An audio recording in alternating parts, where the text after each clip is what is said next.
Hello? Is this, am I, is this thing on? God, am I even on the right live stream?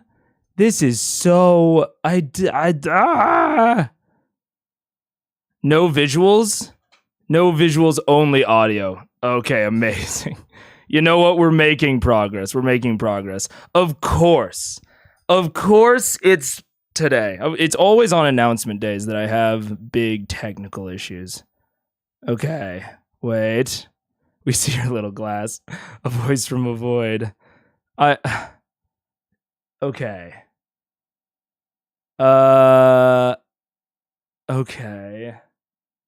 Okay, wait. I think I got it. Let me just, I have to refresh that. Why is only Twitch on the chat, on the multi-stream chat? Oh my God. Guys, don't worry, I'm a professional. There's nothing wrong. Chat appeared. Have you tried opening your eyes? Okay, wait, no. Okay, I'm just gonna, I think it's fixing itself, but essentially, I mean, the announcement's very short. It's not like a big long drawn out thing. Okay, wait. Is the lens cap? The lens cap is not on the camera. No. That would be hilarious. Okay, it's basically just, I mean, you guys know like housing prices in America, right? Am I right, fellas? So I moved, which is a little scary, but I moved to Amman to try and, because like real estate prices were super duper cheap recently. I don't really know why, but I got a new setup in Amman.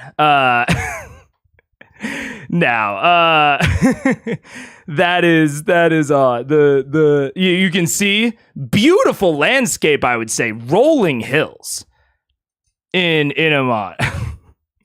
He lives in the Sultan of Oman lives in Zanzibar now.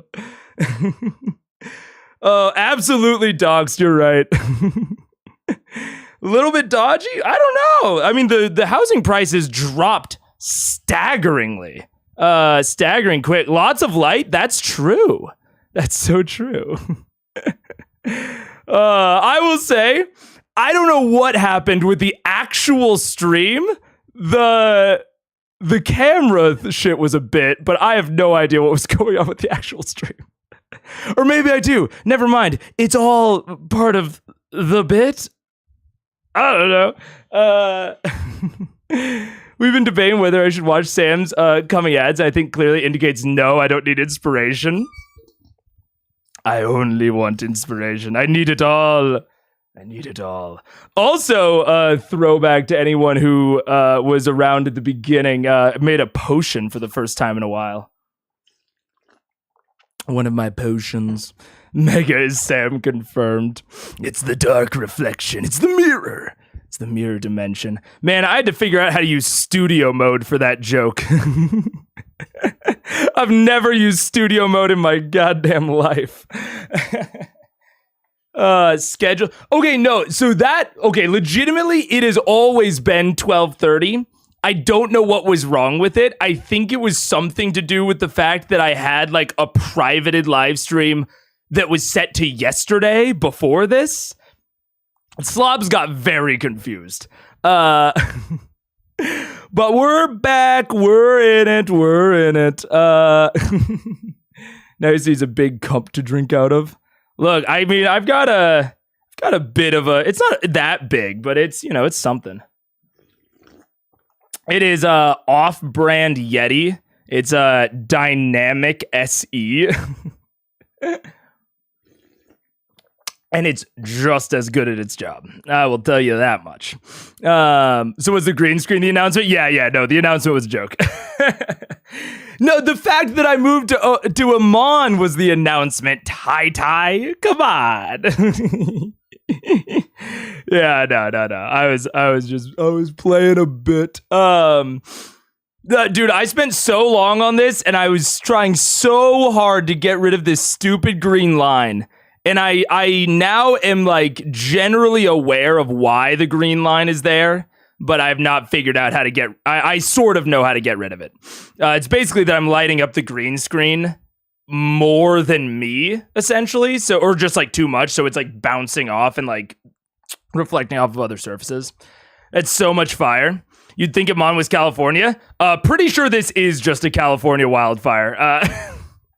I kept trying to look up like ruined fantasy city or whatever, and Google Images is fucking terrible now. It is just you cannot find a non-AI image on Google Images anymore. I was like, I'll take shit with a watermark. I'll do anything. Brrr, all AI shit.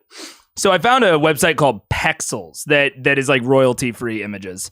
But son of a bitch. Yeah, it's crazy. But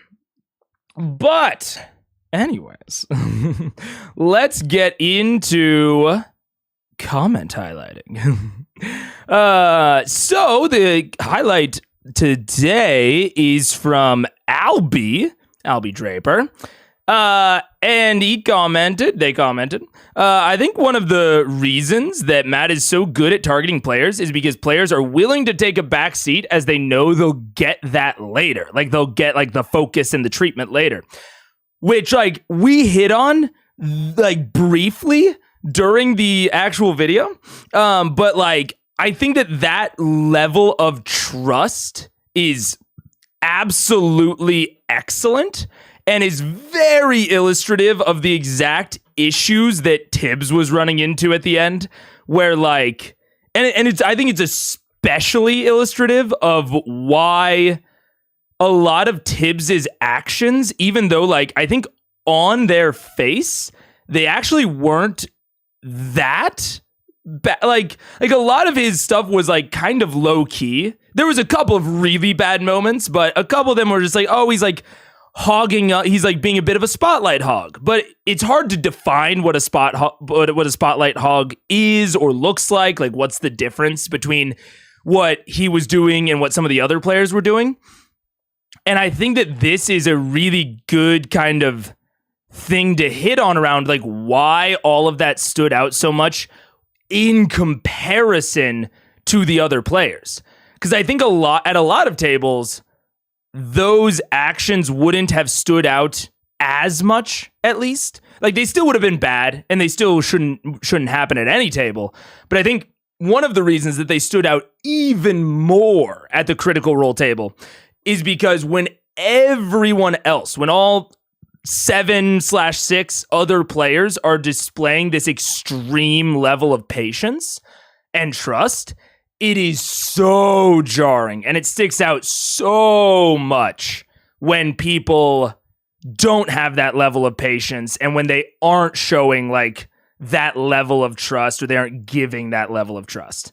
So I thought that was very, very kind of a good thing to really highlight. Stream has a lot of tangents because the full episode. Oh yeah, there's gonna be a lot. This is actually a shorter episode, so it might be on the relatively short side. This entire episode is 2 hours and 30 minutes. And let me just confirm this before I speak out of my asshole. The second half of yesterday's episode was about 2 hours. So this full episode is only about 30 minutes longer than the last half. So this might actually be a shorter full episode Friday. Shorter. A lot of people don't actually know what the difference is between a spotlight hog and a spotlight borrow. Yeah, I mean, and I think that Tiberius was very illustrative of that. Thank you, Dr. Hoovy, for the tier 1. Thank you so much.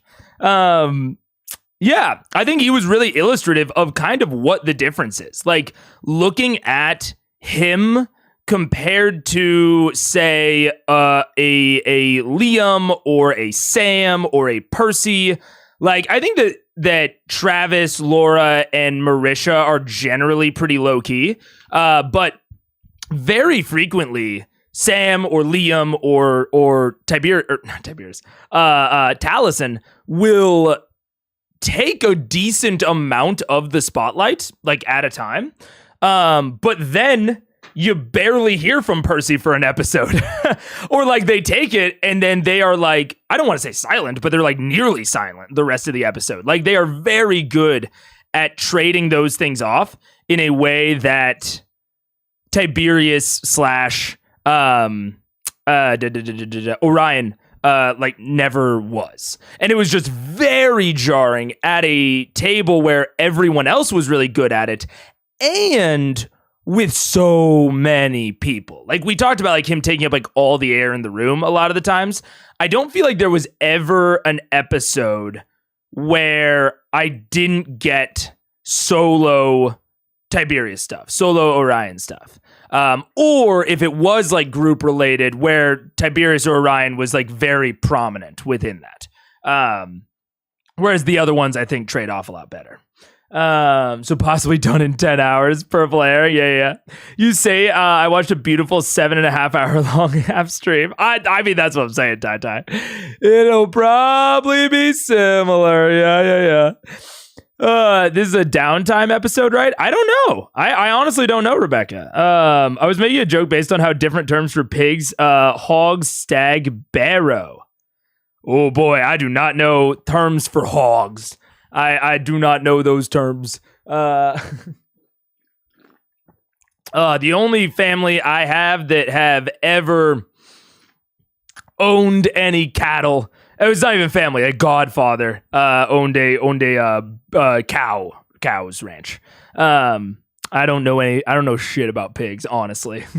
I know shit about chickens because city chickens are kind of a thing in Kansas City. Like they're not like common, but like there's a couple of houses that I can think of where like you drive by and it's like in the middle of like the city and you just see like a chicken coop and like a chicken run on the side of their house. It's crazy. So I know about chickens. I know about cows. I don't know shit else about aminals, about ranched animals. This is why I said earlier, the underdog when Taliesin was quiet, that they are just used to giving each other space, and when needed, they jump in. Yeah, that's totally fair. And I mean, I think that some of them default more to like the giving space attitude. And I think that is a bit more of like Taliesin's beat and like Travis's beat. But and especially when you have so many people and when you have someone that is so consistently taking up that air, when you have someone that's much more willing, like much more patient, it can come off as like very quiet, very unassuming. Always be wary of pig farmers. Yeah. Chicken Run was a good movie. I don't know Chicken Run. Hawaii is overrun with chickens, says my wife who lived there for 2 years. I've heard there was like a big hurricane that like scattered eggs everywhere, and now they just have a giant like wild chicken population. Fucking crazy. Chickens are the best advertisements for being a meat eater on multiple levels. Chickens are awesome. I love a good chicken. Eating and just chilling with. I haven't heard of Chicken Run in years. OMG. I haven't heard of it in seconds, which was seconds since the first time I heard about it. Shit, I spilled a little bit of my drink. Let's see. What else? Takeaway was simple and sweet, and also weirdly related to other takeaways that we've had recently. Number one, best half ep yet. It's hard to judge it as a whole episode because it's really weird. The first half of the episode wasn't that bad on like the whole order of things. And like in retrospect, like I see how it like really set up the second half of the episode, but it was really marred by like, unfortunately, I think one of the worst decisions that or one of like the worst rulings that Matt's made. And that's not to say like, you know, I've said this before, and I don't think that like this decision like makes Matt a bad DM. I don't think that any individual thing makes you bad or good at anything. I think that overall Matt's a great DM who cares about his players a lot. But the first half of this ep is really marred by one of his, I think, worst decisions. And so it's hard to judge the ep as a whole, but oh my God, that second half was so sick. The second half was so sick in so many ways, and it is also like weirdly more impressive given the bad vibes at the beginning.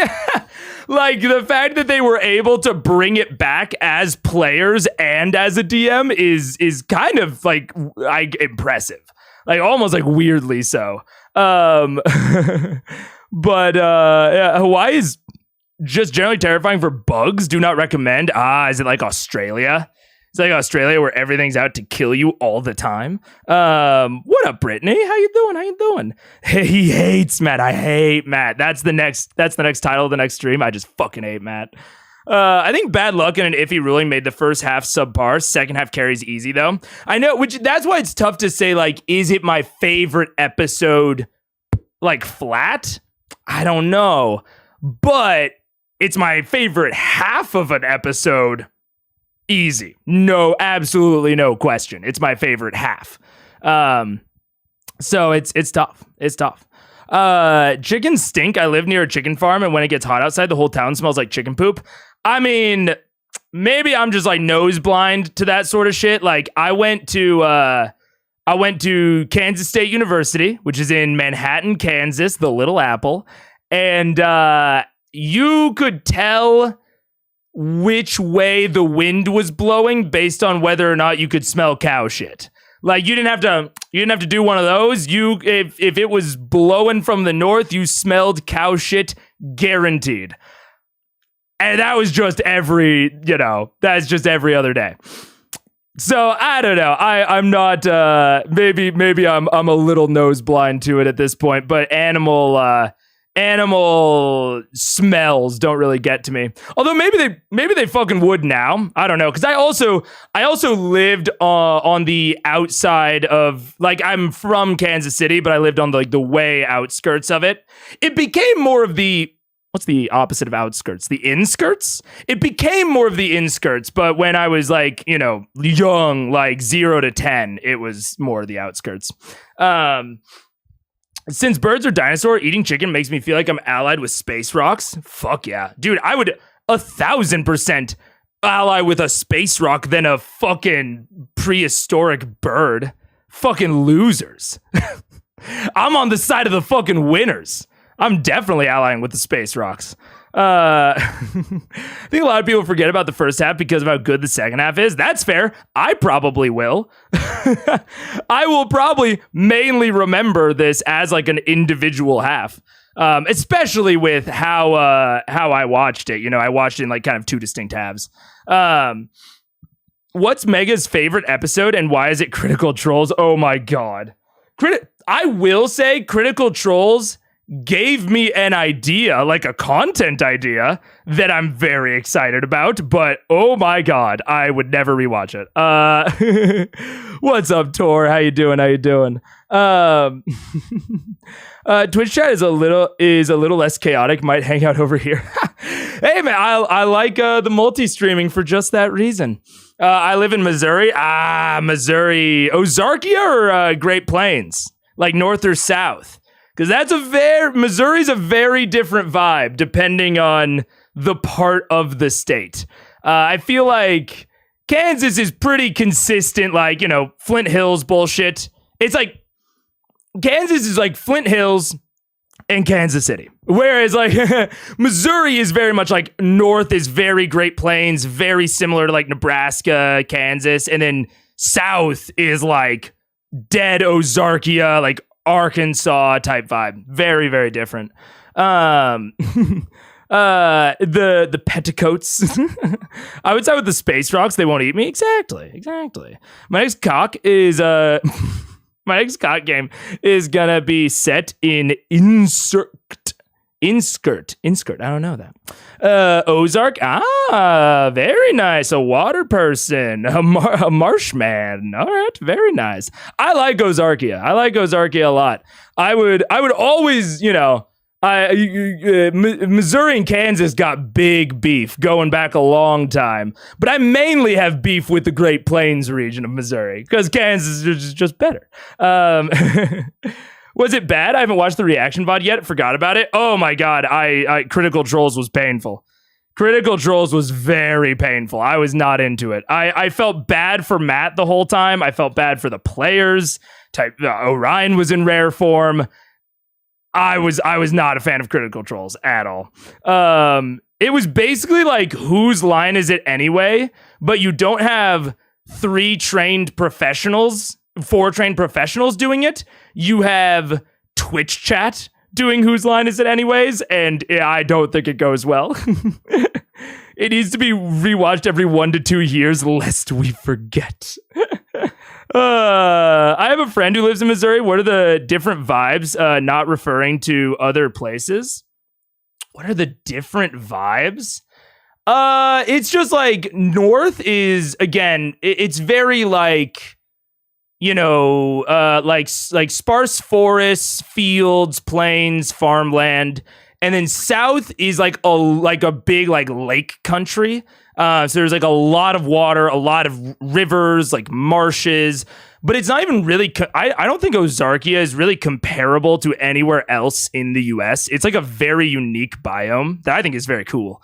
I don't know if it really compares to anywhere else in like any other country, but it's a very unique biome in the US. It's not like the Everglades in Florida. Like, it's not like strict marsh.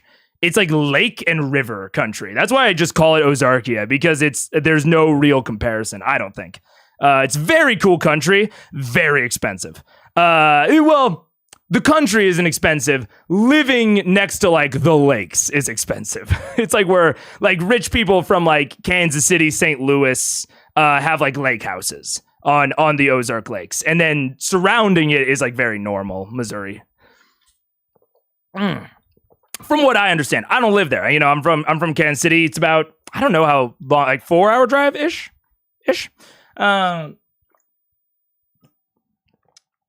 Innsmouth. Never say my next to cock ever again. That's fair. Kansas is okay. Yeah, that's fair. Missouri's fine. It's just fun beef. What would you consider to be your state's rival enemy state? Definitely, Kansas and Missouri got big beef. Kansas and Missouri beef goes back to like Civil War days, where like Missouri was a slave state and Kansas was a free state. And Kansans have a big superiority complex about it. I'll tell you that much. Oh, yeah. Smiles and nods in European, yeah. I'm learning so much USian geography. I mean, the US, I think, is a very interesting kind of conglomerate. Like me and some of my European friends were talking about it, and it's like weird to compare the US to any individual European country, which I think happens a lot on both sides of like the pond. And it's like, I think it's more generally accurate to compare the US to the European Union.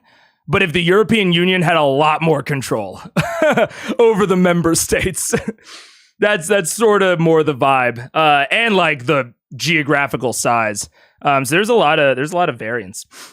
Don't they have lake parties there? Yeah, lake parties are a big thing. Yeah, Normal, Missouri. Is this where the show Ozarks take place? Yeah. And it's really flat in Kansas. It is like there's a saying like Kansas is as flat as a pancake. It's actually flatter because pancakes are actually not that flat when you like scale it up for size. It's much flatter than a pancake. But the actuality of Kansas is a lot more like hilly. But Europeans, on the other hand, have zero beef between countries. Right. Never have beef with countries. I definitely don't see on r/map porn, just like every few months, maps of different beefs between European countries. Those sorts of posts don't exist at all. Right. The U.S. is freaking massive. Yeah, it's big. It's a big ass country. My country left that though. Interesting. Just like Texas wants to leave the U.S., they always threaten it. They'll never do it. I don't think. You really just need to compare states versus Euro countries. Yeah, I agree. SSH. Texas is way different than Florida, which is different from New York, and California is just aloof to everyone. A lot of states are very aloof, especially I think the weirdest part about the U.S. is the fact that like a lot of the major population centers sort of ring the country. So it's like Texas has a lot of people, like the Gulf region has a lot of people, the East Coast has a lot of people. And then like along the north, you kind of get hot spots, but like you have like Chicago in the north, and then there's a little bit of gap. And then like the West Coast has a bunch of people, but like all of our major population centers are really separated from each other, which makes a very like divergent culture in all of them. So yeah, I don't know. U.S. is weird. U.S. is very odd. I think they were referring to European style pancakes, crepes. It's flatter than both. Also, fun fact about Kansas. Kansas, I don't remember if it's either in the top 5 or it is the number 1. I actually can't remember. But Kansas has one of the most significant elevation changes of any state. Like the lowest point to the highest point, because the Mississippi River is kind of here on the other side of Missouri. And then you have Missouri, which is most of like the floodplains, like flatter region next to the Mississippi River. And then Kansas starts getting less wet, and then on the other side of Kansas is Colorado with like the Rocky Mountains. And Kansas has to make this massive, like Kansas is basically like an inclined plane like this in terms of elevation, because it has to like go basically from the Mississippi River to the Rocky Mountains. Just, my country is bigger. Bigger than US? Russia? Like geographically or population wise? I don't know.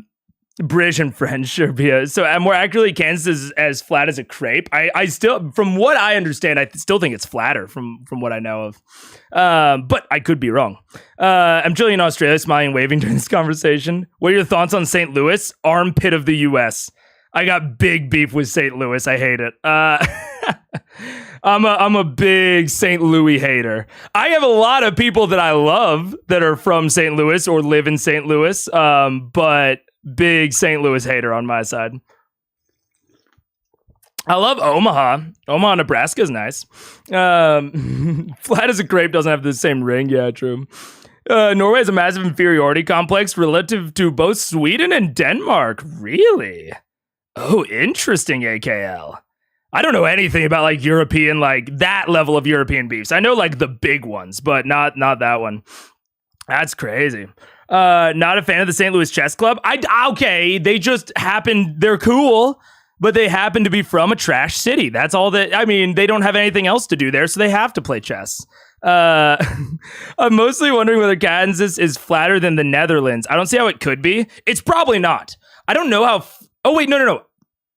In my head, I was thinking a different country. No, it is 100% not as flat as the Netherlands. I spent like a week in the Netherlands during my honeymoon because my wife's best friend lives in the Netherlands. And holy shit, that shit is flat. Oh my God. I love riding bikes. Like riding bikes is a very like fun and relaxing thing for me.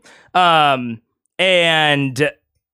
oh my God, if housing wasn't such like an issue there, I would heavily consider moving to the Netherlands. Cause like I'd always thought like, oh, they just like Dutch people just like bike because it's like a cultural thing. right? Like there was some like weird reason back in like the 1500s. I don't fucking know when bicycles were invented. Probably later. Now that I think about it, 1800s, let's say. There's some weird policy, like tax exemption that made bikes like a fucking tax loophole, and they just got the Dutch people addicted to biking. Like that's what I thought was the historical reason. Nah, it's because that shit is the flattest shit I've ever seen. Netherlands is so weirdly flat. And I was shocked by like how easy it was. Like we rented like the shittiest bikes, like the cheapest bikes we could find, and it was still easier than riding a bike in Kansas. Because Kansas is so hilly that like it is like it's weird because they're like these like almost like, I don't even know what to call them, almost like plateau-like structures that are like surrounded by hills. So I think that's why it gets the reputation for being flat. But like riding a bike in Kansas City is immeasurably harder than riding a bike in the Netherlands. It's crazy. California's bigger. California's bigger than the U.S., just less population than the California. Wait, okay. CA must be not California. I just read CA as California, and I'm like, that I don't know what's going on. Yep, the R word. The R word. Got it. Russia, Canada, and China are bigger than the US by acreage. Oh, yeah. Canada is much, much bigger, but it's a lot of wilderness. I really want to visit Canada. I've never been, and now I'm much closer. It's so weird. Like one of my friends moved to New Mexico, and like talking to them about like how close the like US Mexico border is to like where he lives. It's like an hour away. And now I'm like sort of in that situation with Canada, and like being in Kansas the whole life, I was so far away from other countries that it was like, if someone went to another country, like even Canada, Mexico, it was like a big deal. Like they had to like fly, and it was like, you know, like an expensive vacation. And now, like, our friends are talking about, like, oh, yeah, we could, like, rent a van and, like, very easily drive to Canada. And, like, it would not be that difficult. Whereas, like, Kansas, it would be, like, a 2-3 day trip. So it's, yeah, very, very weird. Oh, man. Andy Cohen, Maya Angelou, John Hamm, John Goodman, Cedric the Entertainer, Chuck Berry, Yogi Berra, are all from St. Louis, thus Mega hates them all. True and factual, and I have no argument. I don't know who most of those people are. I actually know all the names, and I love John Hamm. I don't know anything about the guy, but I like all of his roles that he's been in. But yeah, they also have great infrastructure, but lack the actual 3D-ness definitely helps. Well, I think that the lack of 3D-ness was able to promote the lifestyle, which then sort of breeds the infrastructure. Like there's this big argument in the US. I'm a bit of a transit head. But I'm not an expert. I would consider myself like a strict hobbyist when it comes to transit and like transit research. But that's like one of the talking points you'll see from the more anti-EV, like electric vehicle side of things, or even like general arguments against like some forms of public transit, is that we don't have the infrastructure to support it. Like you'll hear all the time, like we can't have EVs in America because our power grid can't handle it. But historically, infrastructure does not get built before it is needed. It is normally the need arises, and then people support policy to implement infrastructure. So I would posit that the Netherlands probably developed this culture because of their geography and had a need for increased infrastructure, which only further cemented the culture. You know what I'm saying? The biking is because the infrastructure works well. Cyclists are very well protected in traffic by law. Oh my God. I was I was blasted drunk, biking home or biking back to our Airbnb from the bar, and I have never felt safer. It was crazy. I feel like walking home from the bar in like a US, in like a small town, it's not bad. Like walking home from the bar, but in a big city, like walking home from the bar can be a little sketchy.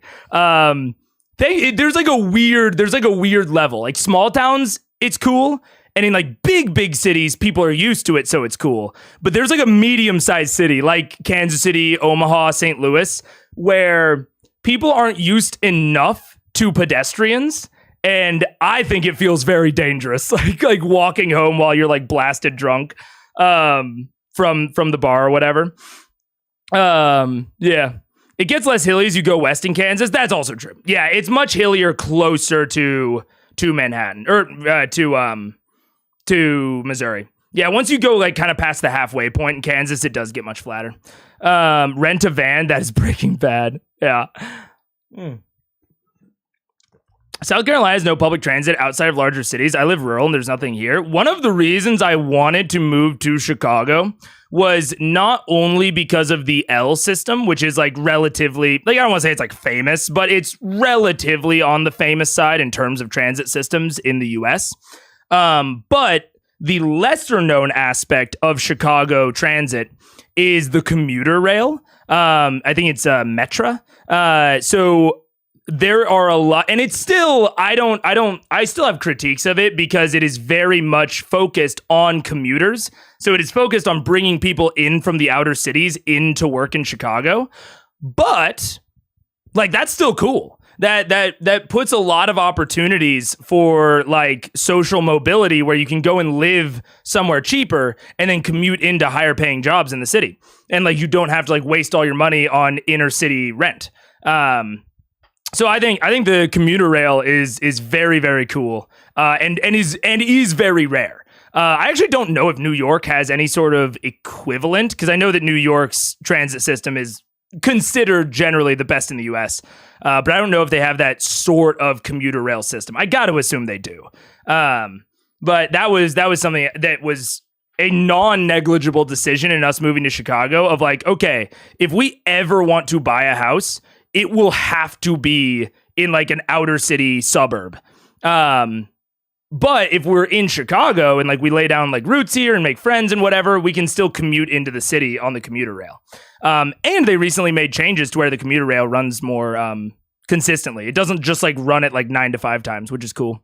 From Kansas, going to the beach would be a big trip. Yeah. Does Kansas have a lot of floods and tornadoes like Missouri? I mean, definitely tornadoes. Although it's weird. Kansas is like very known for tornadoes because of the Wizard of Oz. We're on the low, like we're still in Tornado Alley, but we're lower on the order. Like Texas by magnitude, I don't think per capita, but by magnitude, Texas has more. Oklahoma has more. I think Nebraska actually has more. But not a lot of floods. We don't have a lot of rivers. We have the Missouri River. So Kansas City sometimes floods like a little, but we actually have people in Kansas City will talk shit on like the sewage infrastructure sometimes, but we actually have pretty decent like sewage and water handling infrastructure. Floods are really rare, which is cool. I love trains. Everyone should have trains. I love trains too, especially as someone who famously loves to drink. I love fucking trains. And I also, as someone who famously loves to drink, I also, in college, like the way that I met my friends, made money at first, got alcohol for myself before I was 21, allegedly, was designated driving. I was a big DD in college. That was like one of the main things I did. And it is not cool that has to be a thing, because there's also like, and I don't want to talk shit on anyone who does this in the US, because there's a lot of like weird factors around it, but it's very much like a thing in some groups to be like, well, I've only had 1 or 2 drinks, like I can still like drive everyone. So like, you know, everyone's out drinking, and they're drinking a lot, and then one person is the DD, but they only have 1 or 2 drinks. But it's even then, like I have never driven on 1 or 2 drinks. I am a sober driver only. Because this is, I guess, is a little bit of a drop, but it's just like very burned into my brain. Because I had a friend in high school who was hit by a drunk driver and fucking died. And so it is like very ingrained in my brain of not necessarily like anti-alcohol, but very anti like having any amount of drinks and then driving. Like if you plan on driving everyone home, just fucking sip water. That's it. That is I got no respect for I have understanding for the 1 or 2 drinks thing, because I think that it is resultant of a lack of public transit, but I have no respect for drunk drivers at all. Absolutely no respect. You're making a selfish decision that is putting everyone around you in danger. Because that's the thing. The drunk driver lived in the accident. The drunk driver lived. My friend did not. And that has been absolutely scarred into my memory. But are we doing CR? Yeah, we're doing CR. That's true. I need to put a fucking I need to put a chapter on this. Oh, I did have one little bit of housekeeping. So, essentially, when it comes to like spoilers and like pacing stuff, I was very cool and like down with like, because I understand now why people were pushing me forward, right? Because very impactful, very big episode, whatever. Like I am always okay with you guys pushing me or giving me shit. And I thought it was very cool, and I heard that the spoiler chat was like very proud of the community for really holding the line regarding, the Chroma Conclave and all of the big things, which I think is awesome. Like, I love the spoilers chat and how much you guys kind of keep the I don't want to say gimmick, the hook of the stream alive. The only thing I will say is I would always rather you guys prioritize, like, patience and kindness with other members of the community. So like the only thing that kind of stood out to me was like when G Herka was asking like about the type of questions or like the type of things that might be spoilers, and people were very kind of instantly like, go to the spoilers chat, which again, great intentions. I totally understand it. And like I appreciate like that mindset. But I do think that like level of insistence can almost make someone feel like they did something wrong, like ahead of time. And in that case, like, I love that question from G Hercup, and I would actually prefer for that sort of question to be asked on stream. Like I would prefer for like, when it comes to like the type of spoiler, I think it was about the, like if the CR source books were cool, and I was like, let's do it like chronologically, whatever. So, but like, again, I know that the sentiment is absolutely like positive. I totally appreciate it, but I think I would always rather like have everyone, and G Hercup like didn't bring this up to me. This isn't like G Hercup like reached out and was like mad about it. I have not talked to him about it. It was just something I noticed. I would always rather everyone feel like absolutely comfortable in chat, even at the expense of something like, the hook. Like, even if something does get spoilered, I would encourage you all to try and have like utmost patience, utmost kindness, utmost empathy. Be like Critical Role. I did not even think about that connection to the comment response. But yeah, be like super patient, whatever. But like I said, I think you guys have all of the best intentions, and it wasn't that bad. It's just something that I wanted to nip in the bud is the wrong word, or is the wrong phrasing, but like I just wanted to bring up, you know. Yeah, I do know on one occasion it was already priorly discussed in spoilers chat, so I saw it more as a suggestion. I mean, that's totally fair. And like one, you know, it's.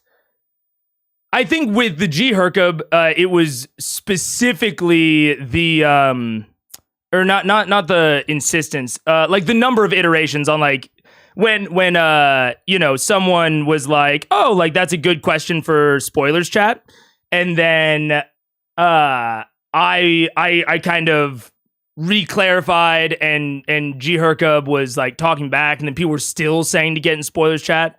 That was like, it's like that level of insistence can make people feel like they've done something wrong. But also I know that sometimes just happens with multiple people having like the same thought process of like multiple people might say it because it's the maybe like an okay course of action, but then the fact that multiple people say it can give like a weird like level of intensity to it, you know? So that's just like a hard thing in regards to like being in a bigger chat now and like having more people that are like watching out for that sort of thing more. It's just hard.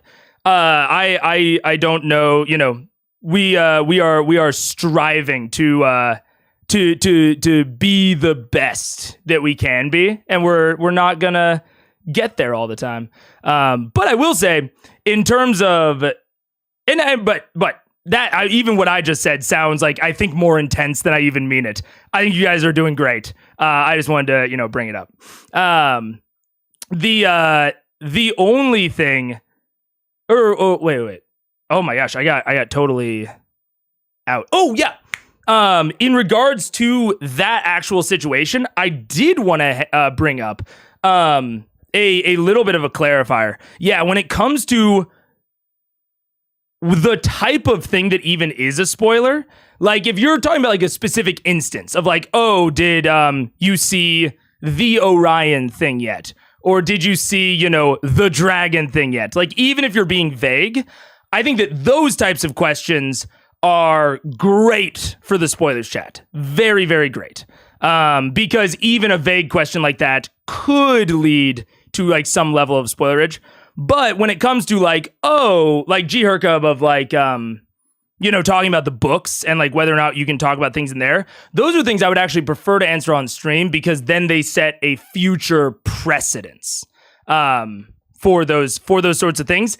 And I will absolutely answer things multiple times. I think that is something that is probably annoying to you guys. Like, honestly, like hearing me answer like the same thing multiple times or talk about the same thing multiple times. Like, I can totally understand how like could be slightly annoying as a longer time viewer, but that's just sort of something I've gotten used to as a streamer. Like, that's just gonna happen. New people are coming in, and I am super down and would prefer to answer those questions on stream to set like a very clear precedent. Anyways, so yeah, not a huge deal, but I wanted to talk about it early before it ever became a deal. Yeah, we're still establishing the culture. The culture is very in flux, AKL. Yeah, I agree. Like, we are still very small on the order of like what a chat is. And like the type of like chat that like a streamer has. And so, yeah, I want to take like a very direct approach to shaping that culture. Because kind of like I said in the Super Geek Mike interview, I will never be able to make a comfortable and safe place for everyone on the planet. But I do have a goal of making it for the most people on the planet, like as many as I can. So I never want people to feel uncomfortable in chat, even at the expense of potentially like the hook or the vibe or whatever. Or not the vibe. I want to prioritize the vibe over the hook. Yeah, let's try and assume good intent. Oh yeah, I think everyone assumes good intent. Honestly, like I don't think.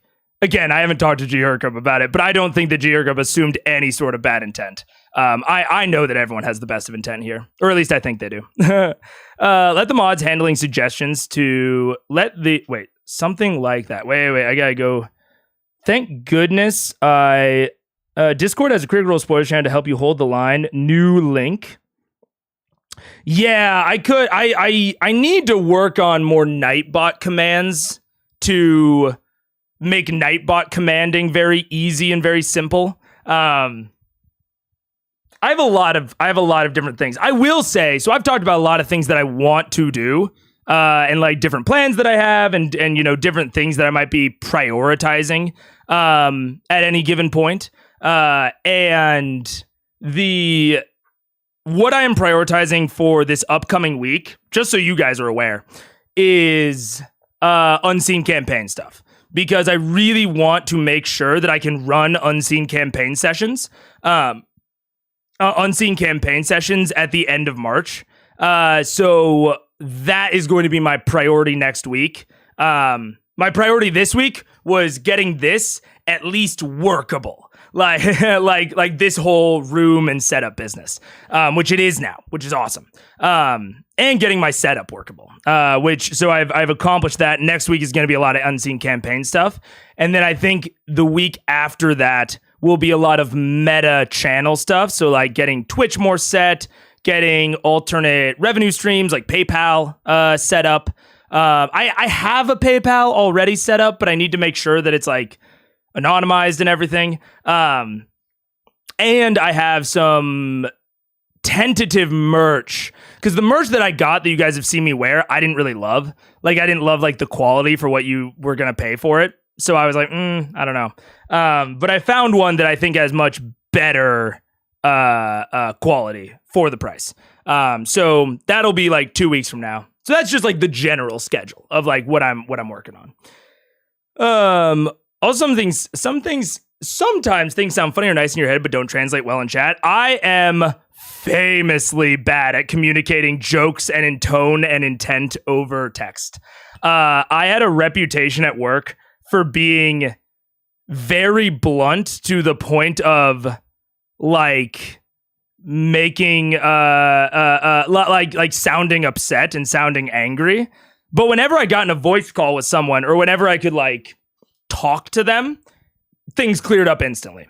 Like, I had multiple people that I would get in like, not like beefs, but like relative like arguments with. And then the moment we got on voice, I was like, we were instantly able to patch things up. So I am famously bad at communicating in text, which is why I don't respond to as many comments anymore, or at least I don't put like as detailed and nuanced of policy or not of policies of comment responses anymore, because my tone is really hard to read. I think I sound much more upset in a comment than I ever really am. Oh, thank you, Mustang. I appreciate that. Would Bitly links work with Nightbot to make links work better? Potentially, Brittany. I should look into that. Can't wait for the red dragon to reveal itself to be Tiberius. That would be insane. That would be absolutely ludicrous if it was Tiberius. I can't even imagine. That, what a wild choice that would be if they made it Tiberius. Oh my god. Anyways, let's start the full episode. Oh wait, I don't even have Critical Role pulled up. I was legitimately running late. But I also did not change the scheduled time. I swear. Let's see. Critical Role. Campaign 1. Blah, blah, blah, blah, blah. I used to have, oh my gosh, talk about something else in my setup that is missing now. I used to have a macro that would pull up everything I needed for Critical Role, and it is gone now. It is deceased. And I very much need to reacquire it. I need to remake it. Oh, let's see. Minus the IRL beef, that would have been a pretty cool twist, though. Oh my god, yeah. Oh, what the fuck? God damn it. 1 second.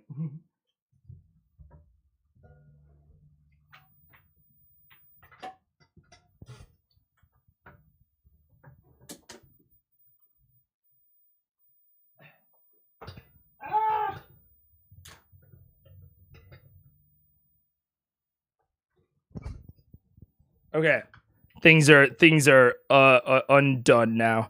No, minus the IRL beef, that would have been a crazy one. It's Mega's channel first and foremost. Oh yeah. I mean, well, it's hard, Arake, because Arake? I don't know. Because community is like a big cornerstone of it all for me. So I totally agree. But also, like, I have like very directly and substantially encouraged a level of community and a level of community control, which is why I want to really stress repeatedly that I totally like get the mindset and appreciate it. Honestly, like I appreciate the general mindset. It's just the specifics sometimes. My man was watching a Getting Over It video. No, it was a Ludwig video. Is it going to be on here as well? No, it's not. It was a Ludwig video. They released some YouTuber made like a new Getting Over It style game.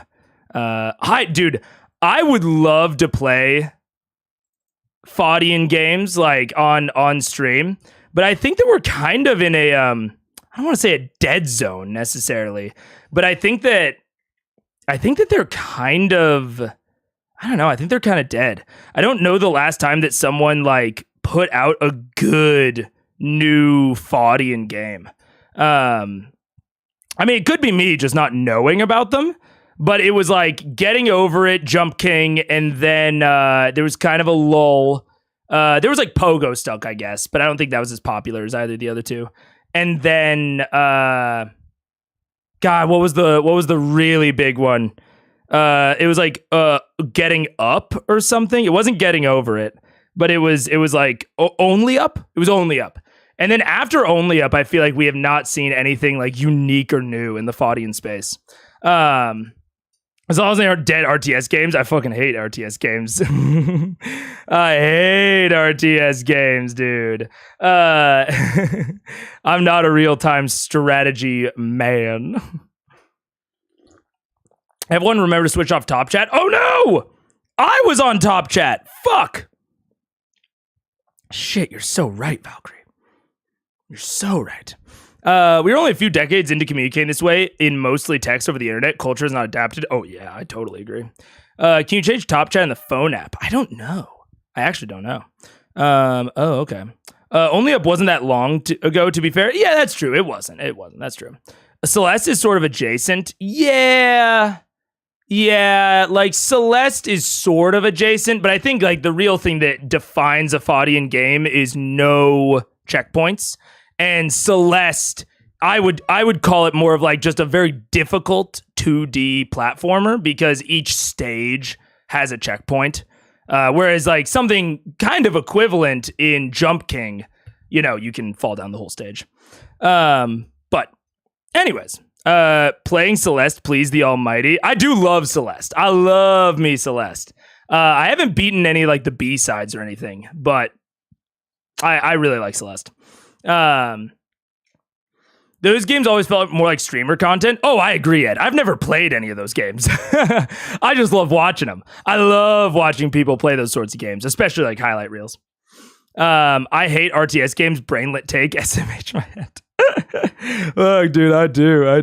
Did you ever try the game Alt F4? Nah, I didn't. I don't. Dude, all I can hear in Alt F4 is like Control Alt Delete, the old fucking webcomic. Look, if RTS is so great, then why is chess turn based? Just true.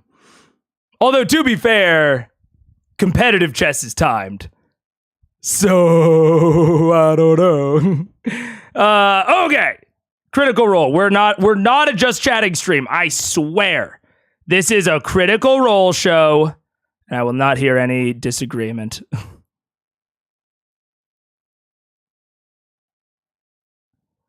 Okay, I can tell that none of you guys can hear Critical Role. That's awkward. What is wrong? CR no audio. Yeah. Wait. Hold.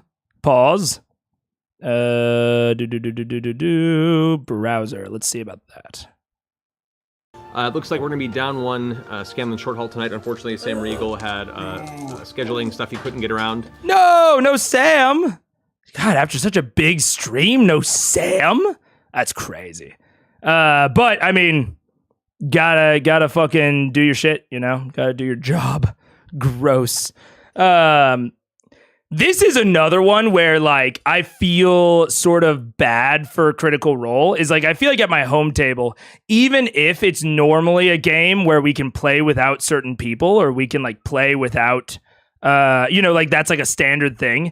After something this big, I would definitely cancel if, like, one of my players can't make it.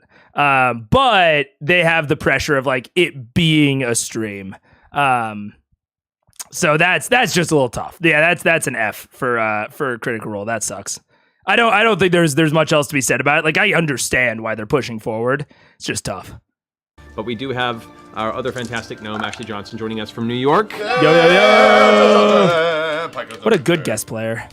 So that's cool. This is our 40th episode. What? Oh my gosh. 40th episode. That's crazy insane. to me. Which we could have waited and celebrated 50th episode, but fuck it. 40 it is. Every time we'll be like, hey.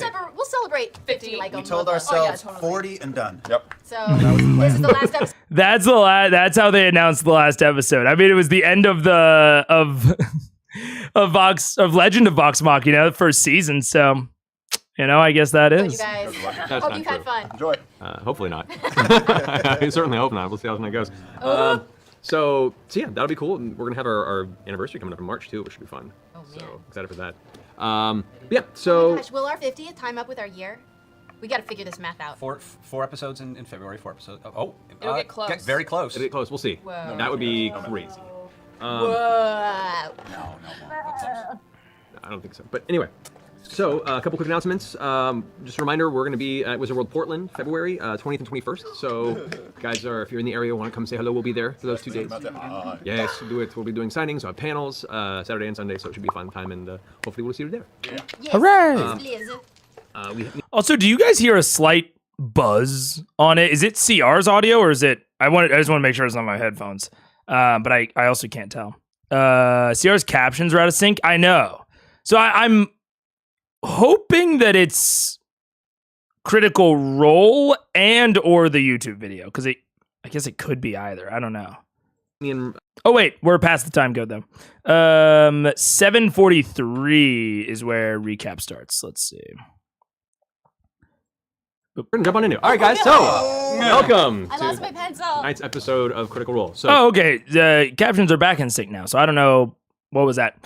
Are we on 1.25? Yes, we are indeed. 1.25, and I'm thinking it'll be 1.75 for combat. Is my general thought. CR audio is a bit low. Let me see. to get you up to speed real fast. The group Vox Machina. I mean, the levels look good on my end. It might be that I'm a bit loud, honestly. My levels are actually peaking a little bit. So let me turn me down a skosh. I think that'll put us on a little bit more equal footing. After finishing their foray in Whitestone, finding a member of the Council, Riscal Daxio was a cult member for this entity called Vecna, bringing him to justice and executing. Yeah, I think that was on me. I think my mic level's a bit high, so I would just turn up the whole thing. Because the actual levels for CR look pretty good on my end. Shooting him in the throne room of the Palace of Iman. They discovered during the search the traveling troupe of Dr. Dranzel's performance troupe, which Scanlan used to be part of.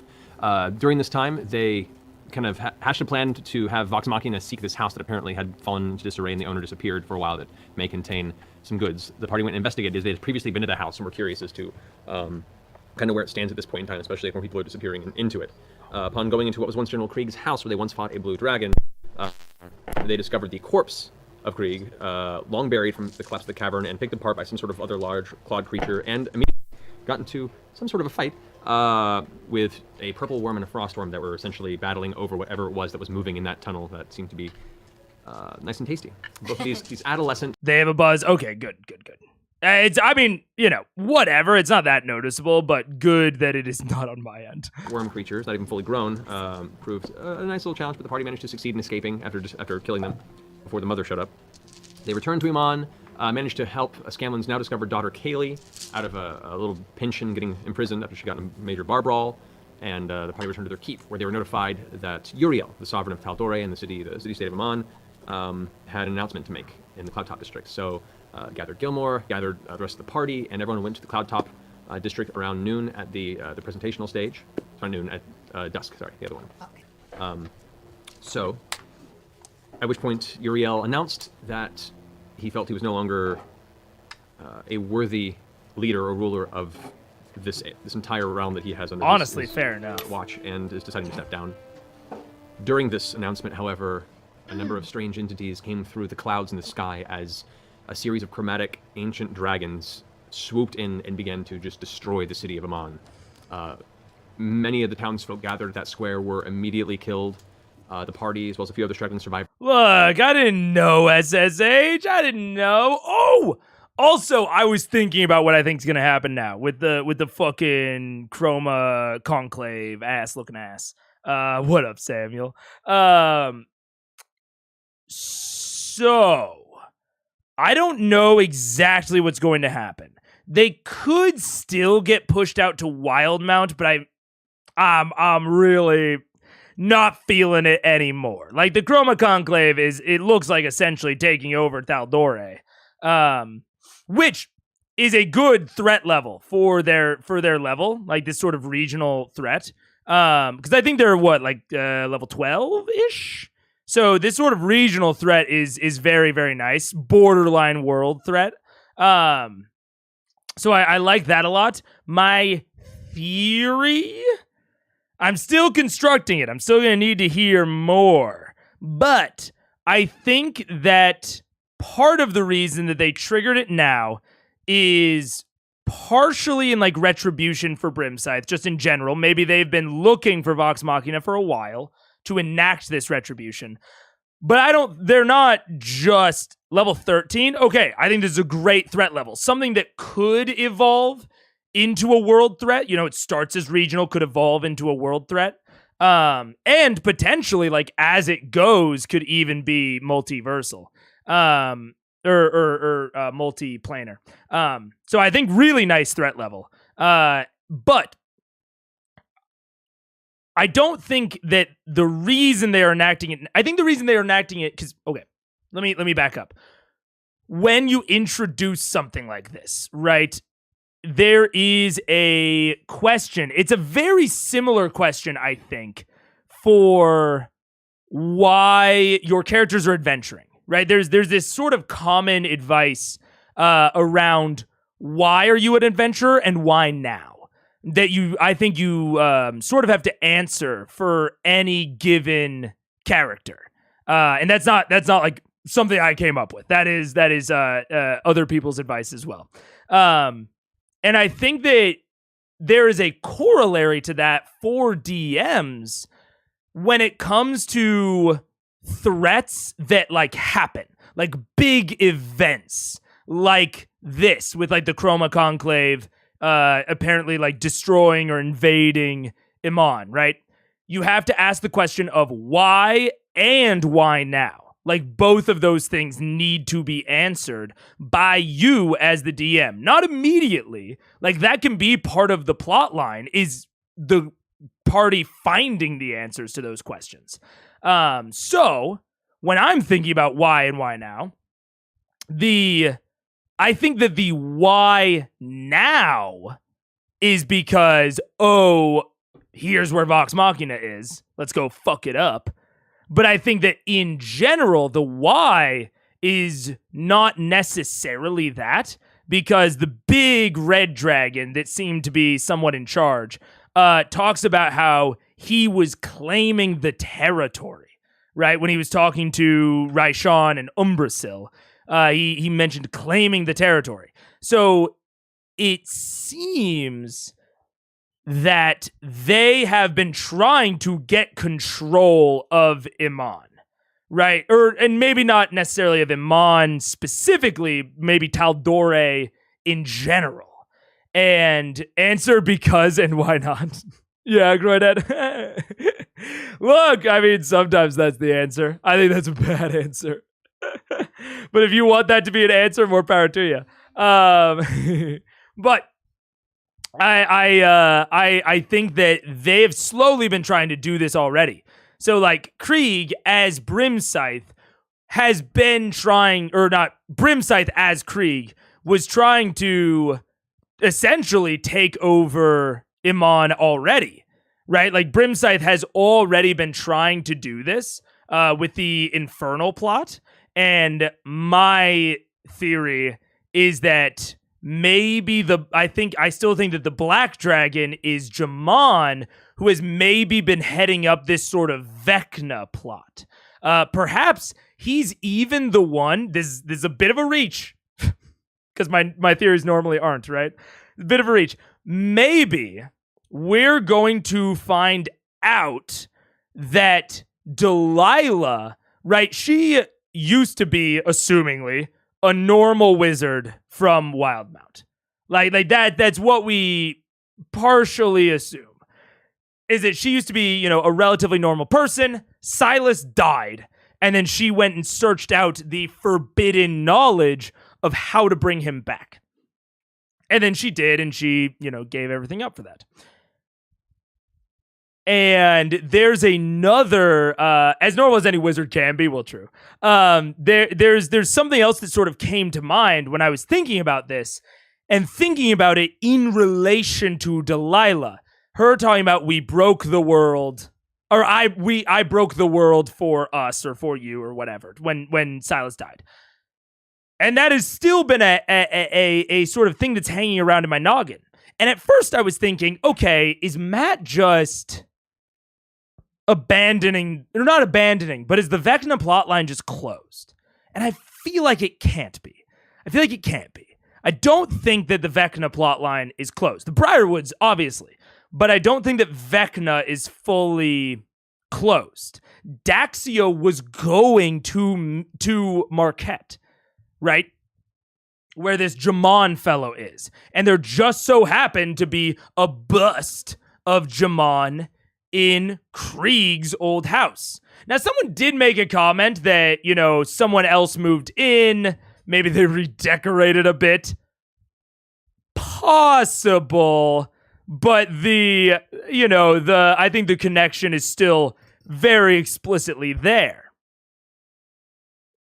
And all of this brings to, not light, but brings to mind imagery of, and this is, again, a little bit out of left field, but it brings to mind imagery of World of Warcraft Cataclysm and Deathwing, and Skyrim, and Alduin, like sort of symbology of the dragons coming back and the dragons ending the world, destroying the world, maybe breaking the world, as Delilah stated.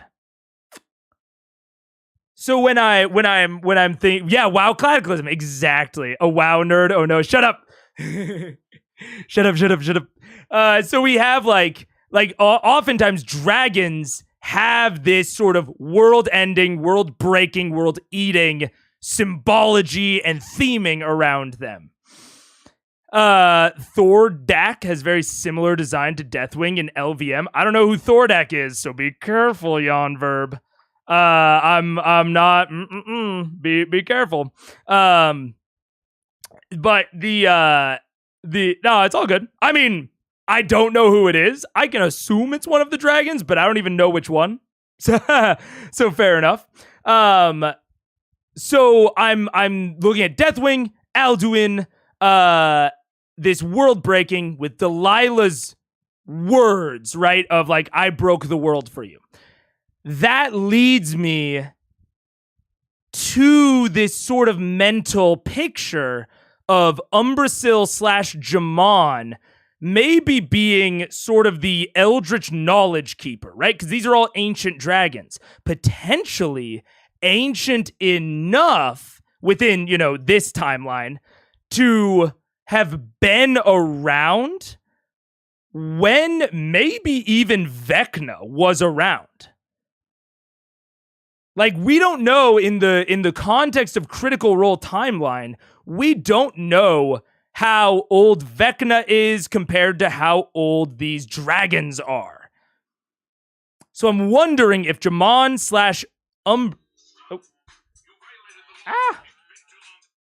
/ I forgot to put on Do Not Disturb. Goodbye, ringtone. So that is a potential. Yeah, Liam is Illidan. I remember that. Vecna's calling. Shut up, doctor. Only 10 minutes in, the stream is already an hour over. What are you talking about? That's ridiculous. So, Liam voiced the big guy from Brain Crusade. Oh, I didn't know that. Anyways. So I think that Jamon / Umbrasyl might be kind of the connective tissue.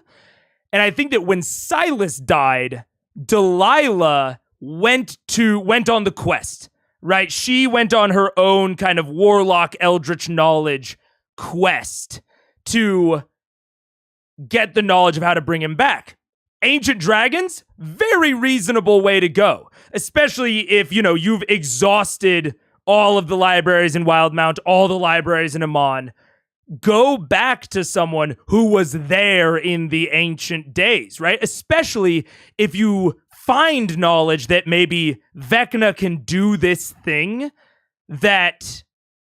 but you don't know how to contact Vecna, right? You don't know how to contact Vecna. You don't know how to do the actual, nuts and bolts of the resurrection of Silas and of, the contacting of Vecna. And you go to someone who was there. You search out an ancient dragon. I mean, Delilah's very well connected. It is very reasonable that she could have uncovered the Jamon Umbrasyl connection. She could have uncovered his identity and said, hey, I'm not going to rat you out. Tell me how to bring my husband back. And so he tells her, Umbrasyl tells her the nuts and bolts, but maybe, and this may be even more of a reach, maybe doesn't even tell her, how to do anything specific, right? Or maybe he's even playing her. I could see that. Where Umbrasyl was maybe playing Delilah and when he got her into this pact. Because there's another connection here of the Winter's Crest. Keep reaching as far as you like. There's another connection here of the Winter's Crest. The last time that they had anything related to Winter's Crest, it was when they fought a white dragon. They fought this white dragon who I think is unnamed, might be unnamed, might not be, from Story of Vox Machina, right? Where the last Winter's Crest, they fought this white dragon who was hatched from an egg on the night of Winter's Crest. So this Winter's Crest, right? They talk about the fabric between worlds being thinner. And maybe that's true. Maybe that's not. Maybe that's just the story that the dragons tell everyone. Could be, could not be. But very clearly, there's already a distinct connection between Winter's Crest and the dragons. And Delilah very specifically said, oh, it's not ready yet. We needed to wait until Winter's Crest. Something that, yes, according to what we know, might just be, somewhere, contacting someone on another plane, theoretically contacting Vecna. or it's part of the Chroma Conclave plot. In fact, I now posit, this is a big swing, maybe Vecna's not even fucking involved. Maybe the Chroma Conclave is taking everyone for a ride. They're taking Daxio, the Briarwoods, fucking everyone for a ride. I don't know if Vecna is directly related to vampires. I haven't heard any evidence so far whether she is or not, he is or not. I mean, related to undead, which Vecna is, or Vecna's like, a death god or whatever. But that's about as far as the connection stretches. So there's also the possibility that Vecna is a fucking fabrication of the Chroma Conclave. Not like an actual fabrication. Like, I'm sure that Vecna existed within this plotline. But I wonder if the effects that we're seeing, the actual events that we're seeing play out, are just set dressing that the Chroma Conclave has set up to draw this giant red herring. Focus on Vecna, don't focus on us. Right? That's a death god. We're just little old dragons. Where's little old dragons? You would go after us before the death god? Come on. The real Vecna is the friends we made along the way. Yeah. Yeah. Why are we talking about Jamon? Because there are two Jamon connections. There is that Daxio, a known Vecna worshiper, was going to go to Marquette, where Jamon leads the only city of note, as far as I'm aware currently. And then there was a bust of him in General Krieg's house, which draws a connection to the Chroma Conclave. So Jamon is this connective tissue of the Vecna worshiper was on his way, assumingly, to meet Jamon. And Jamon, my theory, is, if not directly one of the Chroma Conclave, I think Umbrasil. If he's not directly part of the Chroma Conclave, he is at least related to the Chroma Conclave, given the bust of him inside of General Krieg's house, which could have been redecorated by a later owner, but I don't know. I doubt it. Hold the line. Big hold the line. Big hold the line. So those are the puzzle pieces shifting around. I also haven't found a good, corkboard, but I do want to use this for corkboard talk. The only reason that I can't corkboard is, number one, these are fucking wired, so it's hard to sort of get up. But, I can kind of do that. And I can't really walk back towards it like a weatherman because then my shadows get involved, but I might be able to do this. I honestly think you're overthinking me. I'm so offended, Phantom Orochi. You think that I'm overthinking this? Why would dragons give a damn about Vecna? Tiamat would be a better choice. Tiamat would bring people back to them. If you're telling everyone, oh, Tiamat is the source of all your troubles, all your woes, suddenly dragons have fucking bullseyes on their brain. But if you tell them Vecnas aren't related to dragons in any way. So you're right. Your skepticism is the exact skepticism that the dragons want you to have. You're falling into the trap that all of the population of Iman is falling into. That's what I think. How does Kima fit into all this? Kima could be the white dragon. What does she worship? Bahamut? Yeah, right. Maybe Kima worships fucking Tiamat. I don't fucking know. You get an extension for the monitors? I could get something, yeah. Yeah, I could get something going on. I like the aesthetic of the corkboard being perpetually on fire. Yeah, that works. That works. Conversely, I don't think you're thinking enough. Open your brain, open your mind. How does the Horn of Orcus? Just ignore the dragon behind the curtain. Exactly, Groinhead. They're seeing the fucking they're seeing the Vecna. They're not seeing the dragons. I really think your ideas are way out there. No, I mean, that's fine. I don't know. How do you explain the orb beneath Whitestone then? It could be a legitimate ritual. Like, again, these are ancient fucking dragons.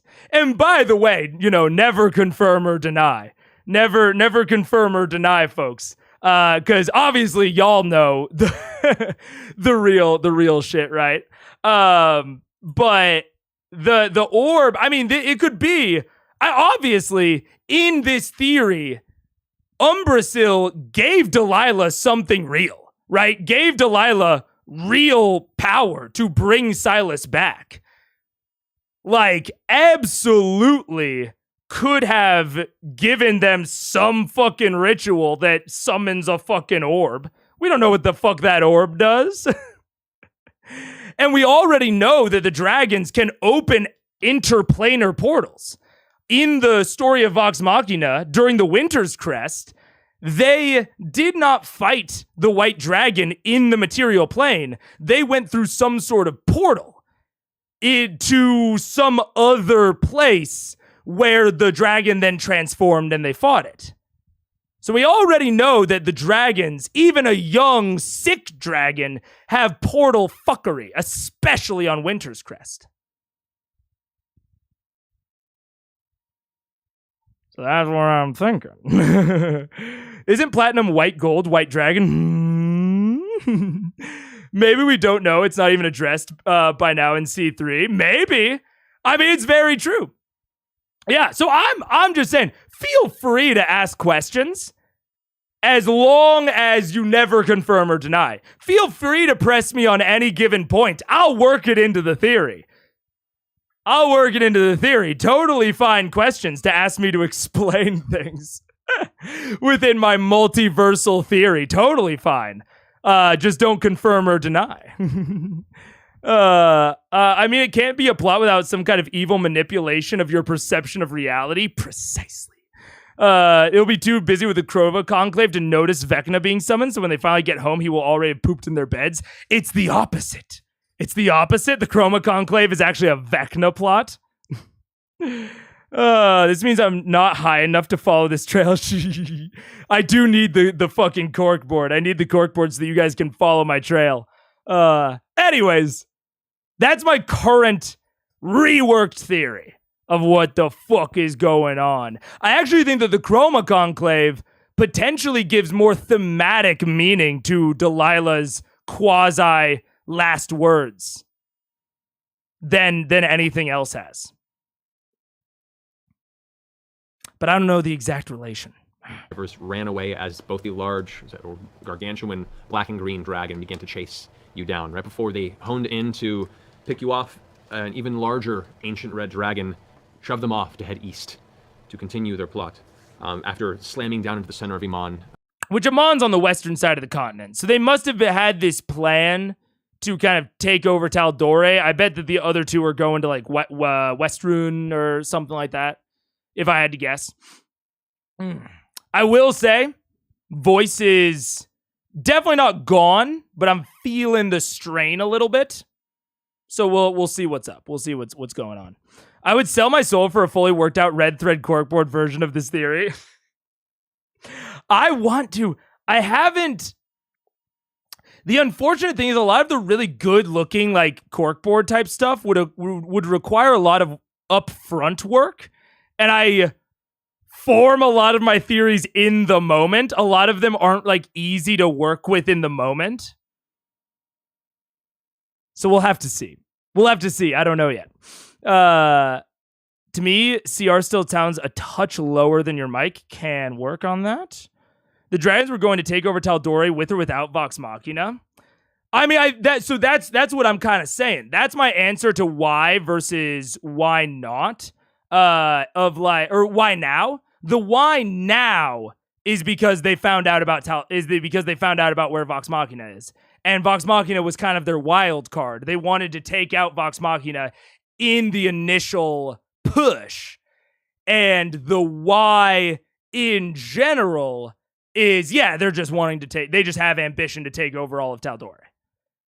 And I think, I didn't even get to this. I didn't even get to like the in the moment theory.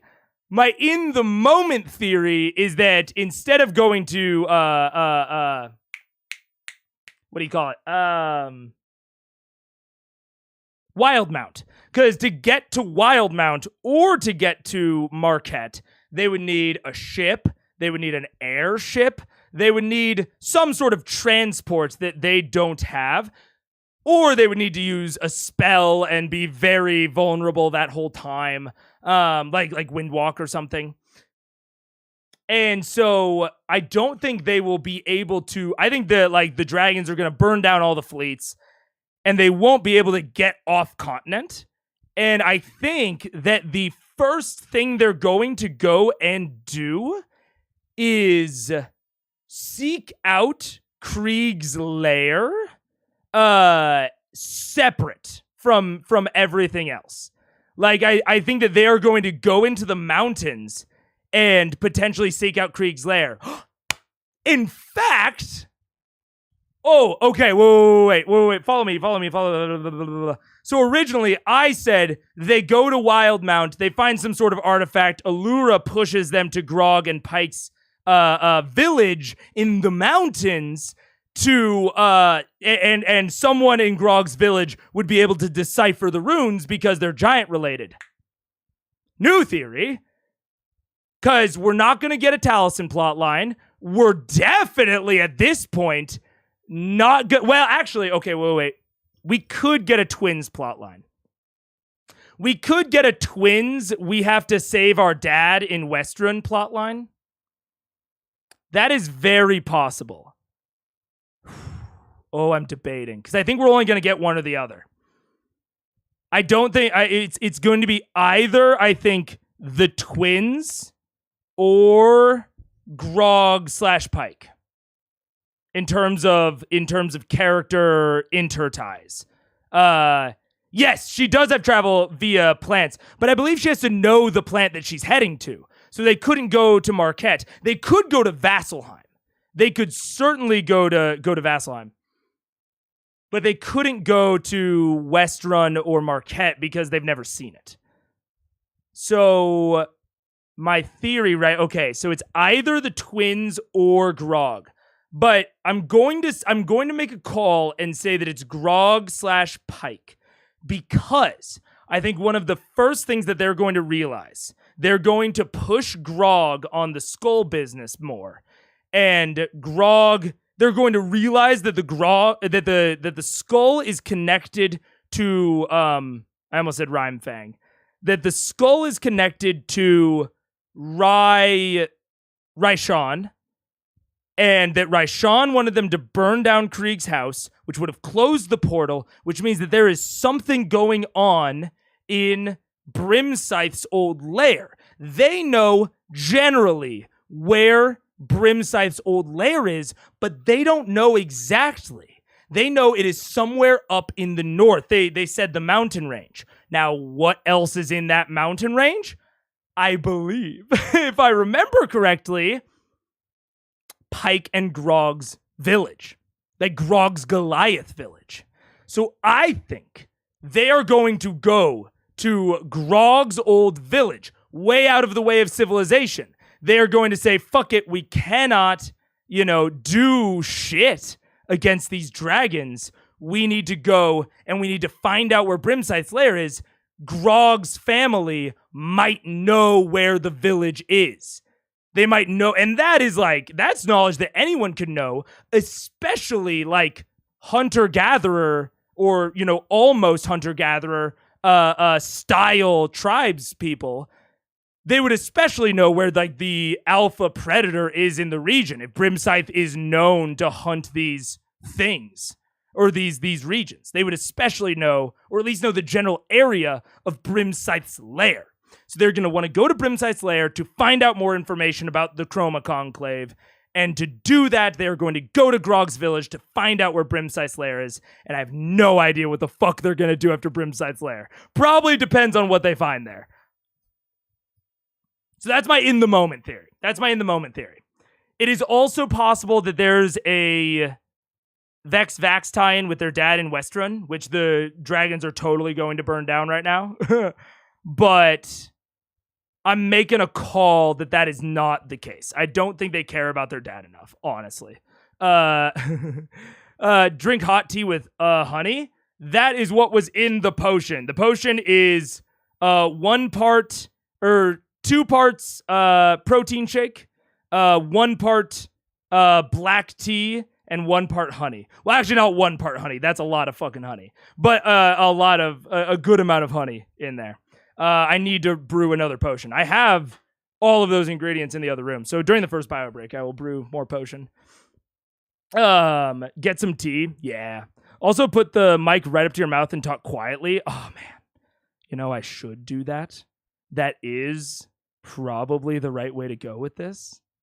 But I get too excited. And I start yelling.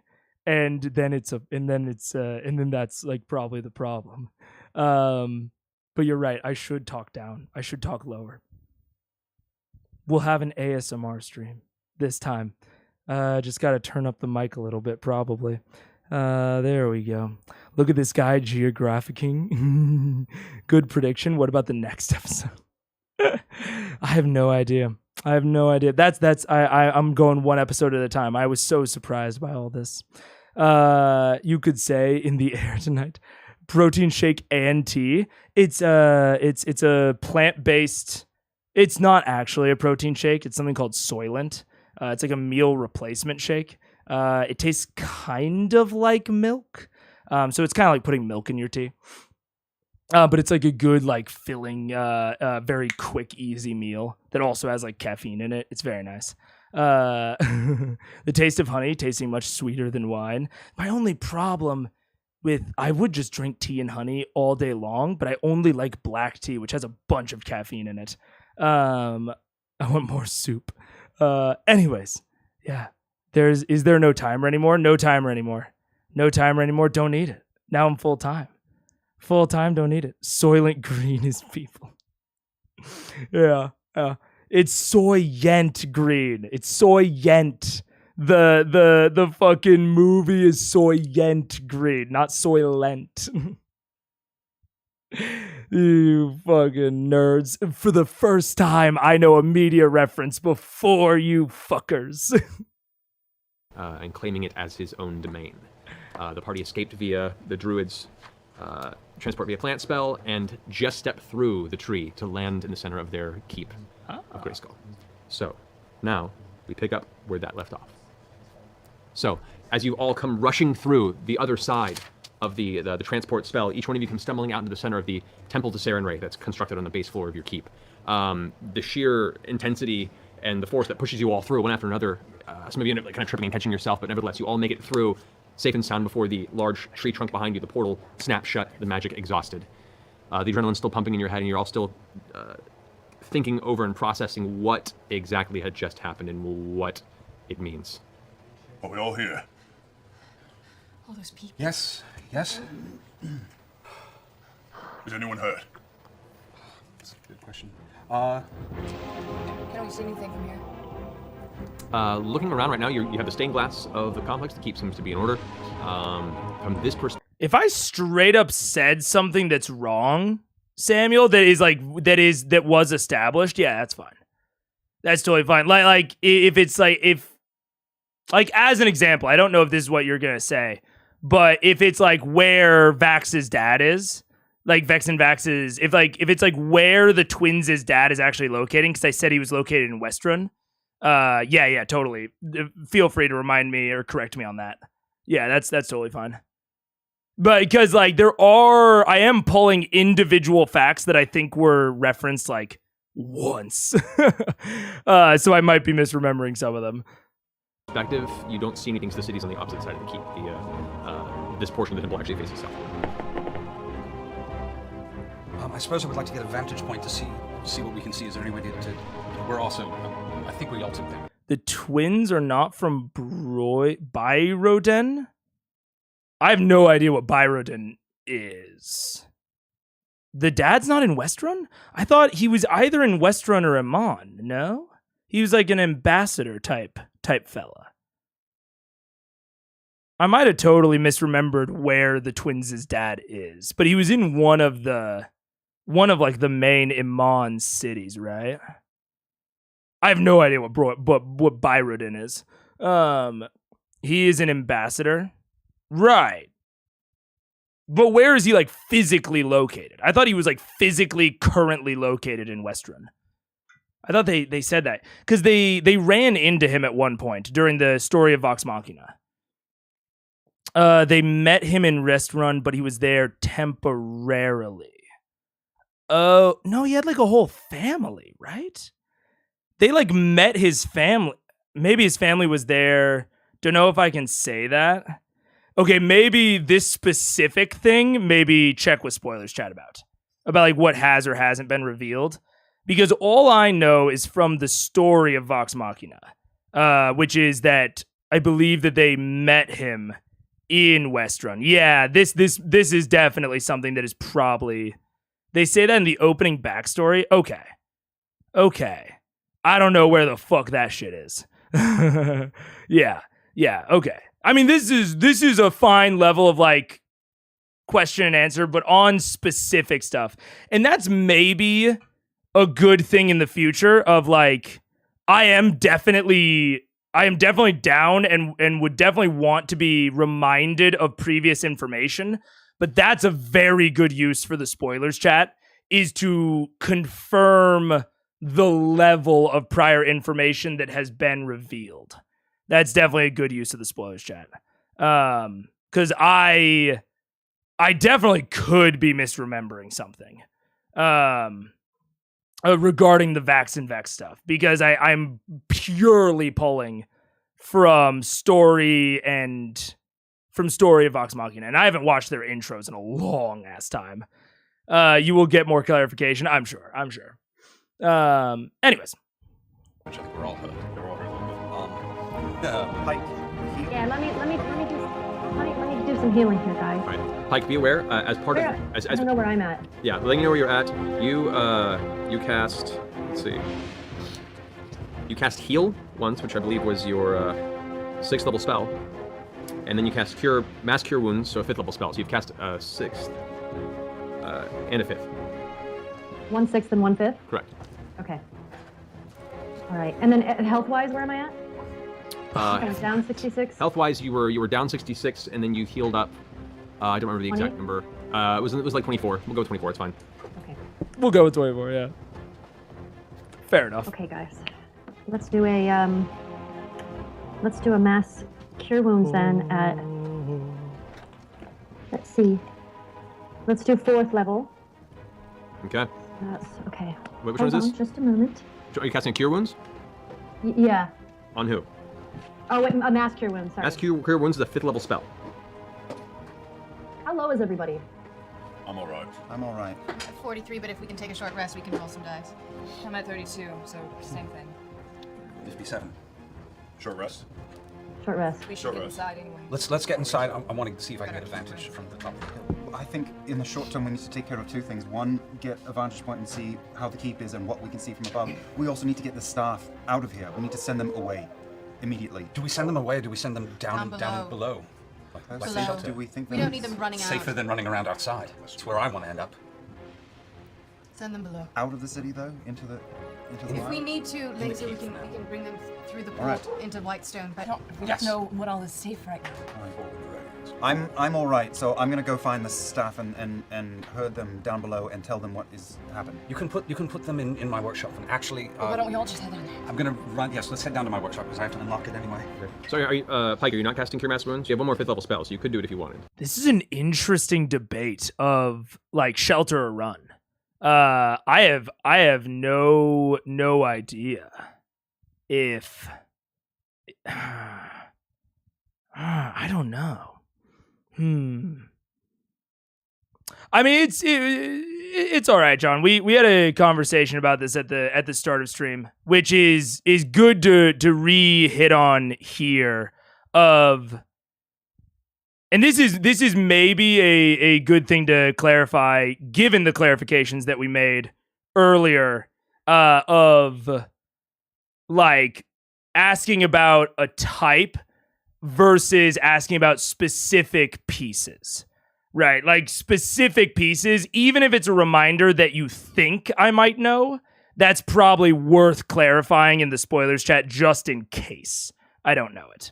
So that's a good clarification given the rest of the clarifications that we've made earlier.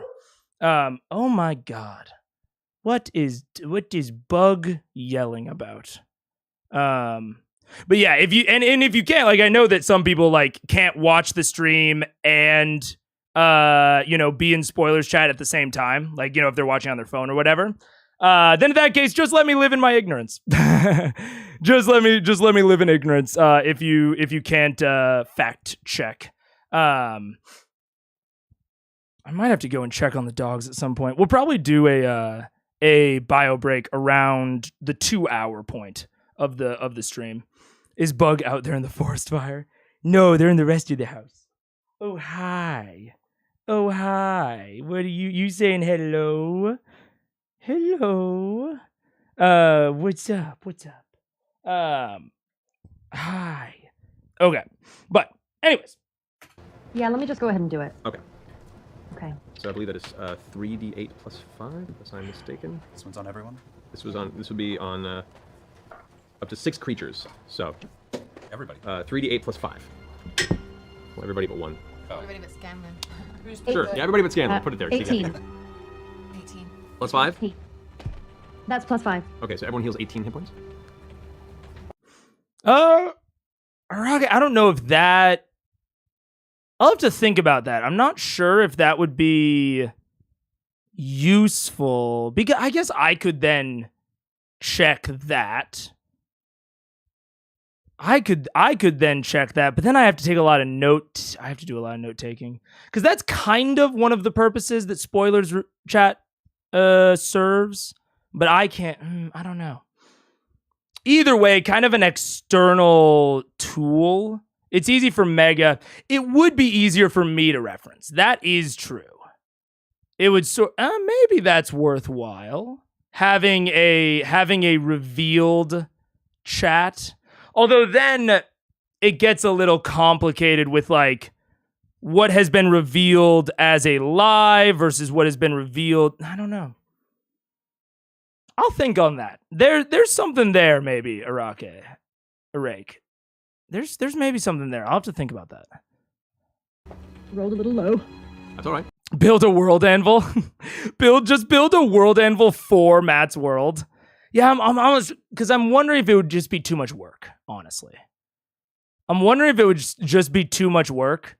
And honestly, if I get something wrong, it might just be worth letting me live in ignorance. How can you do this? Yeah. We definitely need mega theories documented. Now that I could see of documenting theories, and then people could go and then confirm if any particular fact in the theory is wrong. So we could have a mega theories channel where I document my theories and the points of evidence, and then off of stream, spoilers chat could confirm or deny if I'm literally just misremembering something. And that way there's like more time to do it. It would need to be maintained every stream, Pharaoh. That's honestly the one thing I'm worried about. I don't know if it's, but I would like to document the theories. That would be cool. That's something I'm interested in. Which is sort of related. It's sort of related to the corkboard discussion. I know, bork. I don't know. It's sort of related to the corkboard discussion of like, I would like to have the corkboard to document the evolving theory. maybe that's what I'll do. Maybe, I don't mean every little info, more general, like almost a wiki. The problem is I don't know what's general and what's not. That's the problem, right? But I will say, what I might do is look for a software where I could maintain a corkboard. I could almost maintain a corkboard of my theories. And if you guys wanted, you could take a screenshot of the corkboard and like the points of evidence at any given time. And I could have a publicly, like, you guys have view access, I have read write. Or, you guys have read, I have read write. And so then I could have basically an evolving corkboard. And if there is a point of evidence that you guys see that I would know is wrong, or like I would know is incorrect. What about Obsidian? I have Obsidian. The only problem with Obsidian, which I guess I could just maintain it in Obsidian and then send you guys a screenshot of the Obsidian doc. That could work. I might do that. So I might, I might have like we're gonna need a bigger corkboard. Yeah, I might. That's actually, that works. I could have an Obsidian chart or board or whatever. I could have that. And then if there's any corrections, so like if you guys want to remind me about previous info, you can see what is on the corkboard. And if I get it wrong in the moment, I get it wrong in the moment, and we don't need to worry about it. No corrections needed. That way we don't risk the getting, accidentally revealing too much live. But if I work a point of evidence into the corkboard, I'll screenshot it at the end of screen, I'll post it, and then you guys can clarify in like, I don't know, the theories channel of like, hey, this point of evidence is verifiably wrong based on episode blah, blah, blah. I like that. I like that as a solution.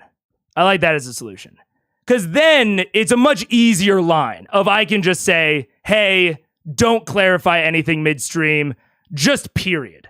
And that way you guys in spoilers chat don't have to like do fucking work, for the stream. Because that's essentially was my first solution of like, hey, go and ask the spoilers chat and have them do all the work to verify whether or not this has already been said. I don't want to put more work onto you guys. Then, so if you guys want to fact check me off episode, you can if you want, or I can just live in ignorance and get corrected by Critical Role itself. Yeah. Because that's sort of a dual purpose solution. It sort of addresses the corkboard stuff and it addresses points of information that I know or don't know. Yeah. I think that's what I'll do. Yeah. I don't know a lot of reactors who do live streams, so this is a bit of an unusual situation. Oh, it's a very unusual situation. Very, very unusual. So that's why, I want to be soft and understanding with everyone involved, because it's so unusual that like we're setting up a lot of different like sort of culture points and mechanics for like how these things should work to keep the vibes chill, but also maintain the hook, which are sort of competing motivations, So getting things to address both of those is difficult. Anyways, I'm gonna write myself a note to go and do. Chat could make clips. We could go back and clip VODs. Yeah, I mean, certainly could, Mustang. Which, hey, as many clips as you guys want to make, I know Twitch has a big clipping culture. Like, feel totally free. That'd be cool for me. But I don't want to put work on you, but I also don't want to put a ton of work on myself. So there's sort of a balance there. But I like the solution we came up with. I like it. Okay. So you're heading off. I'm just going to start moving through the entire place. I'm going to start at the front gate and see if anyone's outside. As you head into the foyer, the first thing you see is Lena currently kind of panicking about running around with Irvin falling behind, trying to calm her down, going, Lena, it's all right, calm down. And Lena's like, I don't know what to do. We need to gather everyone right now, quickly. I'll explain after we've gotten everyone in the keep. We need to go to Percival's workshop. Can you help me with that? So, yeah, we can do that. We have a problem. And she points out the front of the keep is currently open, the doors, and the gate's different. You can hear what sounds like a cluster of very loud voices, shouting and screaming and yelling over each other. Outside of the keep. But I'm on my own right now, yeah? You are, yeah. What are the voices speaking? Are you following into the voyeur? Certainly only back Go to Percival's workshop. Go. I will handle it. I figured we were all moving inside at least. All right. So as you guys move into the foyer to follow, you see Max. Most apprehensive of someone unfamiliar coming in and letting it rip. What I might do is Mustang has the no spoilers thing permanently pinned at the top of Twitch. I might pin something similar on YouTube. Might pin something similar because that's a very fair point. Yeah, maybe I'll start doing that as like a standard thing. Irvin's conversation with Lena, she and Irvin head back down to head down to the workshop. What are you doing? I'm gonna go stealth toward the door to see what the hell is going on. Okay. Nah. Stealth check. First one. Yeah. It's 29. Let's go. All right, good to know. All right, so as you go to the door and look out, you can see along the top wall there are 3 figures. It takes you a moment to focus, and you realize that it is Kendrick, who's one of your general guards you keep around, as well as Cordell and Shane. All 3 of them have crossbows ready, and they're yelling to each other, and they're kind of aiming them over the wall towards the front. However, what you can hear from this point is a chorus of 20, 30 or more voices muffled from the other side of the wall. I'm going to start running up towards them. I'm going to join them on the wall.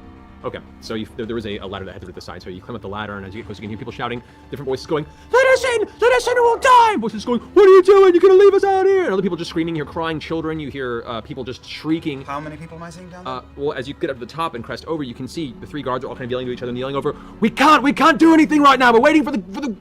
Look over and see you come over the edge, and you can see there's probably close to 50 or so people that are all pressed up against the gates to the inside of your keep. That are all shouting to be let in.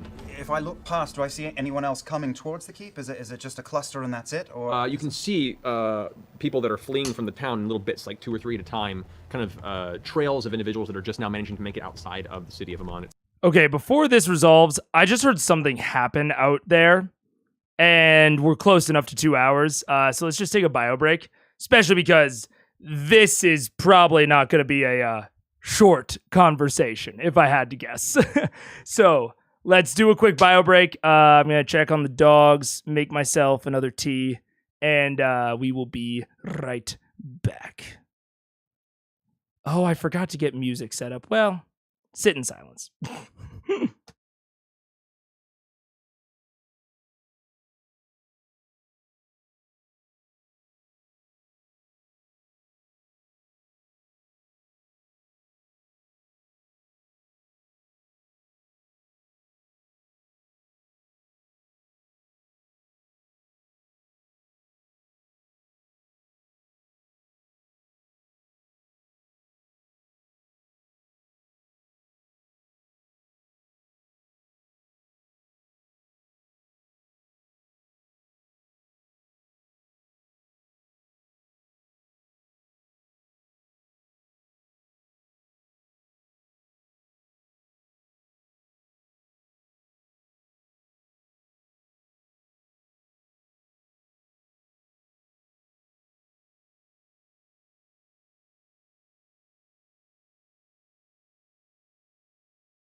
Oh, what the heck? Why does the break screen keep freezing? What the hell? Wait a minute.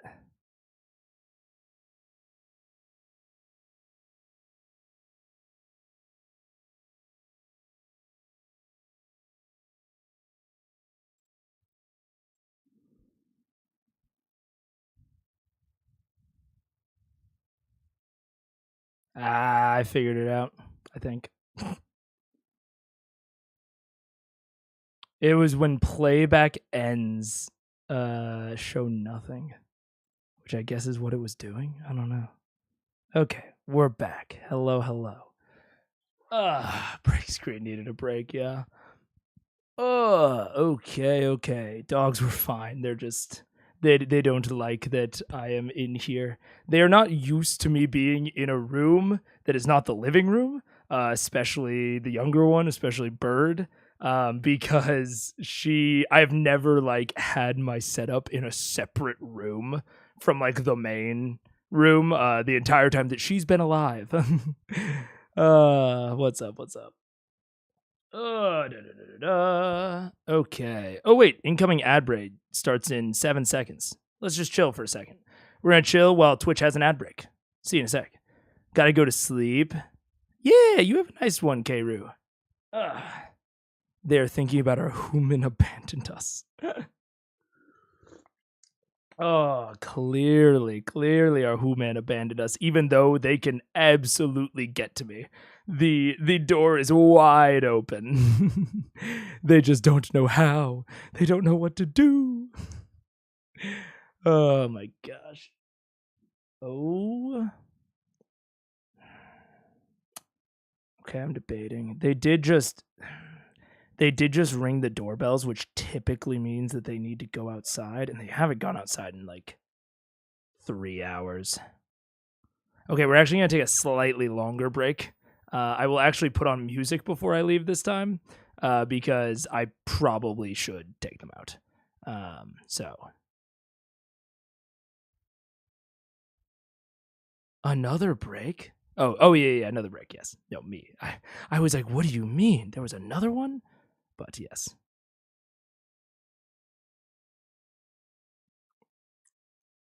Okay, yeah. Other break. I'm just gonna take. Both of them have pooped recently, so I probably just need to like take each one out to pee. Human, why did you forsake us? Yeah. Have it's. Oh my god! You trained your doors to ring the doorbell. Impressive. They have bells on the door, like sleigh bell type shit. But yes. All right. I'm gonna take them really quick, and I'll be right back.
What's up?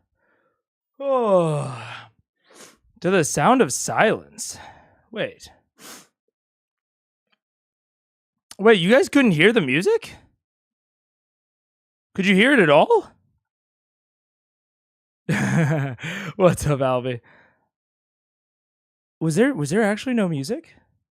Because like I can hear the music right now.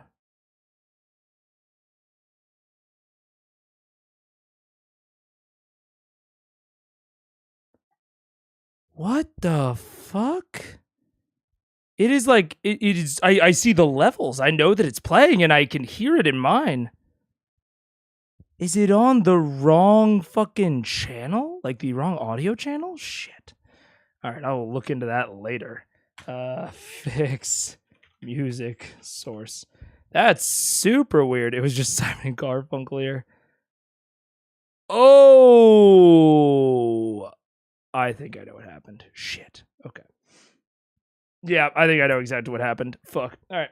Well, sorry for the length of that break. So you know how I was like, they won't need to poop. It'll be so fast. Couldn't have been more factually incorrect in my statements. They both pooped, and then we have like the poop bag thing, like attached to the leash, and I had 2 leashes because I have 2 dogs, and so I put like the poop bag around my hand to grab the poop. And somehow, when I went to grab it, the poop bag holder got, like, in the poop bag somehow. And so it just got shit all over it. And so I was like, what the fuck do I do? And I'm, like, looking at it, and I'm like, maybe I could, like, wash it off in the sink, but I would need to take it off the leash. And there's, like, dishes in the sink, so I don't want to, like, do it right now. And I can't even get it off the holder or like the leash because it's like so covered. And so then I'm like, well, I can't hang it up where it was because Paige might come home and she might like grab it and take them out without realizing what is going on. And I might not recognize that she's coming home. So that would be bad. So I just took the leash into the bathroom and hung it over the rim of the toilet.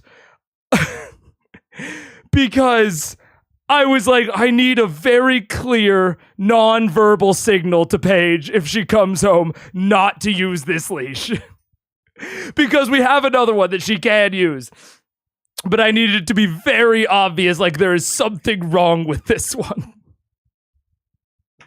So that was how my break went. I also, remade my drink. All right, I will figure that out. And Mustang is correct. I think that in terms of making Twitch better, unfortunately, it is towards the low end of the priority list. But it might some stuff might happen 2 weeks from now. So next week is unseen campaign focus. 2 weeks from now is like channel stuff. So it might get rolled into that. If not, we might see some Twitch improvements like 3 weeks from now. Is my thing that I'm thinking. 2 dogs is very doable. You will get good at it. Keep in mind for future that 3 dogs is effectively a lot more dogs than 2. Well, yeah, because you have to. I have a friend who has a kid, and he always talks about how they want one more kid because they have one right now. And he was like, "Yeah, we'll have 2, and then we're stopping. I don't want 3." And I was like, "Oh, really? Is that big of a thing?" And he's like, "Well, yeah. When you have 2 and you have a partner, you can play man on man. But if you go above 2, you have to switch to zoned. You have to switch to a zone defense. You can't go man on man anymore." And I was like, "That's a sports reference that I get." Yeah. So that's I feel a similar way about dogs. I think based on Bird and Bug's breeds, they're probably, and their like relative age gap, they're probably going to pass away around the same time. So I think that we're probably not going to get any more dogs until they pass away. And then we're going to have a couple of dog-free years that make it a lot easier to travel. Because it's hard and expensive. You have to board. It's a whole thing when you travel. And so then we're going to like plan some of our like big trips for essentially like after the dogs pass. And then after we kind of get all that out of our system, maybe, then we'll think about more dogs.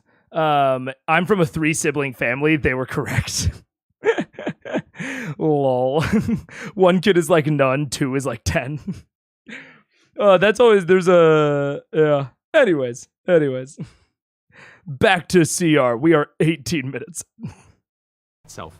Some of them are just heading out into the distance, just getting as far away as possible. A few more are heading towards the keep, and you gather that this crowd has been gathering here for the last few minutes at the very least. All right, slapping my hand on Kendrick's shoulder, we are going to let these people in. The city has come under attack.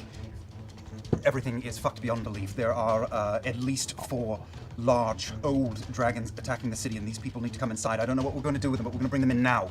And you and I are going to wait by the gate for those stragglers to come in. The rest of you take them inside, join the others. Oh, can I look at Cordell gives you a nod. Right, so we'll open the gate. Hold on. And you guys are you heading out to the foyer, to the courtyard as well, or are you staying inside the keep? Yeah, we see them. Okay, so you come out, you see this happening, and you hear them shouting in the top of the wall. Keyleth kind of stands in the middle of the foyer, unable to move. Keep them out of my workshop and put them into the spare rooms and anywhere we have cathedral? room. The cathedral is a great idea. At this point, you hear this strange high-pitched whine sound, Vax, and as you look up, you can see there are these columns of smoke that are just billowing out of the city in the distance as mass areas are just burning and smoldering. You see coming out of one of the clouds something kind of spinning slowly towards you, and you look up and see that it's one of the sky ships in the Cloudtop district. One half of it currently is in flames, and it's just Inside now. You're 100% right, Deadly.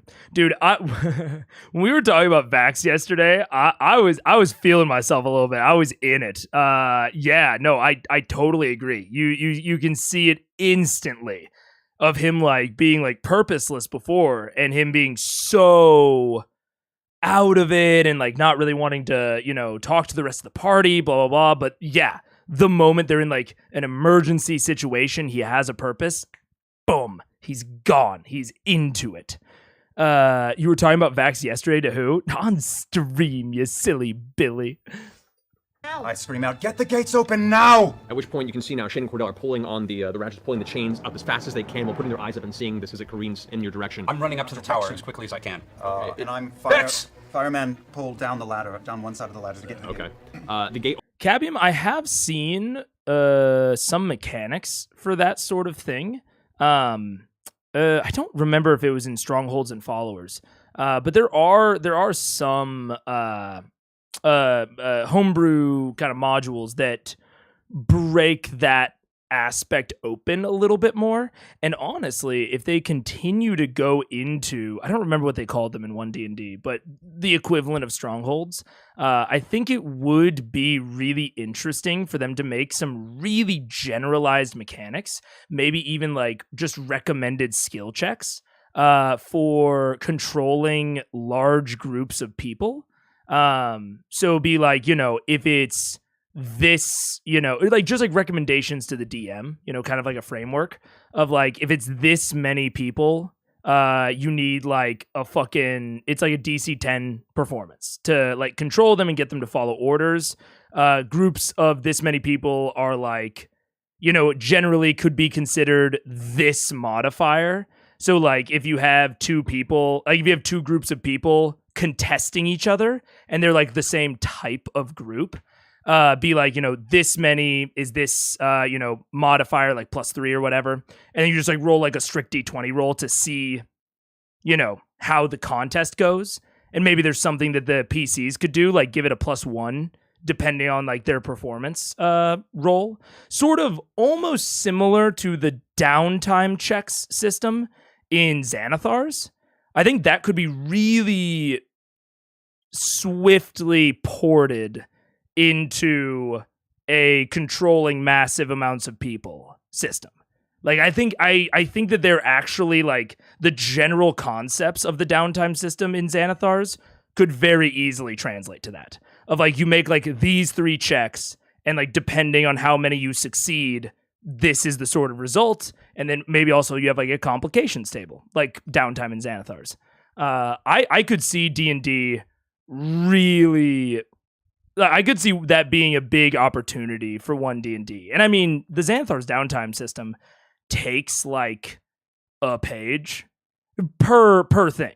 So it has a lot of like example tables, and you could do the same thing with the distinct types of groups. So you could be like, if you're leading soldiers, these are the checks you need to roll. This is like the DC table. This is the results, whatever. If you're leading a group of artisans, this is the thing. Like, I think they could totally take the same essential system and make it work absolutely beautifully. With really just like basically just making tables and deciding which checks, do that beforehand. And I think that would give a lot of like solid guidance to DMs. And again, you could keep it vague. Like, D&D downtime has like crafting a magic item, researching. Like, you could keep it really vague on the types of people you're leading and still have an easy time of it, I think. Opens a little bit, just enough to get one or two people through, and it just begins to push through. You can see now people are yelling in pain. Oh shit. I haven't been reading much of the chat, but 3K in vet bills. Jeez. I'm sorry, everybody, about the pet issues. That sucks. I'm really sorry to hear that. Bird had a little bit of a rough puppyhood, but it was mostly just buying like medication, and she's coming around to the other side. But that can be really, really tough to deal with. I'm sorry. Pain as they're being crushed as a whole mass of them are just pushing through the small funnel. Scream out, if you rush, you will die! It doesn't seem to be affecting anybody, unfortunately. There's just this inlaid fear and this animalistic need to survive. Start grabbing people's arms and pulling them through and helping people get through safely. At this point, the skyship has passed overhead, whoosh, missing the top of the keep and the highest walls by about 40 or so feet. Before a few seconds of silence, and you hear it impact, shaking the ground for a few seconds. Not far from here, you can see another blast of red fire and a couple of sparks of arcane energy that arc out as another column of smoke south of you begins to pour up into the sky. I feeling that kind of snap out of it and run to the south. I mean, you guys can talk about whatever, wherever. Like, if you guys want to talk about it, like personal stuff in stream chat, that's totally fine. If it is personal, I might not read too much of it, and I might not read it out loud. But yeah, feel free. Exit at the castle to look for the explosion. Okay. As you start rushing that direction to the south side of the castle, looking back to where the skyship came through, you can see the smoke parts once more, and you see unfurling from within two large white wings bearing down, and you can see as it swoops down, there are groups of people that are rushing, 100, 200, 300 feet away that are just like pulling themselves out of the ravine that sits between the south walls of Iman and the north walls of your keep. As they're pulling through the mud in the stream there, it's about 4 or 5 feet deep. It just swoops down and unleashes a blast of freezing cold energy that freezes that whole section of the river solid, and every person in that vicinity as well. They locked in place. Dude, can people see all of this?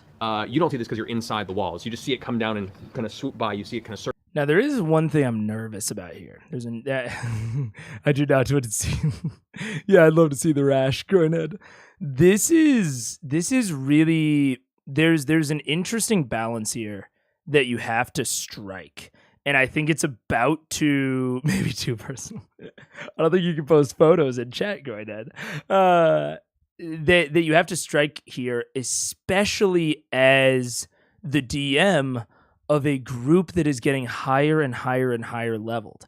Of even if you have a threat like these ancient dragons that are way too difficult for the PCs to interact with, you cannot rely on them just watching. Like when they are lower leveled, 4, 5, 6, you can kind of grasp the entire range of their capabilities as a DM. Like you can kind of hold them all in your head all at once and kind of see the web of possibilities. And so if you have I would call this close to a cutscene. If you have this sort of cutscene type of sequence where it's like, okay, there's these people rushing in, you see these people in the distance, the dragon does this, right? He's narrating all of these things that are happening sequentially, but he is not opening up the floor for the PCs to interact. So that's what I would generally call a cutscene, is when you have like distinct events happening in sequence and the PCs are not essentially given the chance to react in any way. That's what I mean by when I say a cutscene. And cutscenes get more and more, I don't know if risky is the word. They get more and more complicated as the PCs level up, because as we're about to see, Keyleth wants to do something. And so you can't plan out a cutscene that is too long. Like, Matt ran into this same issue in the Briarwood Ziggurat, where it had something where he had that cutscene type of interaction with the Briarwoods and the people inside the glass, and then Vax Misty stepped out. And I don't think that I think that Matt rolled with it really well. But that is something that you have to keep in mind as a DM, is that you might just not be able to finish your cutscene. Not saying that cutscenes are bad or invalid or that you can't or shouldn't use them, but you have to basically assume that you are only guaranteed to get through like the first 1 or 2 actions without any interaction from the PCs. Because like these PCs have 6th level spell slots. I mean, even 5th level. They have like superhuman-esque abilities, and they won't be able to take down the dragon, certainly, but they can do a lot. And so when I say that you have to keep this in mind, you cannot base future preparations, whether that comes from like set piece planning of like, clearly Matt had kind of a plan for if they went back to the keep, there would be this crowd of people trying to get in. Very good plan. Very solid plan. Makes sense with the world. And it was not based on a cutscene. But you can't have any plans like that if they are based on something that happens in a cutscene 3 or 4 steps down the road. Once you get 3 or 4 steps into the cutscene, you basically have to assume that it just might not happen. So something to keep in mind. Circle around. You, however, have a good view of this right as you're about to go down the wall on the ladder. Vex, I need you on the roof. All right. I run up. Okay. As you go running up, you guys see now it circles back around, and its wings kind of tilt to one side as it begins to make its way towards the keep for a second sweep. I would like everyone to roll initiative. Oh, Jesus. And it does seem like Matt, with that cutscene, had about what I was talking about. He had the crowd pushes forward, the dragon freezes some people in the distance, and then he paused and he let them react. So I think that, I mean, I don't know if he was thinking about exactly what I was thinking about, right? But I think that that is a good example of like, he had 2 steps and then a space for them to react. So that he could react as the DM to whatever they do. I don't think you want to go too much further than that. I think Matt did it right. Oh, natural 20. All right, so You want to go It first? doesn't do a whole lot right now, but good there. Percy and Vex, you guys are up on the wall technically, right? Right, Summer. Yeah, it's kind of what I'm, getting after, is like, if you make the cutscene too long, right, you totally don't want to interrupt, but like, you have something you could do. And you don't, like, if there are scripted events, like people getting frozen to death, and you could have prevented it with your character, you feel like it's your fault for not interrupting the cutscene. That consequence happened to those people. And if you think in your mind, well, it was a cutscene, it was basically a scripted death, then that takes you out of the story. You feel less agency as a player, and I think that's where we get into the feelings of like railroadedness. So I think that essentially the length of cutscene you can have is sort of determinant based on level. And I think that the higher the level you are, the shorter the cutscenes have to be. Because the amount of things that the players are capable of doing and capable of like, and the amount of times that they will want to interrupt I think goes up and up and up and up as the level goes up.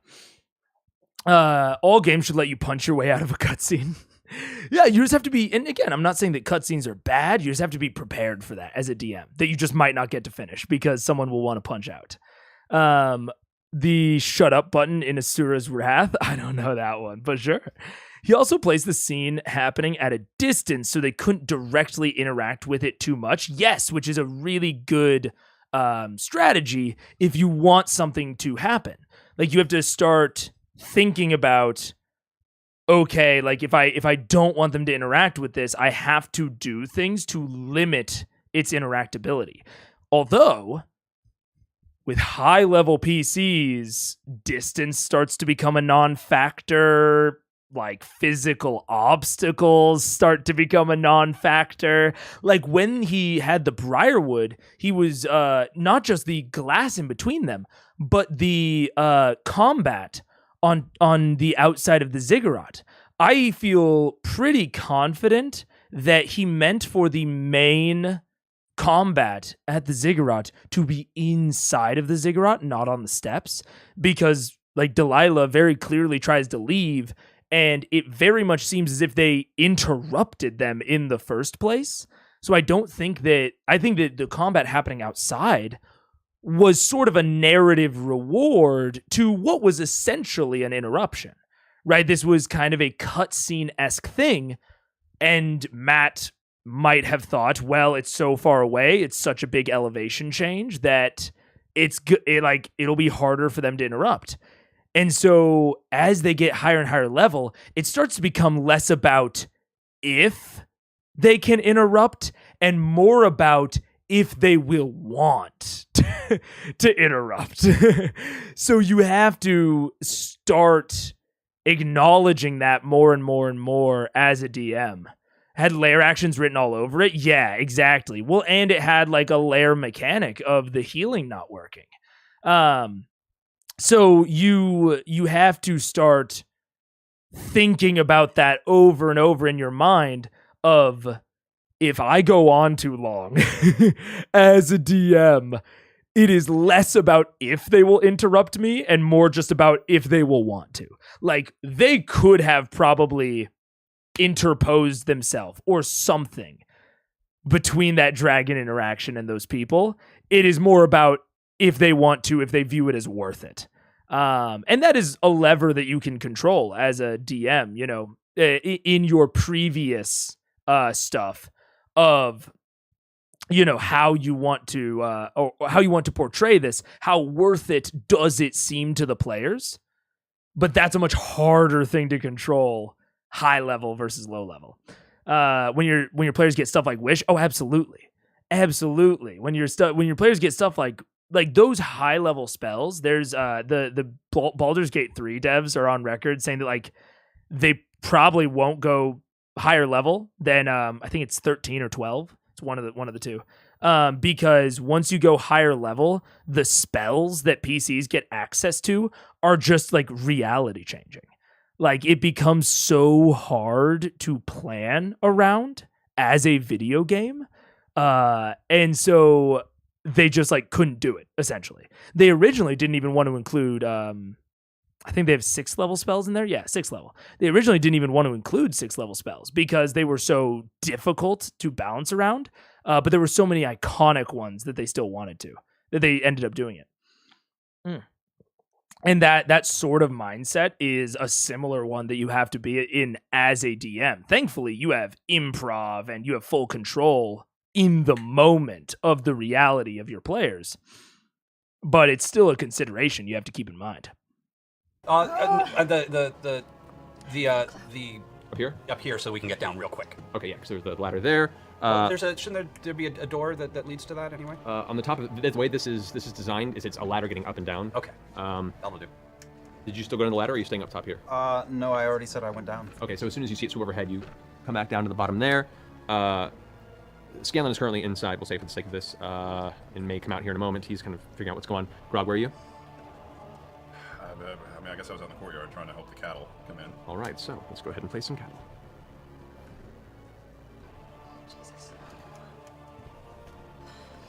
Oh wait, this is combat. I forgot. The door to get back inside is located where?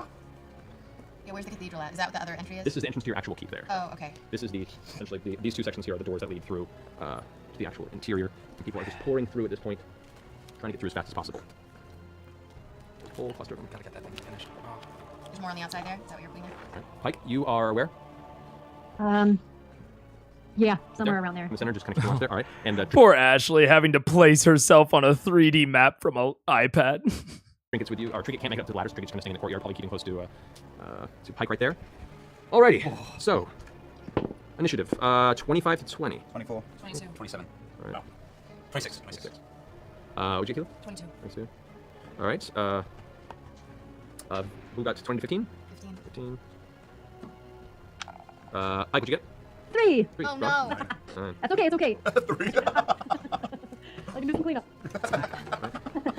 3. And, Matt, real quick.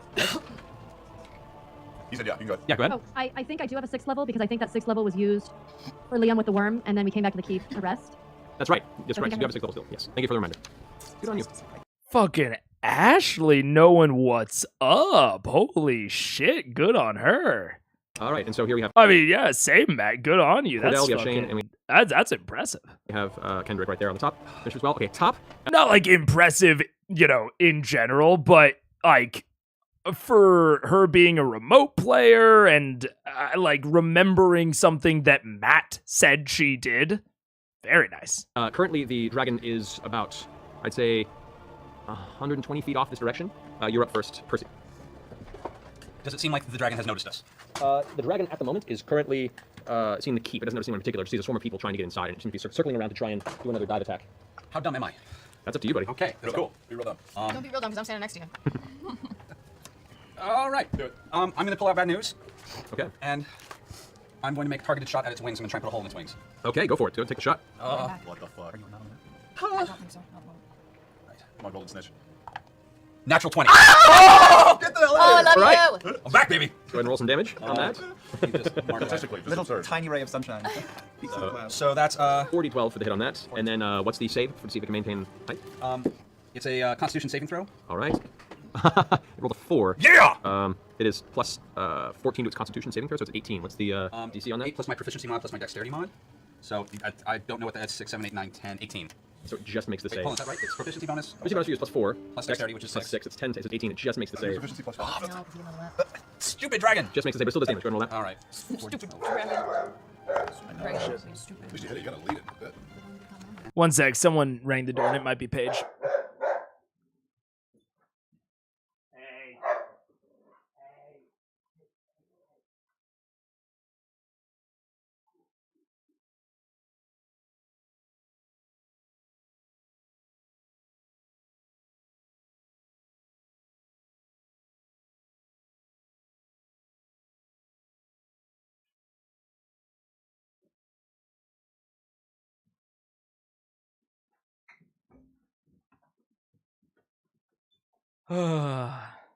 Hi. Oh, hello.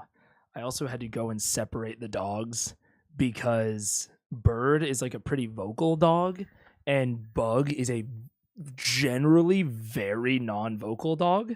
Like she doesn't like do much normally except when she hears someone outside of our home, at which point she barks. Or when the doorbell rings, she barks. And she Bird gets so confused every time. Like I walk out and Bird is biting at Bug's mouth, assumingly trying to get her to stop barking. Ay, ay, ay. Praise be. Amazing lines. How dumb am I? That's up to you, buddy. I agree. It was a little bit of a mind to see it appear on screen. This is an off-brand Yeti. I don't know. Dynamic SE. Tortilla blanket? Yes, sir. Just wrap me up. Call me a burrito. Bird and bug, bug and bird. It's hard to be a dog. We breed wolves for 20k years to be our alarms and then suddenly decide we don't like it anymore. Yeah. Did you warn Paige about the leash? No, it's still in the toilet. She's not home. Mega burrito. 27 points of damage. Okay, nice. Yes. And then,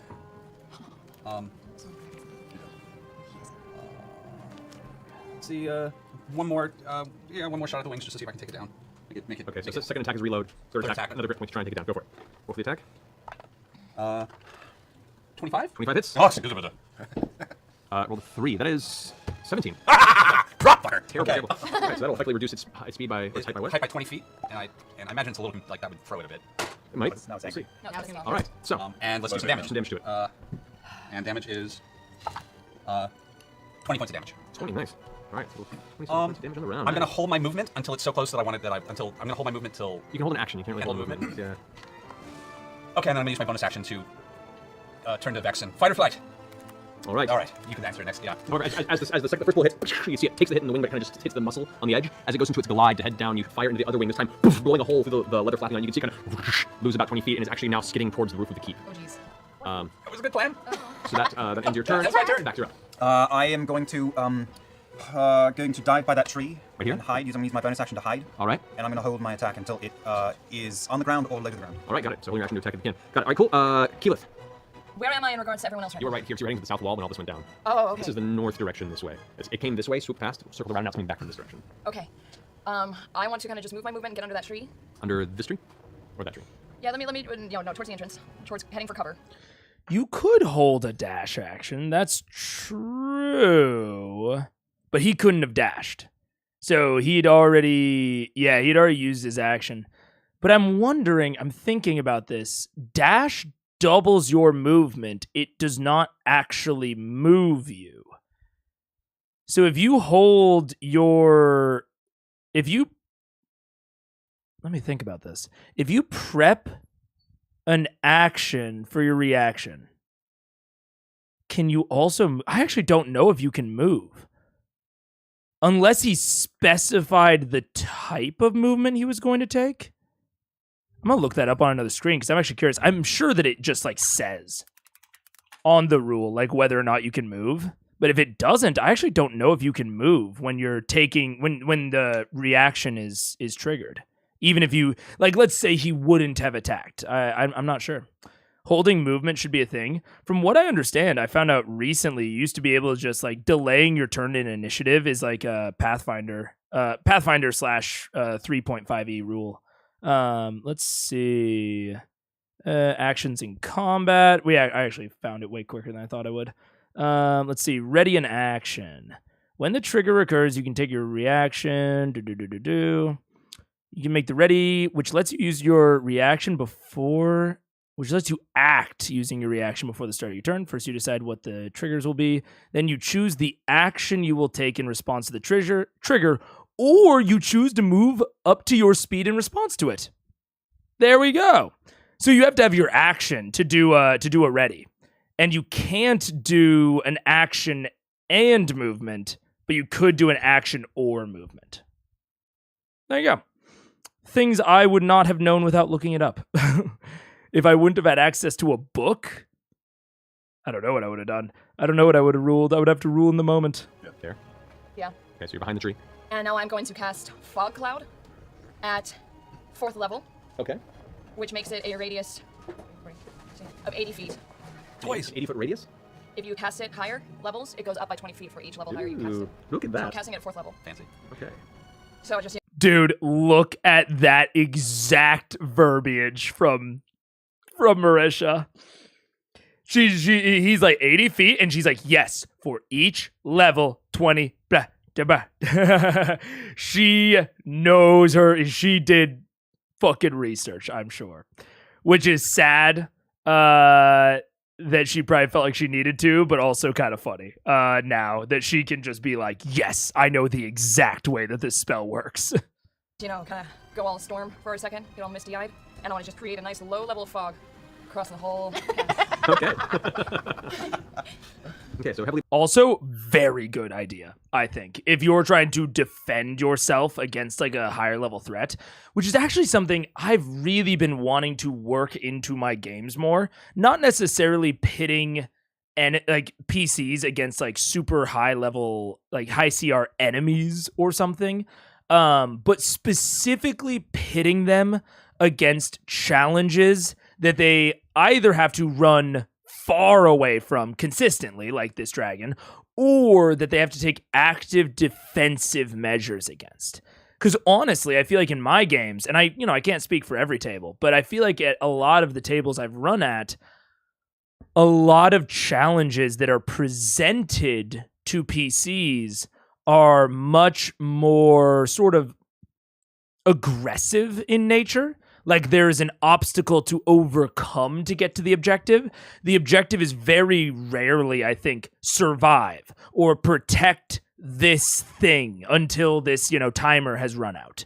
I think that is a type of combat and a type of puzzle that is a bit lacking, or has been a bit lacking at my tables. So this is a good kind of example of that, and a good example of a spell being used for that, like a fog cloud. Like, I think that's a great usage of this spell to protect people from the dragon. Like, it could easily wipe out all of the commoners, like we saw at the coronation speech with its breath weapon. And, like, it still might. You can't protect all of them. But Fog Cloud is a great example of a spell that just makes it harder on the enemies to, like, act and give you more time to prepare and use resources. So very cool. I like that a lot. Can I roll to punch the tornado? Like a natural disaster, like a tornado? Could be. Yeah. A tornado could totally work especially if you work in... I do think that something like a tornado... you would need to, because there's no stat block for a tornado, right? So you would need to prepare, like, what are the challenges going to be? You basically need to abstract parts of the tornado, the wind, the debris, whatever, into what are essentially going to be traps where the party's going to need to make saving throws in order to avoid damage. And I think that so following out the tornado example, I think that a really engaging part of that puzzle would have to be how that affects the environment around you. So they had to rush to that tree when they were going to transportation via plants, right? They had to rush to that tree because it was very clear that if the dragons just kept doing their shit, that they were probably going to burn the tree down or take the tree out as a viable option very soon. So they all used resources to get there as quickly as possible, which I think is really cool. So in the tornado example, I think that it would be very good. Like a good part of that puzzle and encounter would be not just how the tornado is affecting the players, but how it's affecting people around the players, and more specifically, buildings. Because that's what we see a lot with like hurricane or tornado aftermath. It is a lot of how did this affect the landscape that the tornado or hurricane tore through. Like the towns that were leveled, the buildings that were maybe left unscathed randomly. Like thinking about all of that beforehand as a DM, I think that could be a really cool encounter. To just basically just survive this force of nature with the least damage possible. It's kind of the ultimate resource suck combat. I've talked about resource suck combats before, where there are things that are just meant to drain your resources so that a later challenge is harder. This is sort of the ultimate evolution of that, it's not a resource suck. It is, can you use your resources smartly just to survive? Not to overcome the challenge and potentially run away, if your resources get too low. It is you use your resources smartly or you die. Those are things I've never really... I've done them to some degree, but normally as sort of modifiers to a combat, where there is some natural thing that is happening, kind of like I described with the worms 2 streams ago.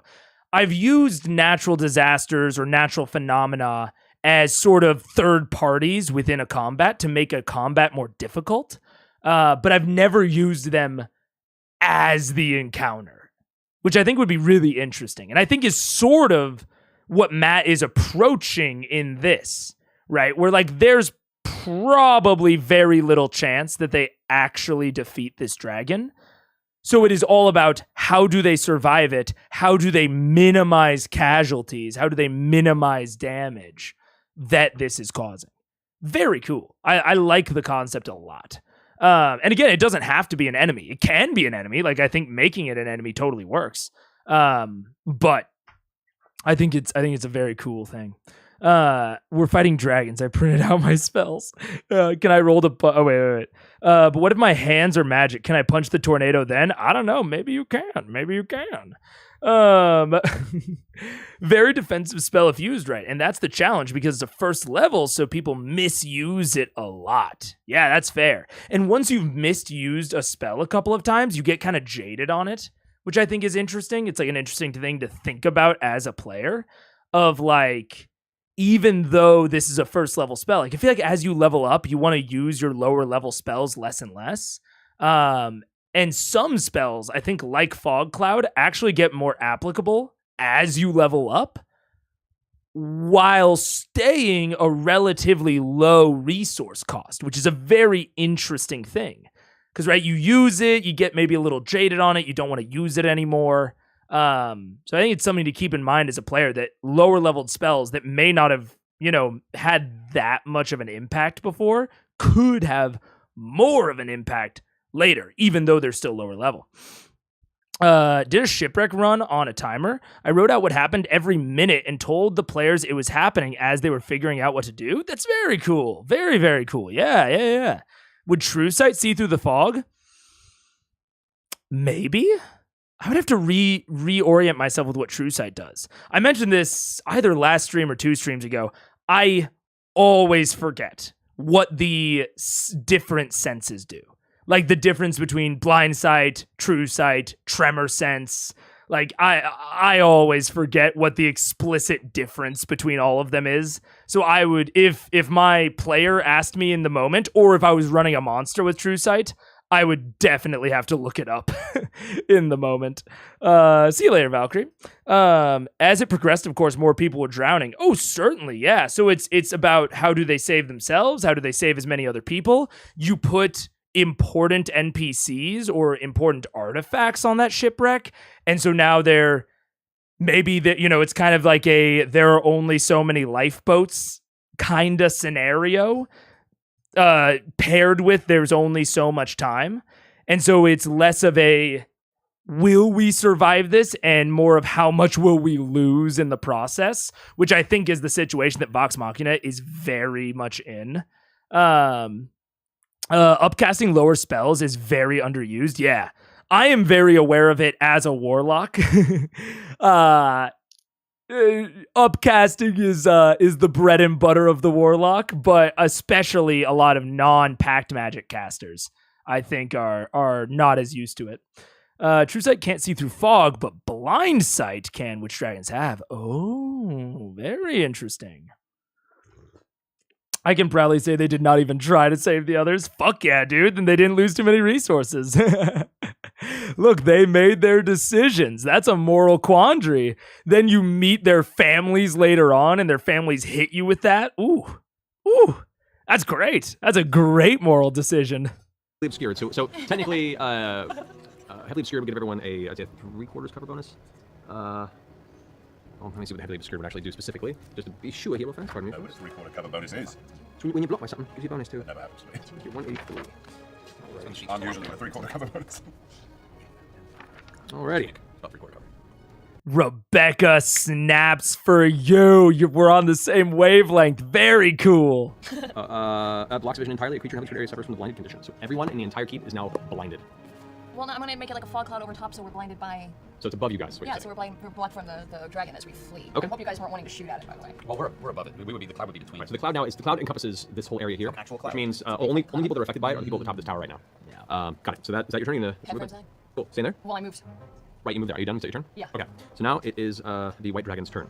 White dragon, as it comes down, you don't see it anymore. So the fog cloud. This is a very interesting level of verticality and something that I think is sort of, I don't want to say hard to run, maybe hard to run. Like I think there's a very easy level of well, not very easy, easier type of verticality of like they're like one story up, one level up. Like I think we can talk about it in terms of like building levels.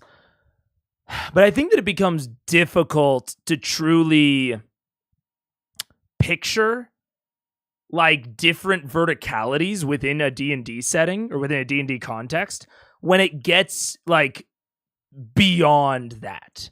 I think that there's kind of like, you can kind of imagine like 5 or 6 stories, I think, in your head as a PC and like kind of keep track of where everyone is on those levels. And I think that beyond that, it all just kind of becomes the sky. Like, I think everything else above that like 5th or 6th story is just kind of above. And, we can talk about it in terms of feet and in terms of like ascending and descending, but I think that's really hard to grasp as a player. And so I have generally avoided making ground versus sky combat because I think it's so hard to like picture in your head. I kind of do either ground-based or air-based. And if they have any interaction, the transitionary zone between them is kind of nothing, like the transitionary, I don't want to say it's like instant, but it's like, I don't make like a huge point of like the transition between the sky and the ground, because I think it's really hard to conceptualize, on a table. Kind of no matter what style you're using, if you're using minis, if you're using Theater of the Mind players might be more used to it, but even then I think it'd be tough for them. So it's definitely something that I generally avoid. And I think Matt generally is. He did like, it's in the sky, it comes down and makes a swipe, and then it goes back up, and now it's in the sky. Like, I think he's kind of doing that, of like, it's above, or it swipes down below. But it does make these sort of land and ground predators like dragons or even rocks, I think, a bit hard to run. You have to be a little bit more careful with it as a DM. Because you can even see, I don't know that this is the exact thing that I'm saying, but kind of that difference and kind of clarification needed between Marisha and Matt of like where the fog cloud is. Because it's sort of hard to conceptualize like where that is given her goals of like interposing it between them. Like, does that mean that it's like 50 feet up? Does that mean it's 20 feet up? Like, it's a bit complicated. It's a bit hard. And I could see that leading to misunderstandings and then decisions being made based on misunderstandings that the players didn't actually want to make. So it's tough. That's just a tough factor. I think that Matt's doing it generally how I would, of having kind of sky zone, land zone, and then in between. But yeah, it's tough. I did a lot of research on sites when I did a blind fighter build. Oh, that's sick. That's super sick, Dr. Hoovy. I've always, once they had that fighting style come out, I thought that fighting style was so cool. I've never actually like utilized it, but very cool. Fog cloud is actually fog, now illusory terrain on the area impacted by fog cloud. That's power gaming. Fuck yeah. That's a good one, Daniel. I like that a lot. When you get beyond a range of 30 vertical, it just gets hard to realistically put it on the table. Yeah, I mean, because you can have, like, Matt has utilized those, like, clear things that, like, like make things look like they're floating or in the air. But yeah, I agree. Once you get beyond a certain point, it just becomes hard to represent. So I think you need like the land, the sky, and just the stuff in between. You can kind of have like that transitionary zone, which is like where the dragon is like when it's diving. Like if it makes a dive and you make a reaction, it's in that transitionary zone. I would probably put the fog cloud in just the vague transition zone of like, based on what she said. She wanted to like interpose it between the dragon and them. But it's tough. You do have to like think about it very abstractly. When I do a Sky vs. Land, I have I usually have items to make the flying entity hover over a point. Yeah. So you almost have like a shadow item or like a shadow mini that like represents, something a certain amount of feet up. I think you could do that paired with like a number. So have it like, okay, this is the shadow mark for like where the hovering entity is above. And then like right on it, if it has like a whiteboard surface of like 100 feet, 50 feet, like that could work. Still a little tough though. I think you're going to have a lot more conversation between the DM and the players of like range clarifications of like knowing how high up the dragon is, thinking about that diagonally. You'll have to have a lot of range clarifications. And that's maybe a recommendation to players. I know sometimes players, which I totally understand, like D&D breeds, or I don't want to say breeds, but it creates this level of confidence because the combat is so mechanized, like it has so many mechanics and so many details, like ranges, that a lot of times as a player, you feel like I can just put together my whole turn without having to ask the DM anything. And then I can surprise both the players and the DM with my plans.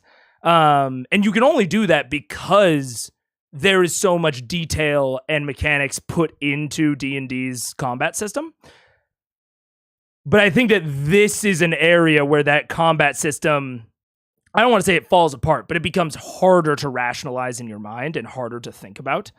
So as a player, I think you need to not give up your ego, but that's maybe the wrong way to say it. But like you have to know that you're going to probably have to ask for more clarification. And as a DM, you have to be patient and like willing to consistently give that clarification if you're going to run this sort of combat. More work needs to be put in, but the items keep it easier to manage. Yeah, that's totally fair. I can very much see that. Yeah. Obscures it, but you suddenly hear the sound of a heavy object slamming into stone and the cracking and breaking of stone against the surface as the dragon has now, due to the fall of height, slammed the top of the keep and is just tearing its underside against the roof. Who knows the state that the roof of the keep's going to be in right now, but because of that, I'm going to go ahead and... Let's have Bristol fix it. Oh, wait. He was the overseer. He actually somebody else built the actual thing. Okay. But, okay, so it suffers 14 points of damage. Yeah, it's dragon hide, man. What about all spires? Slamming into the top of there that are anti-dragon The poison. really Yeah, barbed that was a dream, spires. unfortunately. However, it does somewhat emerge. You can see its form somewhat as it comes down in this direction, ending its movement here. No. Wait, it can't like skids to a halt right there. It's a fog cloud as it slams into the keep and kind of like tumbles off the top of it and catches itself in the air. Okay. As How high above us is it? it is currently 20 feet above you guys. For its turn, it is going to pick a random direction. Try and blast its cold breath at. So I'm going to go ahead and roll a random direction on this. Does it still come in fog? Yeah, I can't see right now. Currently, it's obscured. Oh, Oh no, but it has blind sight, 60 feet, so it has no effect on it, unfortunately. So as it stops in the air, it still manages using its sense of smell and its general atmospheric ability to sense what's around it. It seems to move its head. Can I attack right now? I was holding my attack. You can. Now, what's the range on your daggers? 60, because I'm sharpshooter. 30, 40, 50, 60. It's just at the cusp. Like, just barely the cusp. Yeah, you can get your attack. So I'm going before him, and it's a surprise attack because I'm hidden. Yeah, so so I'm you're going essentially first. you're interrupting his attack because the moment he came into range. Okay, so it's an advantage. Does sharpshooter work with thrown weapons? I believe sharpshooter is ranged weapon attacks, not ranged attacks. I could be wrong, though. Might be running fucking sharpshooter wrong. I mean, I don't think anyone's ever tried to use it on a thrown weapon in mine. Oh. Wait, yes, it does. Yes, it is ranged attacks, or yes, it is ranged weapon attacks? Thrown weapons are a ranged attack. Yes, thrown weapons are a ranged attack, but they are not a ranged weapon attack. So there's a difference in D&D of like a melee attack or a melee weapon attack. Because you can make a melee attack with a ranged weapon. You can hit someone with a bow as an improvised weapon. And thrown weapons are the corollary to that of they are ranged attacks with a melee weapon, not a ranged weapon attack. Aren't all ranged weapons thrown in some way? Nice. Ranged weapon attack? Oh! So then, unless there is sage advice that is contradicting me right now, attacking at long range doesn't impose disadvantage on your ranged weapon attack rolls. By my understanding, it would not apply to daggers then. It wouldn't apply to daggers. It wouldn't apply to hand axes. It would apply to darts, because darts are a ranged weapon that are also thrown. I believe. Oh, wait, if I'm remembering right, darts might be simple melee. No, I think they're simple ranged. Anyways, it's a weapon attack that's ranged. Right, it is not a ranged weapon attack, yeah. To be fair, I feel like applying it to all ranged attacks is fair homebrew. Oh, I don't disagree at all. This is one of those, this is like a very rules lawyer, fucking very non-intuitive understanding of the rules, yeah. But yeah, that's a little bit of the rules lawyer cap coming back on. I think the only reason I actually know is because I was making a strength-based rogue that used darts. So I think that's the reason that I'm aware of kind of these these rule intricacies, if you will. Are daggers just larger darts? It's more like darts are thicker arrows is more, because I think D&D darts are supposed to be modeled after the plumbata, the Roman plumbata, which are like, I don't even know how to describe them. They're like thick javelins with winged, with like arrow fletchings. They're very weird. And you toss them like a fucking discus almost. I don't think there's a feat for thrown weapons that works like sharpshooter. I know. I wish that thrown weapons were cooler. Seems like something 1D&D should advise. Maybe. I looked into this once when my player wanted to use it with daggers. We just let it go because it's fun. Precisely, Deadly. It's fun. Who cares? It should apply to all non-spell ranged attacks. I mean, I think that's totally fair. I would totally, because yeah, it's a ranged weapon attack. It is just not a ranged weapon attack. Totally silly. Totally can be rule of cool doubt. Plumbata are dagger-sized mini arrows. Mini? I thought they were like the size of your forearm, which I guess a large dagger is about that. I just know they're like thick. It seems there's been some clarification that thrown weapons are not ranged weapons, but throwing attacks are ranged weapon attacks. Interesting. I'll say the first two benefits of sharpshooter work on daggers. Oh, so there has been sage advice. I mean, sage advice is basically homebrew anyways, so...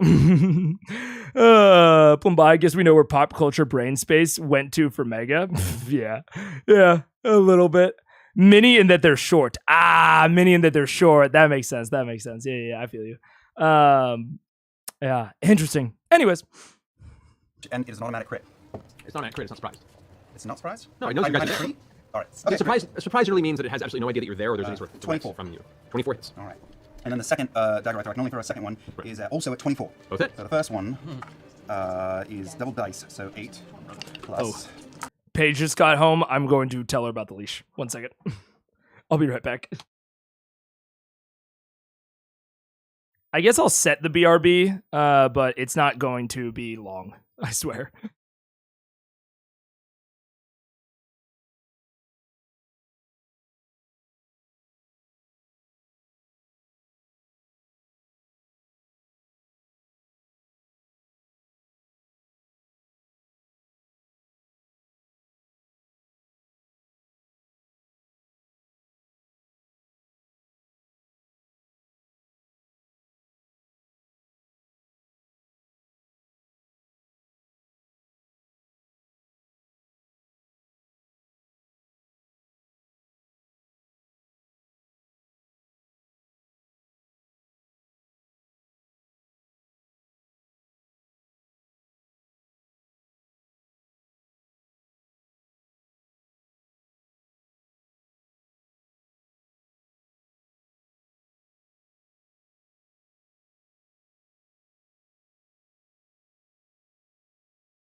I'm glad that my chats like each other. Most of the time, YouTube, Twitch people don't. There's animosity. Maybe I'm starting it off early to where we all like each other. Nothing suspicious going on? Right. None of you are doing anything suspicious, right? Of course not.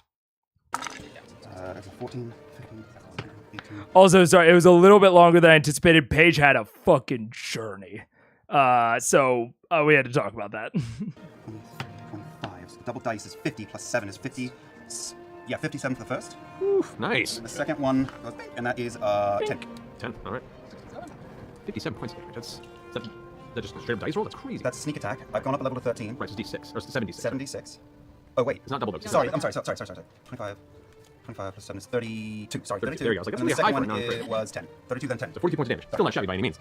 All right, gotcha. As you chuck both daggers in the direction where you can see it, as it's just now at the very bottom of the fog cloud, you have just enough visual to go ahead and strike towards it without missing, and both daggers just sink into the bottom of the creature. One of them you know is a nice, impactful wounding for any other creature, but it doesn't seem to have taken much issue with the impact of the blade. Really clear your side again. That ends your reaction. Now, Vorgal's going to go. Looking at the area of most density. What was his name again? We'll learn that shortly. Dude, I will say, you guys want to know some fucking inside baseball about TikTok? Originally, when I started making content about a year and 2 or 3 months ago, I was basically TikTok, I don't want to say TikTok exclusive, but basically. And my goal was to get on TikTok live because the fucking, oh, I missed the dragon name drop? Fuck. Varugal. Nice. Hell yeah. Fucking needle blight. I was reading your shit and thinking about something else. Morpheus doth call me. See you later, AKL.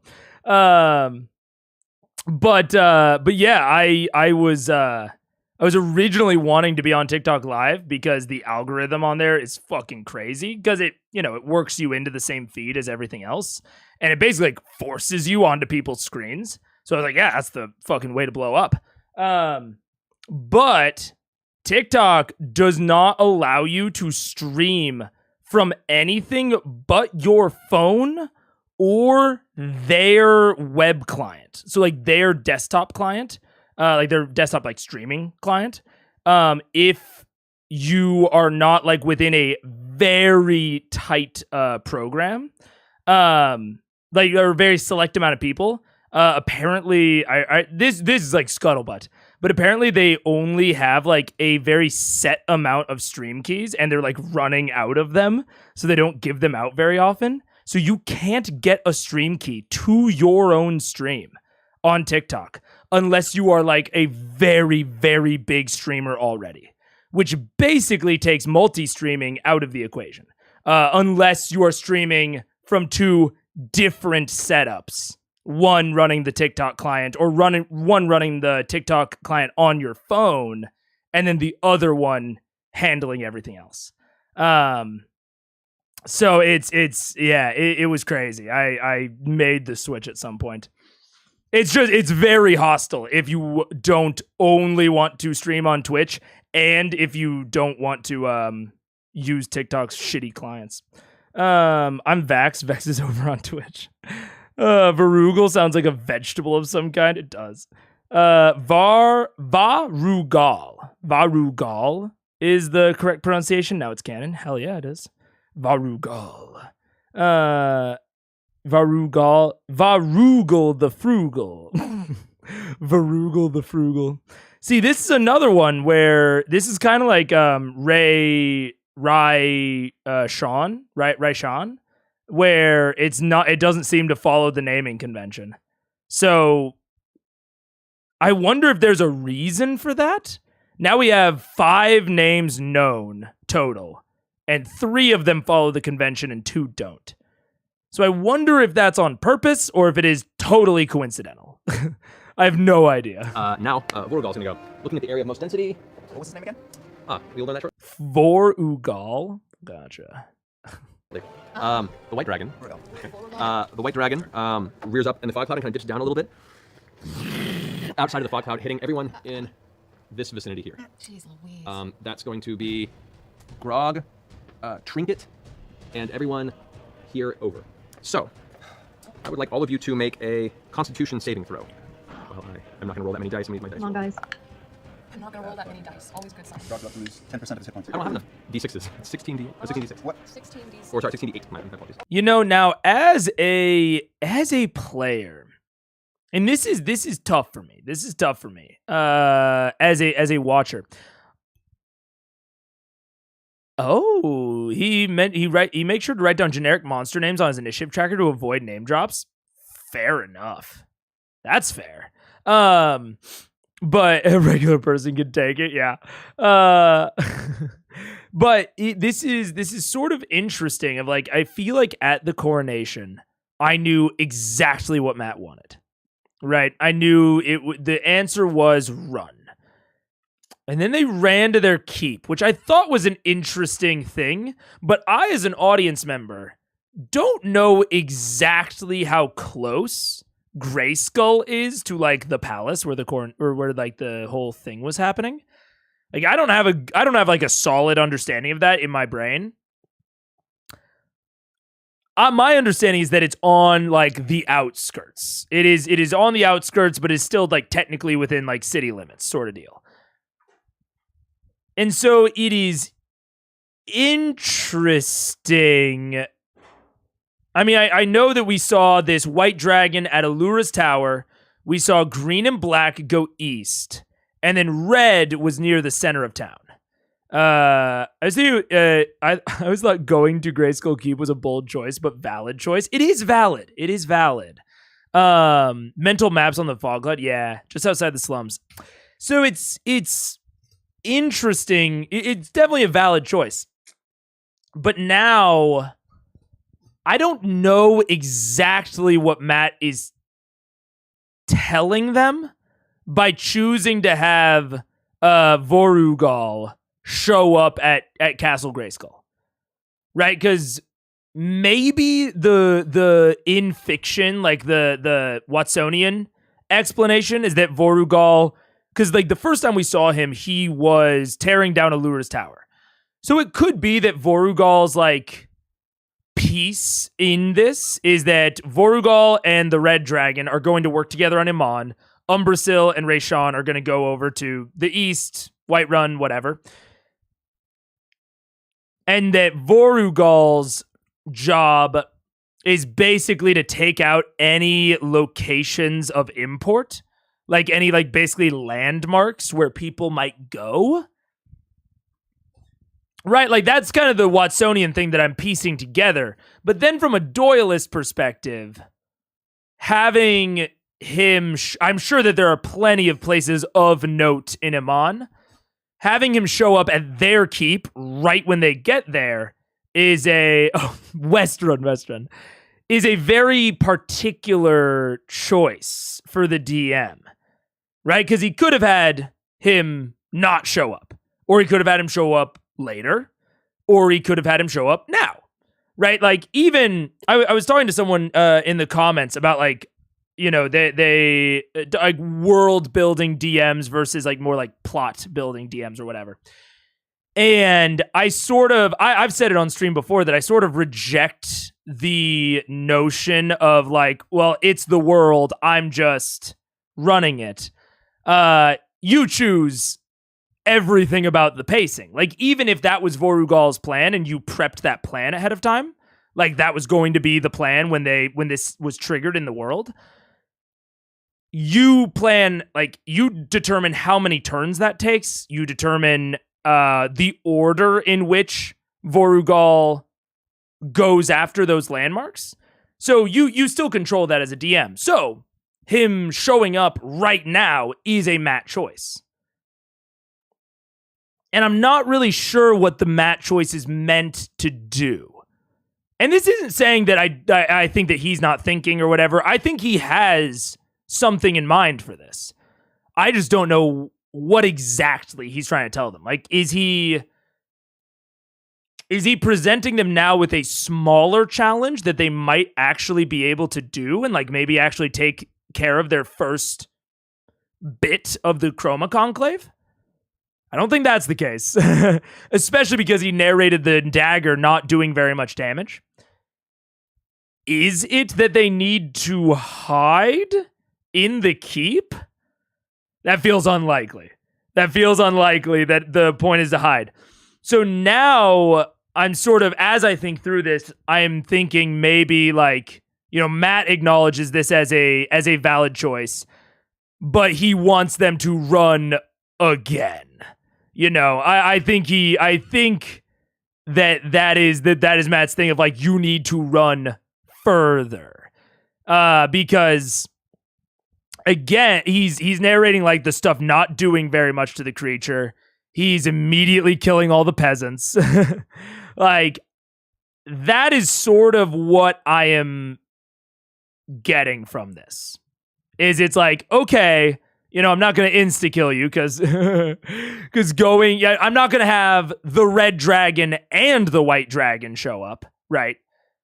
Because I also think that you can make that make sense doyelistly. Like in fiction, you can make it make sense that the white and the red both show up to the keep.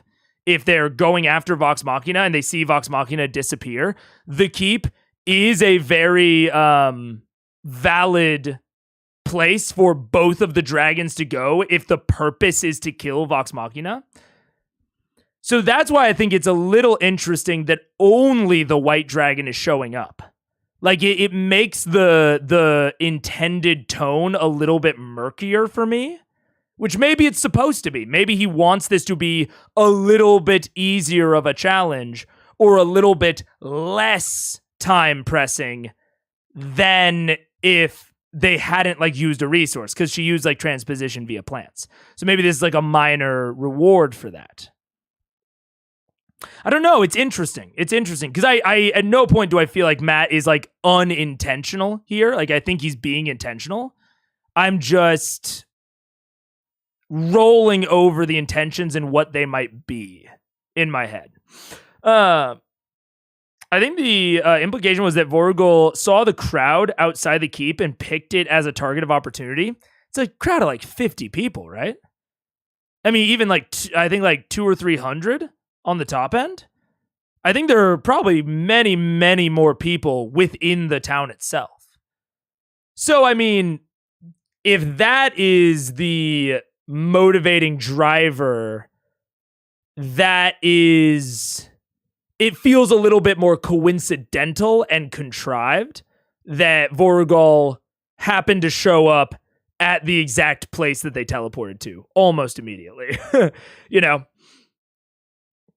I mean, it's not invalid. Like, I think that contrivances, that's not exactly what I mean. It's not invalid, but it is a little bit overly coincidental. I have a spoilers question that I'll ask in a bit. Oh, okay, cool. Run to the hills, run for your lives. Mega did not get the reference. I do not get the reference, no. If a lot of people is going there, the place must be of some importance. Well, yeah. But I think that there's going to be a lot of those all over the place. Like, let's say it's at least, I think there are going to be at least, I would say in a town the size of Amon, 6 to 7 places like that. I think that's a pretty conservative estimate that are probably going to look important and have a lot of people going to them. And so the 1 in 6 or 1 in 7 chance that Vorugol chose this, like, again, it can totally happen, but you start to edge towards a little too contrived. Although maybe, and that's again, I'm not necessarily critiquing this because I don't feel like I have enough information. Sometimes I give critiques that, turn out to be wrong or explained later, and I was giving them confidently with not enough information. I just didn't know I didn't have enough information. This is one where I'm trying to puzzle it out because I feel like there is an answer that I'm just not really tracking down, both Watsonian and Doyelist-wise. Like, I feel like I'm the one who's not getting it. I don't feel like there's not something to get. Sometimes I do think that.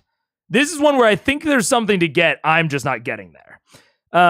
It's from an Iron Maiden song. Oh, I've heard a couple of Iron Maiden tracks, but I haven't actually delved too much into Iron Maiden. Run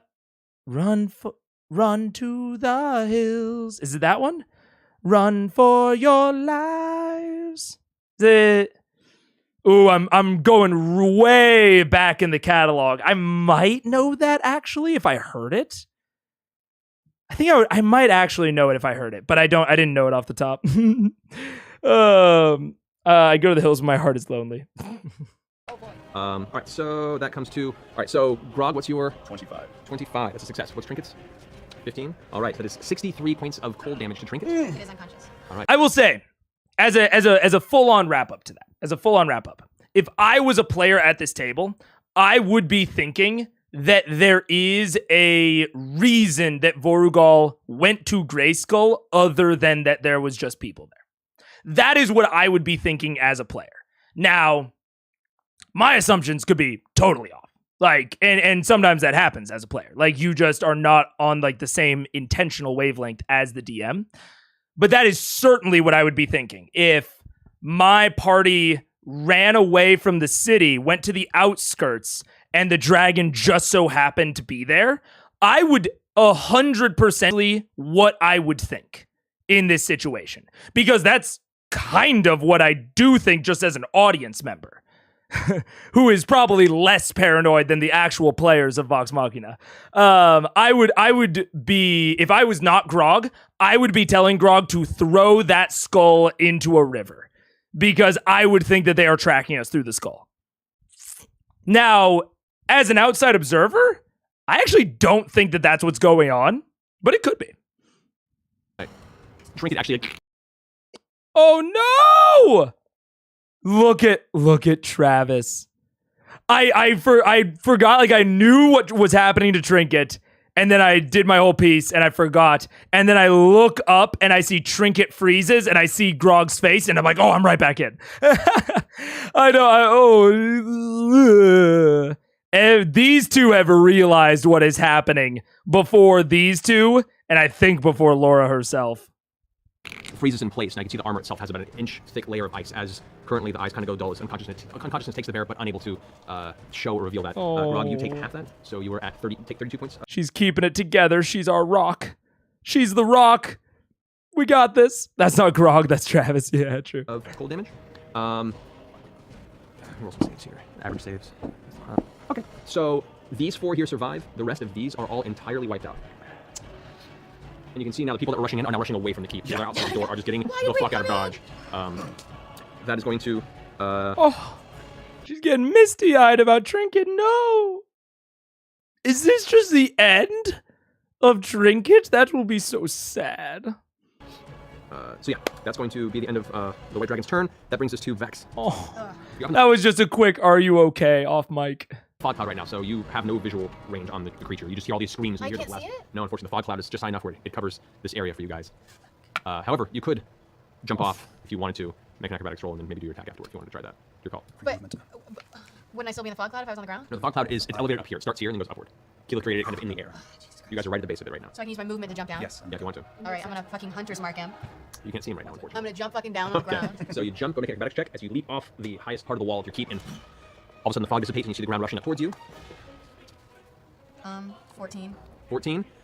You manage to catch yourself. You aren't knocked prone, but you do suffer 5 points of damage from the fall. But you catch yourself, get up, and now you can see at the very, very base of the fog cloud, the head peeking through and the wings occasionally from underneath, and you have visual on the dragon. Okay, I'm gonna hunter's mark him. All right. And I'm gonna shoot him through the sky sentinel. You've already used the Sky Sentinel, if I recall, the screen dragon, didn't you? On the worms. Was it the worm? Okay. And I multiclassed today, so I'm a rogue, so I get sneak attack on this. It currently does not have... Does it know that? Does it see me? you haven't tried to stealth, so technically yes. As soon as you jump off and land, you kind of hurt yourself in your ankle, you look up, and it's easy there. All kind of balls around here right now. So the first attack is 25. 25 hits. Second attack is 24. Both hit. Third attack is 16. 16 misses. Okay. So let me double check. An extra d6 for those other two. Okay. So, 15 plus 7 is what? 27 and 22. 22 on the first arrow. 15 plus 4 is 19 on the second arrow. And then I'm a little upset right now. And then I'm gonna shoot the third arrow through the blazing bowstring. I mean my second attack. Okay. I didn't even give Doc a reaction. I believe I just rolled my eyes. And that doesn't hit him. So Okay. good times. So as you land, you get up, pull your arrow, and as you pull back and release it, you can see it bursts into arcane energy and splits into 3 different arrows. 2 slamming into the fog cloud and hitting the side of the dragon. It's kind of knocked around for a second, looks around, its eyes peers at you. You did the additional 100 mark damage, right? I did. Cool. You see now it's looking around, kind of choosing what its next round's going to be about, and so you seem like a tasty morsel, though not entirely your attention at the moment. You still have a little bit of movement if you wanted to move. Can I? No, it's, Just for clarification, which door is back into the keep? Which one is that one? can I? Is it possible to get inside the door? Inside of... There's a The little door that arch I'm right there. She backed up. If I back Yeah. up into the door, I'd say you could. so I'm like inside. We'll say you're inside. Barely inside. You're just like hide inside best you can to keep out of view. Yeah, I want to be like ducked around a wall if I can on the inside of the door. Okay. That ends your turn. All right. So at that point now, your guards over here don't have... they can't see at all, but they saw you kind of jump off the side. Kendrick's gonna go ahead and take the ladder down. It's gonna be his movement just to land there. They're both gonna jump and then make your... using your example. Cordell, not bad. And Shane. Actually, both roll pretty well. They both managed to prevent any fall damage, catching themselves on the ground with their heavy crossbows ready. They rush up and fire both at the dragon. 5 and 1. Goddamn. That hits. Ooh, and a 19. All right. So, Cordell and Shane both managed to get one shot that hits the dragon on both sides. So both bolts hit. That's 7 damage and 10 damage. So 17 damage total from them as they go and fire the heavy crossbow, go and try and reload it and get off a second shot. And it's their turn now. That brings us to Grog's turn. I would like to rage Okay. and run at Trinket. Okay. He's covered in how much ice? About an inch and a half of ice. And the rest of the entities, you saw all the rest of the people that died, they all got frozen in place, and some of them like shattered in the impact, and there's just chunks of them Is it a frozen medicine around. check at this point? With the Trinket's frozen in ice? You can't You say have that. no idea. Thanks. Could I pee on him and throw him out? This is interesting. This is interesting. I mean, I am assuming Travis, not Grog, must save Trinket, no option, and this is where Grog murders Trinket. Those guards are badass. I know, Laura is upset. This is a very, this is a good dilemma to, like, put the players in. Like, this is a really tough one of, like, really playing on the PCs of, like, Trinket being frozen. I'm not even fully sure if, like, the frost breath can raw freeze things alive. Like, I'm not sure if that's, like, a thing or not. But I think that choosing to do that for Trinket is a good step and a good example of, like, what this sort of threat and this sort of encounter can do and can look like and can resolve as. Like, we're talking about, like, you know, how do they survive with the least casualties and the least resources used? Phantom, I ignored reading that because don't give hints for future fights. Don't highlight that's like quasi spoiler territory. I mean, it's not explicitly, but that's Are you saying hint to me, or are you saying that Matt is trying to hint to the players? But also, to be fair, I also didn't quite know. I couldn't particularly read it the first time. I'm just saying, not trying to spoil. No, I understand, but just hint to the players. Oh, okay. I wasn't sure. That's fair. That's fair as a hint to the players. I mean, I think that it is both I don't know if it's necessarily that intentional of, like, this is how you fight a dragon. More of a run away, you can't do it. Because it's weird, right? It's weird. Like, a lot of the way that D&D goes is, especially for things like martials, is that the combat mechanics, like for spellcasters, there's a lot of different tactics that they employ.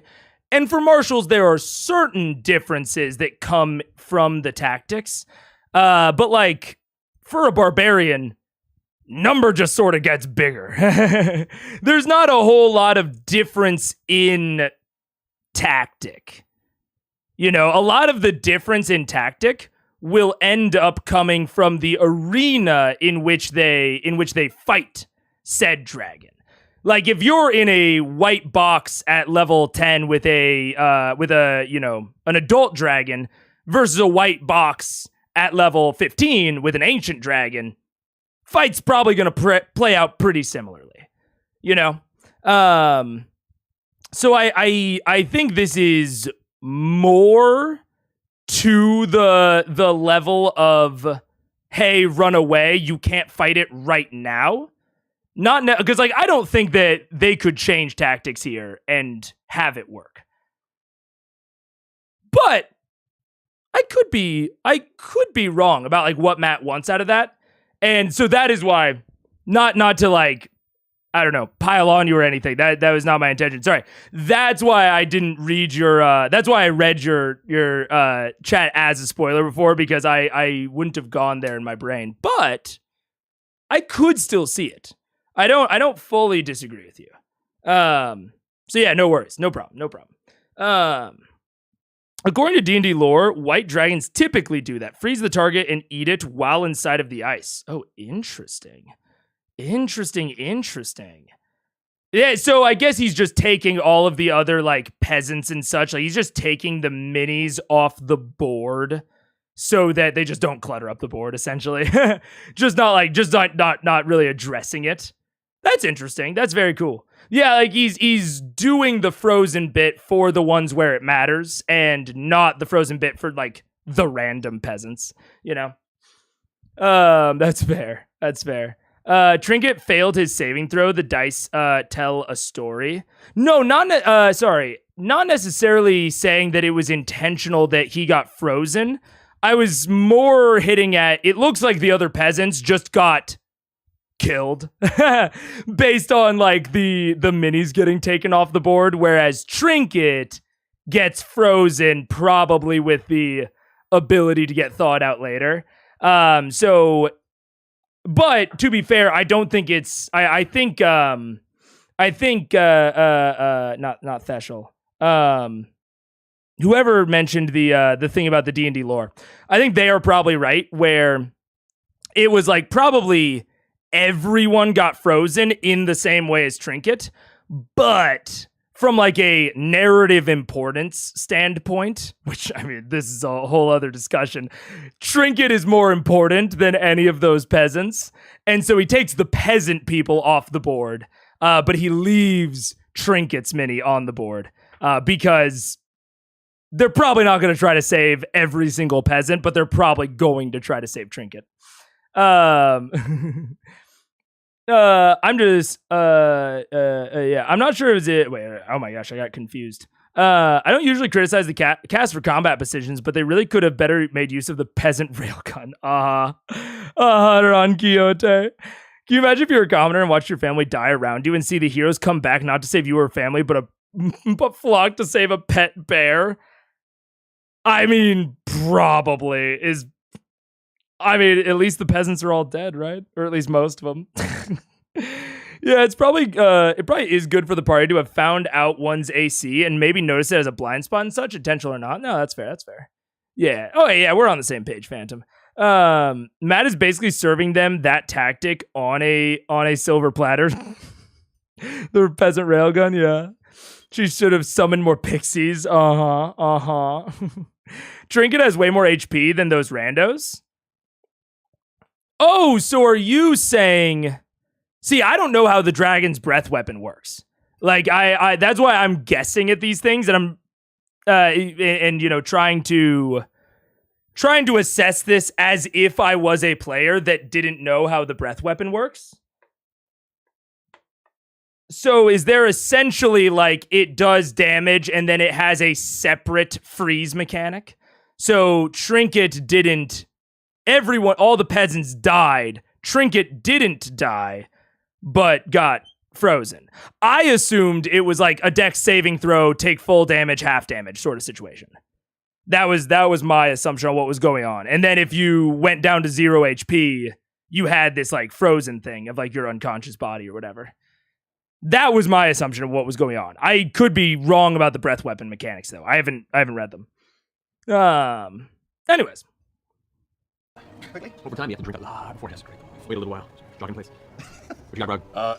I would like to run to the side that's closest to you, Trinket, and I would like to start pushing him along. It's just damage lore-wise. That's what white dragons do. Okay. So yeah, I mean, I think that it makes sense. I think Trinket had like 50 HP, so he didn't go double his HP to be insta-dead. Commoner's like 20. I mean, I'll put it out there that I don't think Trinket or the commoners are like making saving throws. I don't think that's probably happening. I think that the reason that Trinket is narrated as frozen, even though that is implied for the rest of the commoners, is just because he's more narratively important. I don't think that this is a difference between insta-dead versus downed. That is something I could be incorrect, but I feel pretty confident about. I think this is a question of narrative importance. And to be clear, I agree with Matt on doing that. Like, I totally think that you do not need to leave all of the frozen commoners on the field, even if they are in the exact same status as Trinket. It is more important to leave Trinket on the field because they might actually want to interact with his mini and his body.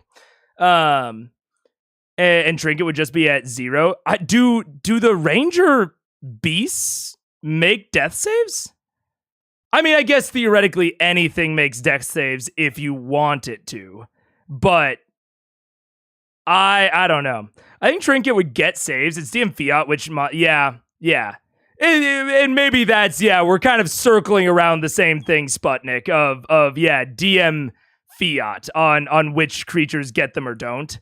Like, you do not have to give Trinket death saves. That is totally up. You don't have to give, you could give these commoners death saves unless they're insta-dead, which they probably are. But I think, and maybe I'll hedge away less from this is what I think is going on and more what I would do. And in this situation, I kind of don't care how much the HP the peasants have, whether or not they're insta-dead, whether or not Trinket's making saving throws. Like, I think it's very fair of Matt, if he is doing this, whether or not he's doing it, to lean into the lore of them freezing Trinket alive, regardless of if he's making saving throws, as what is essentially a treasure, right? It's a hot box, it's a MacGuffin to now get out of this fight. Like, before, everything that they would try to save from Grayskull and try to escape with only has a GP cost. They can replace it all. They can't replace Trinket. Trinket getting, like, if Trinket had just died, that wouldn't have actually changed the stakes of the fight. You know what I'm saying? Like, Trinket would have just died, and it would have increased their animosity, and it would have set up like a very hard revenge plot between Vox Machina and the Chroma Conclave. But it wouldn't have upped the stakes of this specific fight. So regardless of how he's representing it on the back end, I think it's super duper fair to keep Trinket around in some form or fashion, leaning into the lore if you want to, that like they, freeze these things alive, as a way to up the stakes of this fight. Now Trinket cannot get out on his own. He will need to be carried. He will need to be transported. And that takes more resources from them, and it probably takes away some of their abilities. Like, if Grog is carrying Trinket, he probably can't fight. So, moving away from however it's represented, I think it's a good raising of the stakes in this fight. I think Matt cares enough about Trinket to give him death saves. I mean, maybe, yeah, that's fair. But then who's rolling them? If I was going to give Trinket death saves, I would probably have Laura roll them. But Laura, I don't know if Trinket's turn has come back around yet. So maybe he will have that happen. We'll just have to see. But yeah, I think regardless, I think that would be the preference. What's up? Yeah, what's up?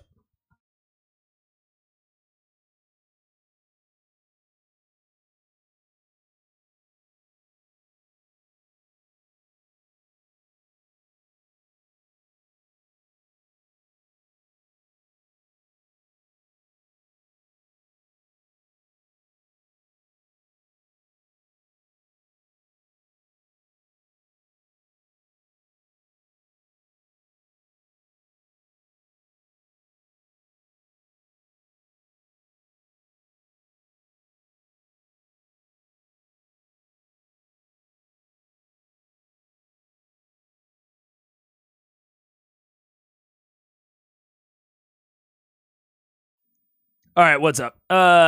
Sorry. If Trinket got killed by an ice breath, would that count as Trinket getting fridged? I think indeed it would.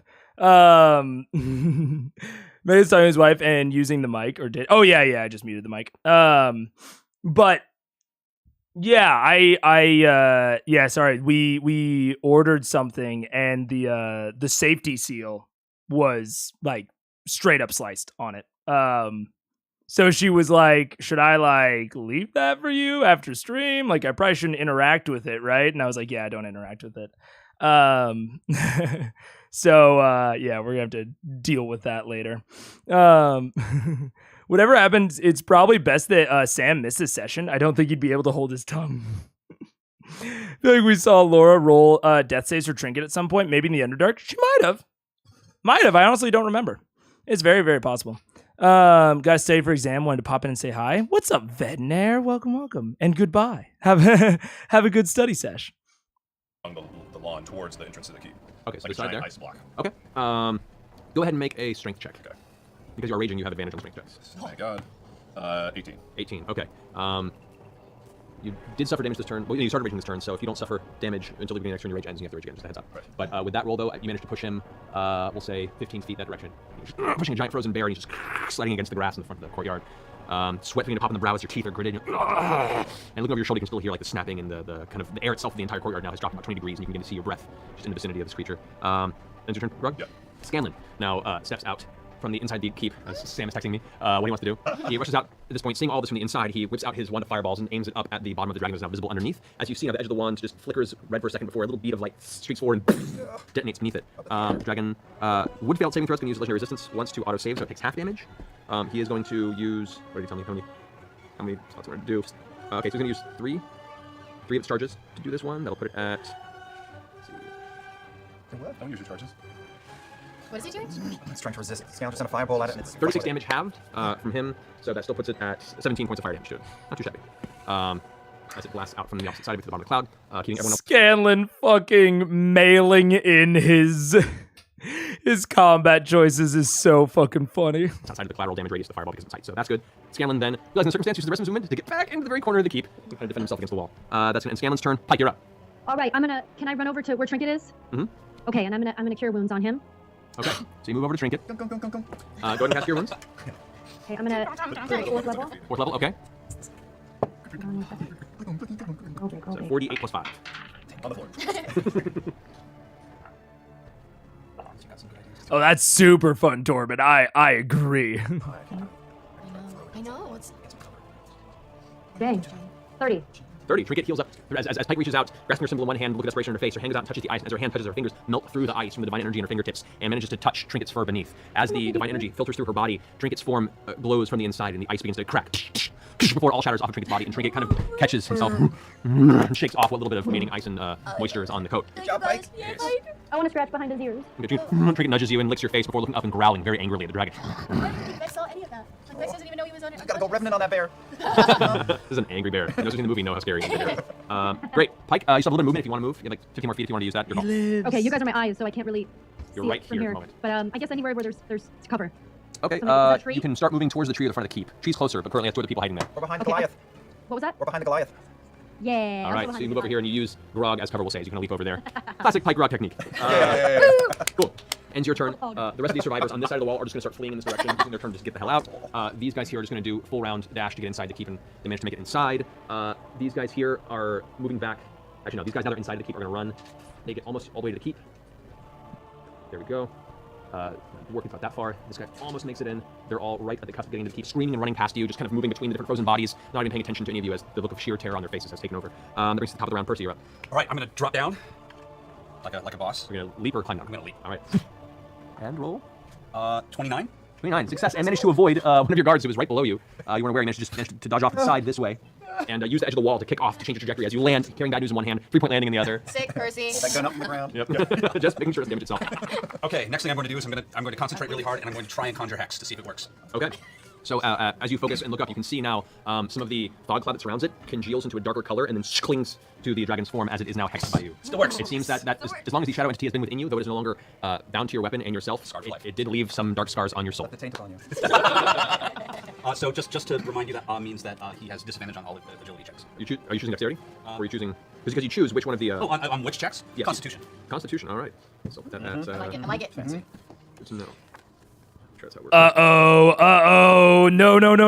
No. It's the warlock noob fallacy. It's not Constitution saving throws. It's Constitution checks, my man. Oh, no. This is so sad. This is so sad to watch. It's hard. My heart breaks for him. I've been in his exact position. Because when the fuck is anyone going to make a Constitution check? But you think it's a Constitution saving throw or a Dex saving throw, and you get all excited as you're in your little warlock boots. So sad. So sad. Baby got a black soul. Yes, sir. They regularly confuse checks and saves at this point. Yeah, which is fair. And especially when there are things that like very specifically target either checks or souls. The way that it was very distinctly, like it helped me remember it when I was first like learning the game and remembering everything, was actually pointing out the difference between Hex and Bane.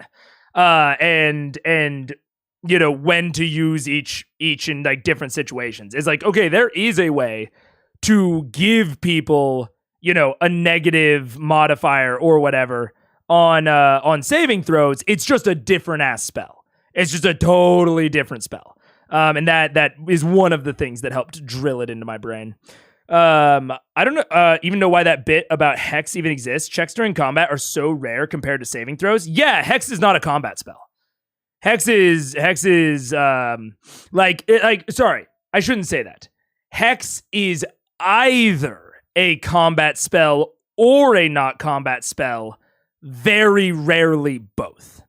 So it either is generally going to benefit you out of combat or in combat, which is actually why I think it's a really good choice, I think, as a warlock spell. Because when you get such a limited selection of spells, it's nice to have one that's flexible. And there are the occasional check that you can force people to make. So like right now I'll hex people oh yes, exactly. Tripping, grappling. Exactly, Hans. That is the main use, I think, of those sorts of things, is like I'll give them disadvantage on strength. You know, because you have to choose one. If it's before initiative, you can give them disadvantage on dex. So like if you're hexing them before the initiative starts, because initiative is a dex roll. So there's some options there. He's not possessed anymore. He doesn't really know how it works. Yeah, fair enough. Checks and saves are difficult for new players. As I've said before, you do one, the other happens to. Yeah, I think that's it. That's like the elevator pitch for how to remember it. Is if you're doing something, it's a check. If it's something's being done to you, it's a save. I totally agree. Have you ever hexed anyone for initiative? Sputnik. Yes. I have not. But I am aware that, you know, the disadvantage on dex would apply there. Yeah. Stealth and perception. Stealth and perception are good options. Yeah. If you want to, if you're a warlock or you're someone that is not, that just like has hex off of like magic initiate or something, if you're someone who has hex off of that and you're like a rogue or something, you're very sneaky and you're going to be like hiding as bonus actions, then giving them disadvantage on wisdom checks is definitely good, because then they'll have disadvantage against your hide rolls. So yeah, that's a very good option for it. I mean, the check applicability in combat is limited, which is why I say generally it is either combat or not combat. Because like I think that the disadvantage on checks is just like it's a very good ability out of combat. And then the additional damage is very similar to like Hunter's Mark. It's actually, Hex is very, very similar, now that I say it out loud, to Hunter's Mark. Where it's like Hunter's Mark gives you additional damage in the combat, and then out of combat, if you're tracking someone, it makes it easier to track them. So I think that that's actually a good kind of comparison. Using Hex as a Sorlock with Subtle is amazing for lying to people. You are none the wiser. Oh, totally, Ron Quixote. Yeah. 4 hour mark. Yes. 4 hour mark. We've had a few extra breaks, so we won't do a break right now. But we're not making terrible pace. We're definitely not making good pace, but it's not terrible. It could be real good for stopping someone from counterspelling you if you know they would. Oh. Yeah, you would... Well, oh. Does counterspell take... What sort of check does counterspell take? Is it a check with your ability mod? Counterspell. I actually don't know. An opposed intelligence arcana check. Fair enough. Yeah. That is very, very fair. Yeah. Oh wait, no. Wait, did I misread that? What the heck just happened? Third level, it fails. You make an ability check. So it does specify ability check. So you would need to know the caster's spell casting ability, which, like, that's something I would allow someone to find out with, like, some sort of skill check during combat, like as a bonus action. I would totally allow them, if they weren't already assuming what it was and they, like, weren't sure, I would totally let them make, like, an arcana check. And then, yeah, you could find out what their spellcasting ability is, and then totally hex that. Yeah, that would totally work. Interesting. Anyways, I was keeping track in general. Oh yeah, that's fair, Fanlair. That's fair. So elevator. Ability checks. Any On ability check, yes. Constitution effect. I'm going to spend a grit point. Okay. I'm going to take another shot to try and drop him. Even further. Yeah. Alrighty. Just for fun.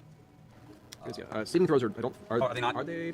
Because I'll use that grit point for something else. If I don't believe saving throws are considered ability checks, unfortunately, so that wouldn't affect that. Yeah, it's its own circumstance. Its own circumstance. In that case, I'm going to spend my point for Deadeye. Okay. So advantage on the shot? Advantage on the shot. Go for it. And... do I want to go nuts? I'm going to go nuts. I'm going to add Sharpshooter to that. Might as well. You cannot overlap. I cannot overlap Sharpshooter with advantage. You only have one shot effect and attack at a time. That's sorry. fine. Here we go. Come on, go nuts. Both 13, 25. 25 hits. 12. And add 1d6 damage as well. Oh, thank you. Thank you for reminding me. 17 points of damage plus 4 points of necrotic damage. Nice. 1 damage. Total. I'm going to duck into that. I'm going to use the rest of my movement to duck in there. In there along with like, I want to try and get spin all the way back so I'm completely out of sight. All right. Is that door open? Little space there. I mean, Open the door. Does that lead to our key? No, it's the other door that leads to our key. There we go. Look at So that. we're both going to get in and do a wallet. Yeah. Alrighty. And then I'm going to use my bonus action to take one of my few remaining potions. Is the door actually open on it? Yeah. That's so cool. What's the mid-range potion do? I should really start writing this down. Is it 1 Mid-range 2d4? Which one? The second level potion. Of healing, you mean? Yeah. That is... 10d10. Yeah, not so much. It's second level, the greater healing, 4d4 plus 4. 44 plus 4. You got it. I'm good. Alright, cool. That is Percy's turn. Back to you. I want to double check. Boots of Speed that I wear, it's 10 rounds each day. The haste effect's duration need not be consecutive rounds. So it was like 1 or 2 back in Iman, and I've had 1 round here. That's for the old Pathfinder. Oh, that's rolls all. So in what the is it, 10 minutes now? I think No, I remember haste lasts for a minute. It's just you get to use the spell on you it's once. gone. Okay. Yeah. That's the yeah. In this rule set, it's a little too much. So. All right, so I'm going to dash towards the tree in that corner and get away from this clump of my friends. Over this way? Towards the wall, yeah. I should be able to get behind that tree, I think, if I dash. You dash, yeah. Yeah, you go over there, behind that way. Okay. So then I'm just gonna throw a dagger. That's all I can do. All right. That is. Can I use an action to hide? Or is it just bonus action only? As you throw it, the arc just misses the bottom. What's the maximum range on the dagger, right? Wait, I'm asking, instead of throwing a dagger, can I hide instead? You could, yeah. Yeah, I'm gonna do that. Okay. I'm gonna do that. Yeah, because right now it's at 60 feet away, but it's an upward angle at you, which adds a little more distance. Your dagger wouldn't miss at this range. And you know that. So I'm running balls out to that tree, and then I'm gonna go right up against the tree and just fucking wait. Yeah, that's Cool. it. All right, roll stealth. Oh, sure. Do that. I'm gonna use luck. I still have a little luck today. Good, that's better. 31. 31. Good. Okay, that ends your turn. Keyleth, you're up. Oh god. Okay, I'm afraid of everything. Okay, I'm afraid if I throw up a wall of stone or anything like that, he'll just be able to be like, well, I'm a fucking dragon, so I'll just go to the other side of the wall. Here's what I'm gonna do. I'm gonna start running towards the keep. Mm-hmm. So running towards the keep. Right. I'm going to go ahead and cast Conjure Woodland Beings. Okay. And I'm going to summon a giant eagle. Oh, Yeah. So as I This is dropping my fog cloud since, you know, Yeah. that was real fucking useful. So, were you conjuring it? I'm gonna conjure it right, kind of, if I can kind of conjure it on the other side of him to where it's, I want it to then, I can then have it do an attack, correct? If you want to. In the same turn? Yep. I command it to go for its eyeballs. Eagle to the fucking face. Eagle to the eye! Eagle to the eye! Okay. So the eagle. That's inauspicious. Eagle There we down! All right, so as the eagle goes up, get your stats for the eagle. That eagle is really, really close to that wagon. Yeah. All right. Oh, right, he's attacking, right. Yeah. His talons. So you got to roll for damage on that. He's more of a distraction. This is conjure. 19. Which spell is this? This is conjure. Conjure woodland beings. Conjure woodland beings. 4th level spell. Thank you. All right, great. I do love the creativity, Fanlair. The only thing I will say is that, and this is kind of I need to take my voice down a little bit. Gonna turn up the mic. I need to do the ASMR, otherwise I am going to run out of voice.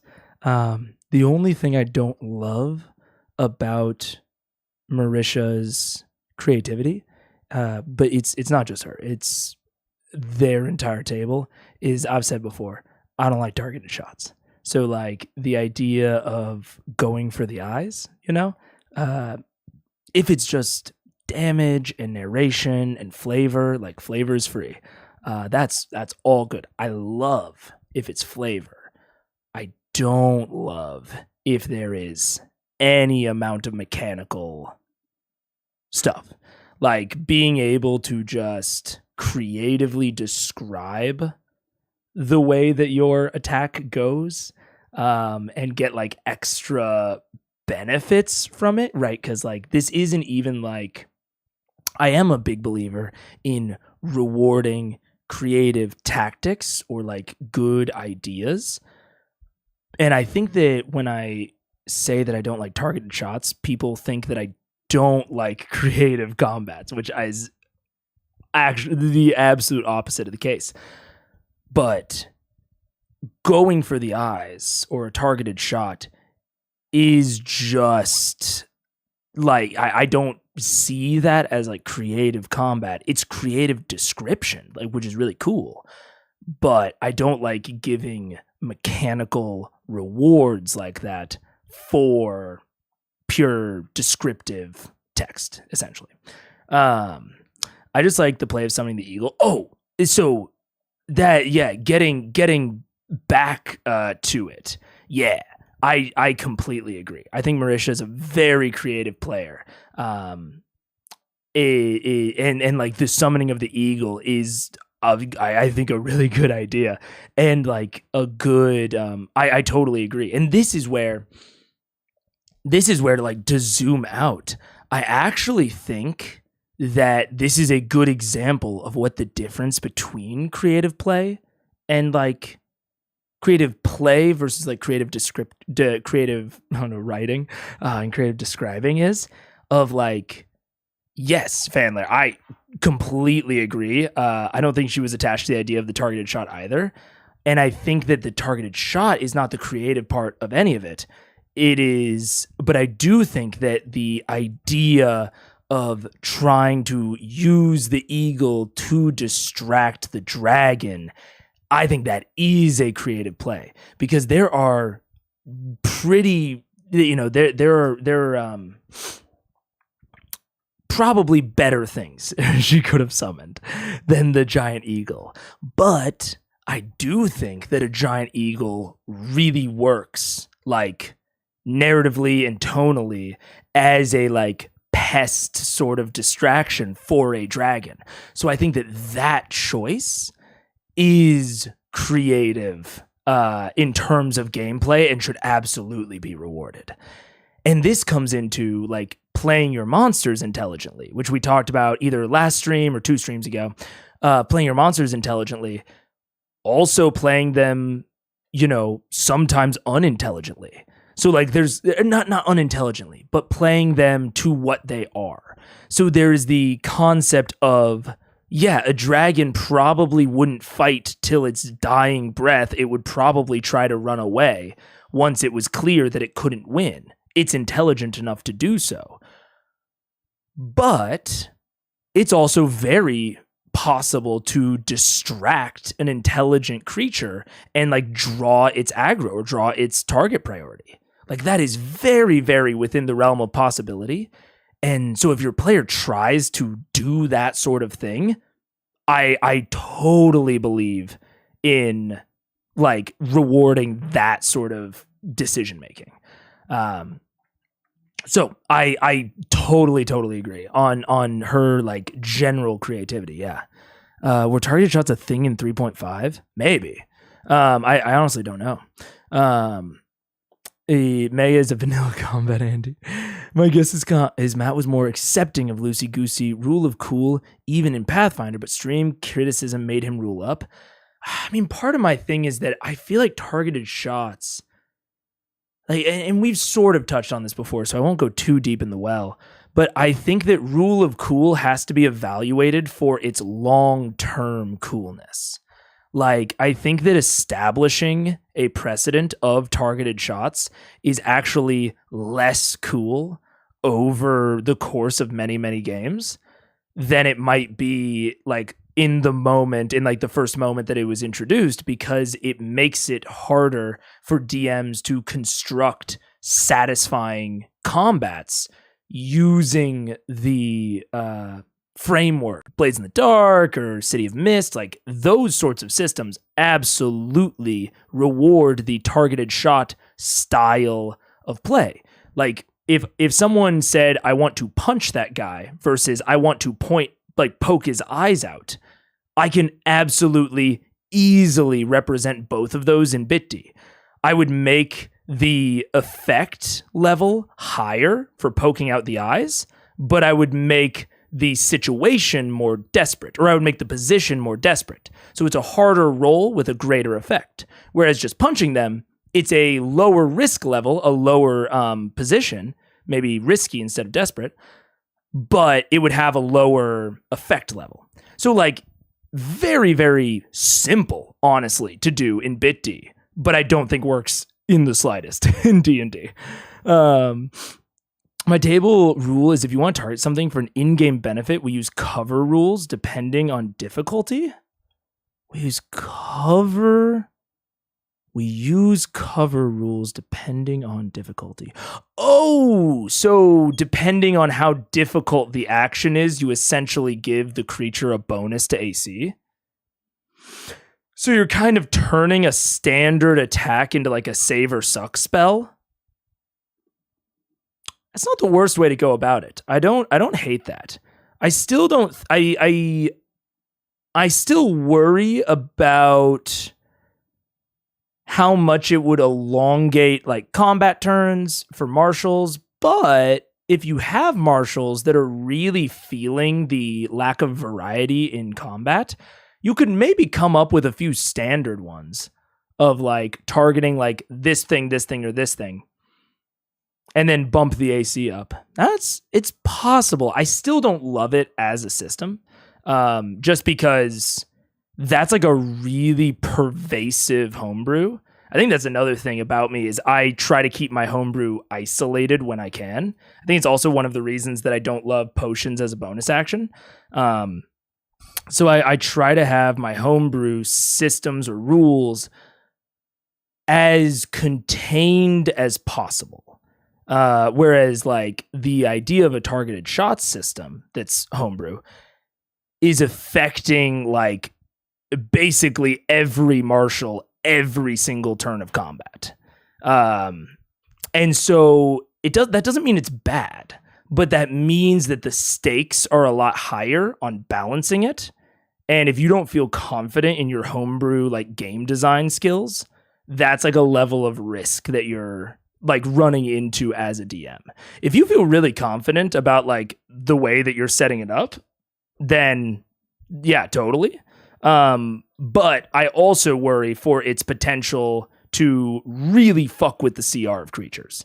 Like if you can blind a beholder, a beholder's CR drops dramatically. Even if, you know, the process of blinding it would have a slightly higher HP or AC. So those are the sorts of things I think through, and I still don't know that I love targeted shots, but I do like the idea of them being save or suck if you are going to use them.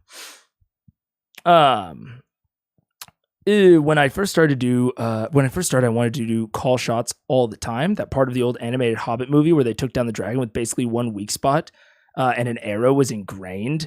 Yeah, and it's just not the way that D&D combat goes, unfortunately. Which is,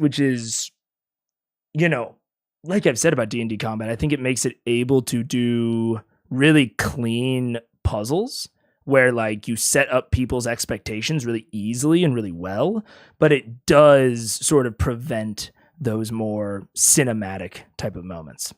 It was beaten out of me pretty quickly when she was like, yeah, you can do a called shot, but it will take 10 more points rolled on the die to succeed. Yeah. If you're going for something like the eyes to blind the target temp, it's going to be 3/4 cover. If it's just to make the target distracted, that's a freebie. Yeah. I don't know. I would definitely have the dragon waste an attack on the eagle. Fanlair, that's my kind of like rewarding creative behavior. I totally agree with you, Fanlair. I would have the dragon waste one attack at least on the eagle. And maybe it wastes more, maybe it doesn't. Probably depends on the actions of the party. Like if they all immediately go into stealth and like don't attack the dragon anymore, I think it's totally reasonable to have the dragon keep attacking the eagle rather than the party. But those are the sorts of rewards I like to give out for that sort of creative play. Yeah. I think call shots should only exist for like massive monsters, but then that would be more like having the monster be a gestalt creature with minor stat blocks for each organ limb. I mean, I think that's a cool monster idea. Yeah. I think having a monster basically have separate stat blocks for each organ and limb, and then you can balance the entire encounter around knowing that there are essentially 5 monsters, even though they are flavored as one monster. Like I said, flavor's free. So yeah, you can mechanicize it on the back end as 5 different monsters. But then when you're portraying it to your players, you have one monster where they can target 5 different things, and those things all do different stuff. Yeah, I think that's really cool. I like the idea of targeting a dragon's wings and reducing its speed based off the HP of its wings. Like that is cool. And you can see that like Percy did that, but he did it through mechanics. And like he specifically chose mechanics that did that. I think if you open up just like a regular shot, like a regular attack, to being able to do the same thing that Percy used a grit point for, of increasing AC if they're trying to do that thing. So it's like a little bit more risky, but you have to make sure that you get that balance really right, because it applies to everyone, right? It doesn't just apply to Percy. If you fuck up the balancing on called shots within the gunslinger class, if you fuck up the balance on called shots for everybody, it's much more pervasive. Just use blindness deafness on the beholder. I mean, yeah, that's what that spell is for. You have to spend a spell slot to do blindness deafness. You have to spend a resource, and D&D is a resource management game. So if a fighter could get 4 chances to essentially use blindness deafness with no spell slot, with no resource suck, that is sort of my general issue with targeted with called shots, with targeted shots, is like when you have a fighter with multi-attack, even if you raise the AC, they have 4 chances to get off the effect of like a spell with absolutely no resource use. I liked the idea of targeted shots damaging something else that isn't HP, like speed, sight, in one way, or AC if it loses shield. That my problem with that, and sort of goes to what Dr. Hoovy's talking about, is that there are already things that do that.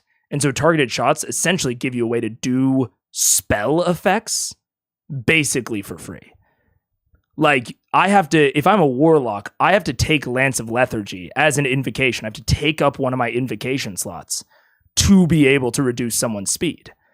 If we give that to a fighter just for free, that and I'm not saying that like fighters shouldn't or can't be buffed, but it is definitely a buff to like fighters, barbarians, anyone with multi-attack, basically. But AC changing usually solves it. They either risk it or don't try at all. Maybe. It depends on the AC change. I did get to this episode. Yes.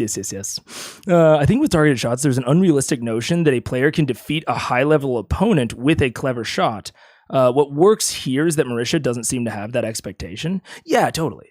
And I think, like, in terms of this specific scene, I think that she's just adding narrative flavor. And I hope that that's, like, everything that's going on here and that there's not a mechanical benefit, because I love players adding flavor to their attacks and to their shots and what have you.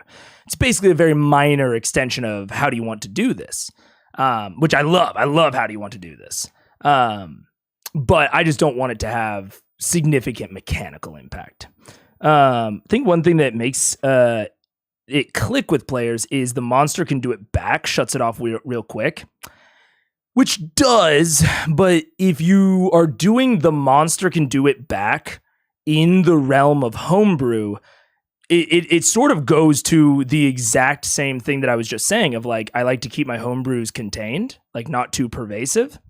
So if you expand it to where all marshals are using this homebrew system, and then they start abusing the system, and you expand it to, well, okay, not only can marshals do it, but all monsters can do it as well. Now you are like fundamentally altering not just like the general balance of D&D. Like it would be okay if you were broadly shifting sides up and down, but certain classes, certain players, certain builds, certain monsters are going to benefit from this homebrew significantly more. And so you're not unbalancing it in a way that is predictable. You are unbalancing it in a very unpredictable fashion, which will then need to change the XP rewards that you give. It'll need to change like the expected balance of an encounter, because like I like to know a general balance of like whatever encounter I'm giving my party, like whether or not it's like easy, medium, difficult, hard, deadly, because then I can drop in, narrative clues and indicators to them of like how difficult this encounter is, with both players and monsters being able to called shot. I would not be able to know how hard any given encounter is going to be, which would be tough. It's already difficult to tell in D&D. Like CR is a pretty opaque system. It would be even more difficult if you fucked with the balance on that fundamental of a level. Doesn't Hydra do multi HP? Yeah, I think so. But they have, play tested that and tried to figure out a CR that works for that. I like the idea, but not in D&D. Yeah, totally. I love the idea. My in the fights that I have run in BitD, almost all of my players have done called shot type things. But I think it works perfectly in BitD and less so in D&D. You have no idea how much your insights have improved my ideas as a DM. I'm glad. I don't think I'm like the best DM or really even like necessarily a better DM than Matt, but I have the huge benefit of being able to watch this from that mentality of like and analyzing it. And I think everyone can too. I think my goal is to basically be forced introspection. I don't necessarily want you to like agree with me, but I want you to think about your decisions and your games. And I'm hoping that you are. That's awesome. That's awesome to hear that it's improving your play. That's really, really cool. I'm very happy about that. Now I want to make a Knights of the Round Table TTRPG where everyone is the equivalent of Battlemaster and called shots are mechanically supported. That'd be sick. That'd be super duper sick. If you made a combat system that is a little bit more like rock, paper, scissors-esque, rather than resource based, because I think that that's like I think that that's a good thing to kind of drill into your head. And I say it all the time is that like D&D is a resource management game. that goes for combat as well. Like you are managing the features that you have that all have limited use, but you regain them on a long rest versus a resource pool of HP, both your opponent's and yours. So it's not really like it's, or most of the time at least, it's not like something like fencing in real life, right? Fencing is making decisions that overcome your opponent's decisions, or them making decisions that overcome yours. That's not really D&D. D&D isn't chess. D&D combat isn't chess. They're just like fundamentally different like types of activities. So a TTRPG that was like, yeah, like you have unlimited usage of all of your features. Like say you were a battle master and didn't have superiority dice. You could just choose a battle master thing every single turn, right? That'd be ludicrous in D&D. But you could make a TTRPG around that, that is, again, less about resource usage and more about decision-making and understanding the opponent and outthinking them, essentially. I think that could be really cool. I think that could be super, super cool. I would never attempt to make it, but one may already exist. One may already exist, and I'm just not aware of it. The problem is that most fighters don't have something to burn to do cool stuff, which is why people want Battlemaster. Like, I think that this conversation is indicative of why people would want Battlemaster to be the standard fighter, is they want that called shot experience. But if you make it free, it can fuck with balance a lot. So, like, I think people really like Battlemaster because it gives you that called shot experience. And even Percy's Gunslinger gives you that called shot experience, but it's tying it to a resource. That's the only thing you have to do to make something like really balanced in D&D. Like a magic item, for instance. A magic item can be as overpowered as you want it to be if you tie it to the correct amount of resources. Because Wish exists.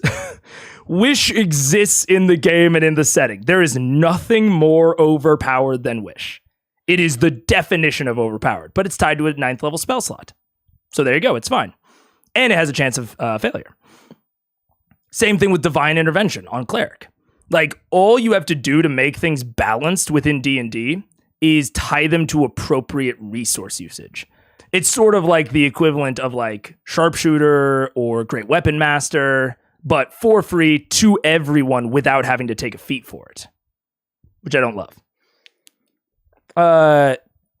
The kind of like the Fallout limb damage would be awesome. Yeah, it would be cool. It would be cool. I meant my example as a way to illustrate to players how much it breaks the system. Oh yeah, that's fair, Sputnik. That's totally fair. Because of how out of combat works, players often think realism dictates called shots should exist. I see, Sputnik. That's totally fair. That's totally fair. I think MCDM's RPG idea of ditching the resource management is very fun. Yeah, I mean, if you're ditching resource management, like that is it's a fundamentally different type of game. And like, I love resource management games. I go insane on RimWorld. I fucking love RimWorld.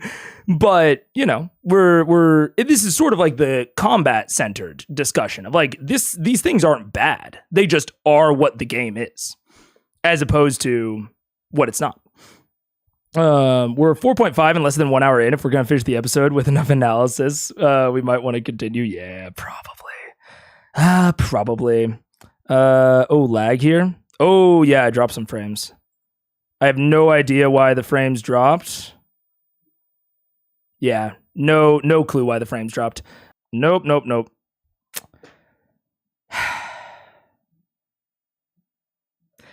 It's my Wi-Fi. It's the network. Can't wait to troubleshoot tonight. Anyways, I'm going to call it there because Fanlair is right. We got to get rolling. Oh, wait, that's why there's 21. Oh, I have to roll initiative 4 separately as part of the team. Roll the point? Go.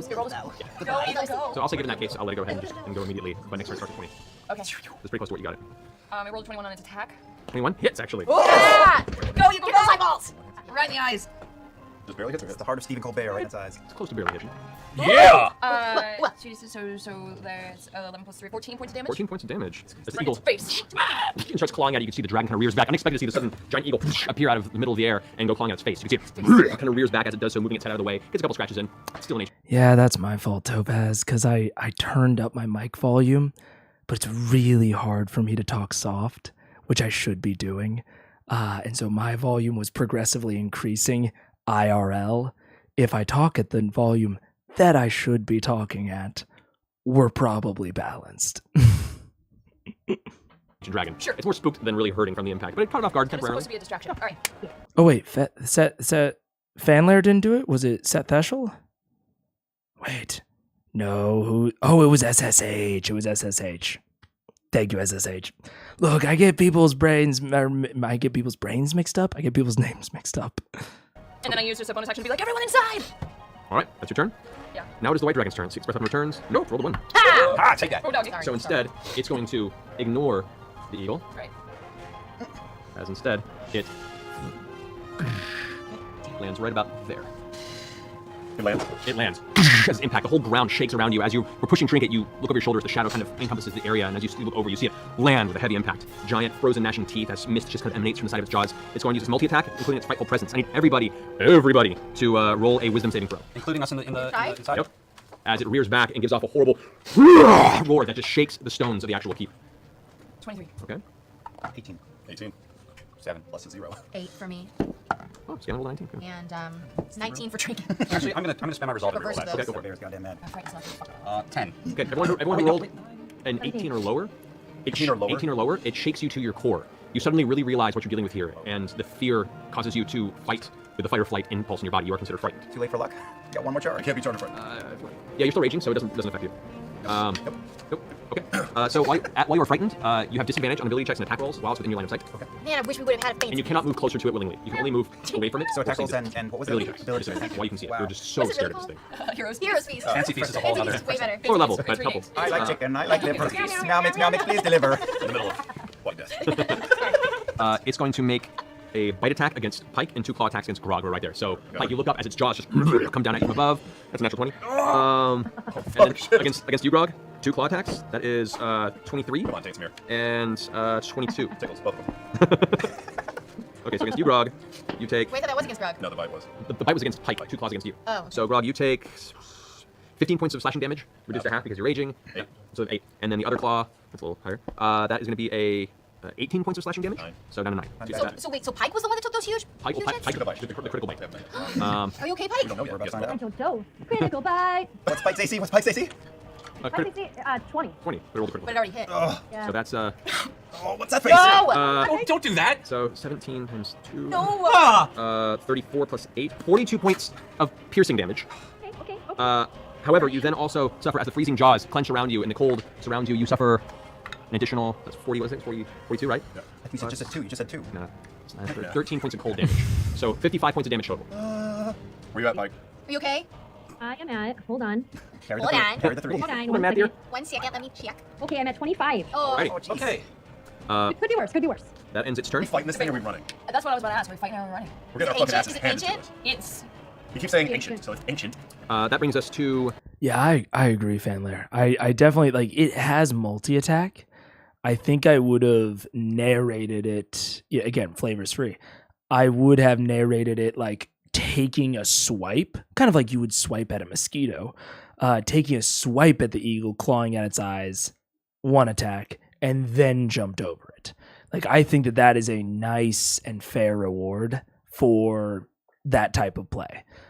Is like rewarding with something that feels right. Like maybe you don't have to take its entire turn, but 1 attack of the multi-attack feels fair to me. Vex's turn. My turn. I'm feared. Yeah, so you can attack it. You came closer to it, you have disadvantage on all your attacks. What can we do to unfear? That you repeat the saving throw at the end of each of your turns. Okay, then Or I'm not use for my me. bonus round to hide. Okay. The stealth. So we're going to stealth. Which state are we going? We can't join you right now. We can't. I wasn't paying Reroll attention. it. Should I reroll it? We'll take the 23. It's Okay. fine. Okay.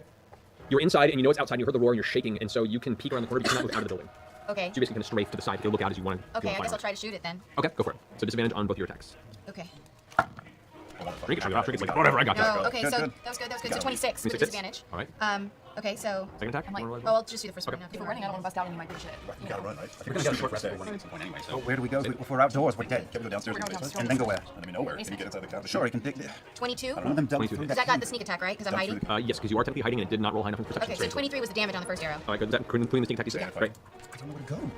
We can't go above ground because we're No, dead. the second one I don't think hits. It was like an 18. Nope, that misses. So the first one you fire and it manages to hit the creature. Because it does not see you, it hits inside of the neck. And looks So over. if we go inside, It goes This is a very interesting consequence of choosing these dragons as the enemies, of exactly like the thought process that Liam is going through right now, of him thinking like, if we can't fight it here, we won't be able to fight it outside of the keep, you know?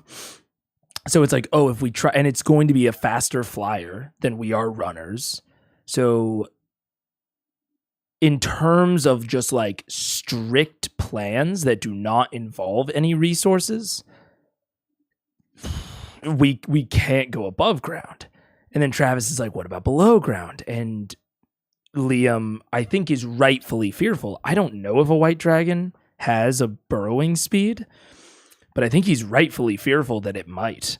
And then they're just trapping themselves in a tunnel with it. So this is a very interesting consequence of using both. It doesn't. I would have assumed that it doesn't, but I understand why he might not be sure. And the idea of like, what do we do here? This thing is fucking all terrain is a very interesting consequence of this particular monster of dragons.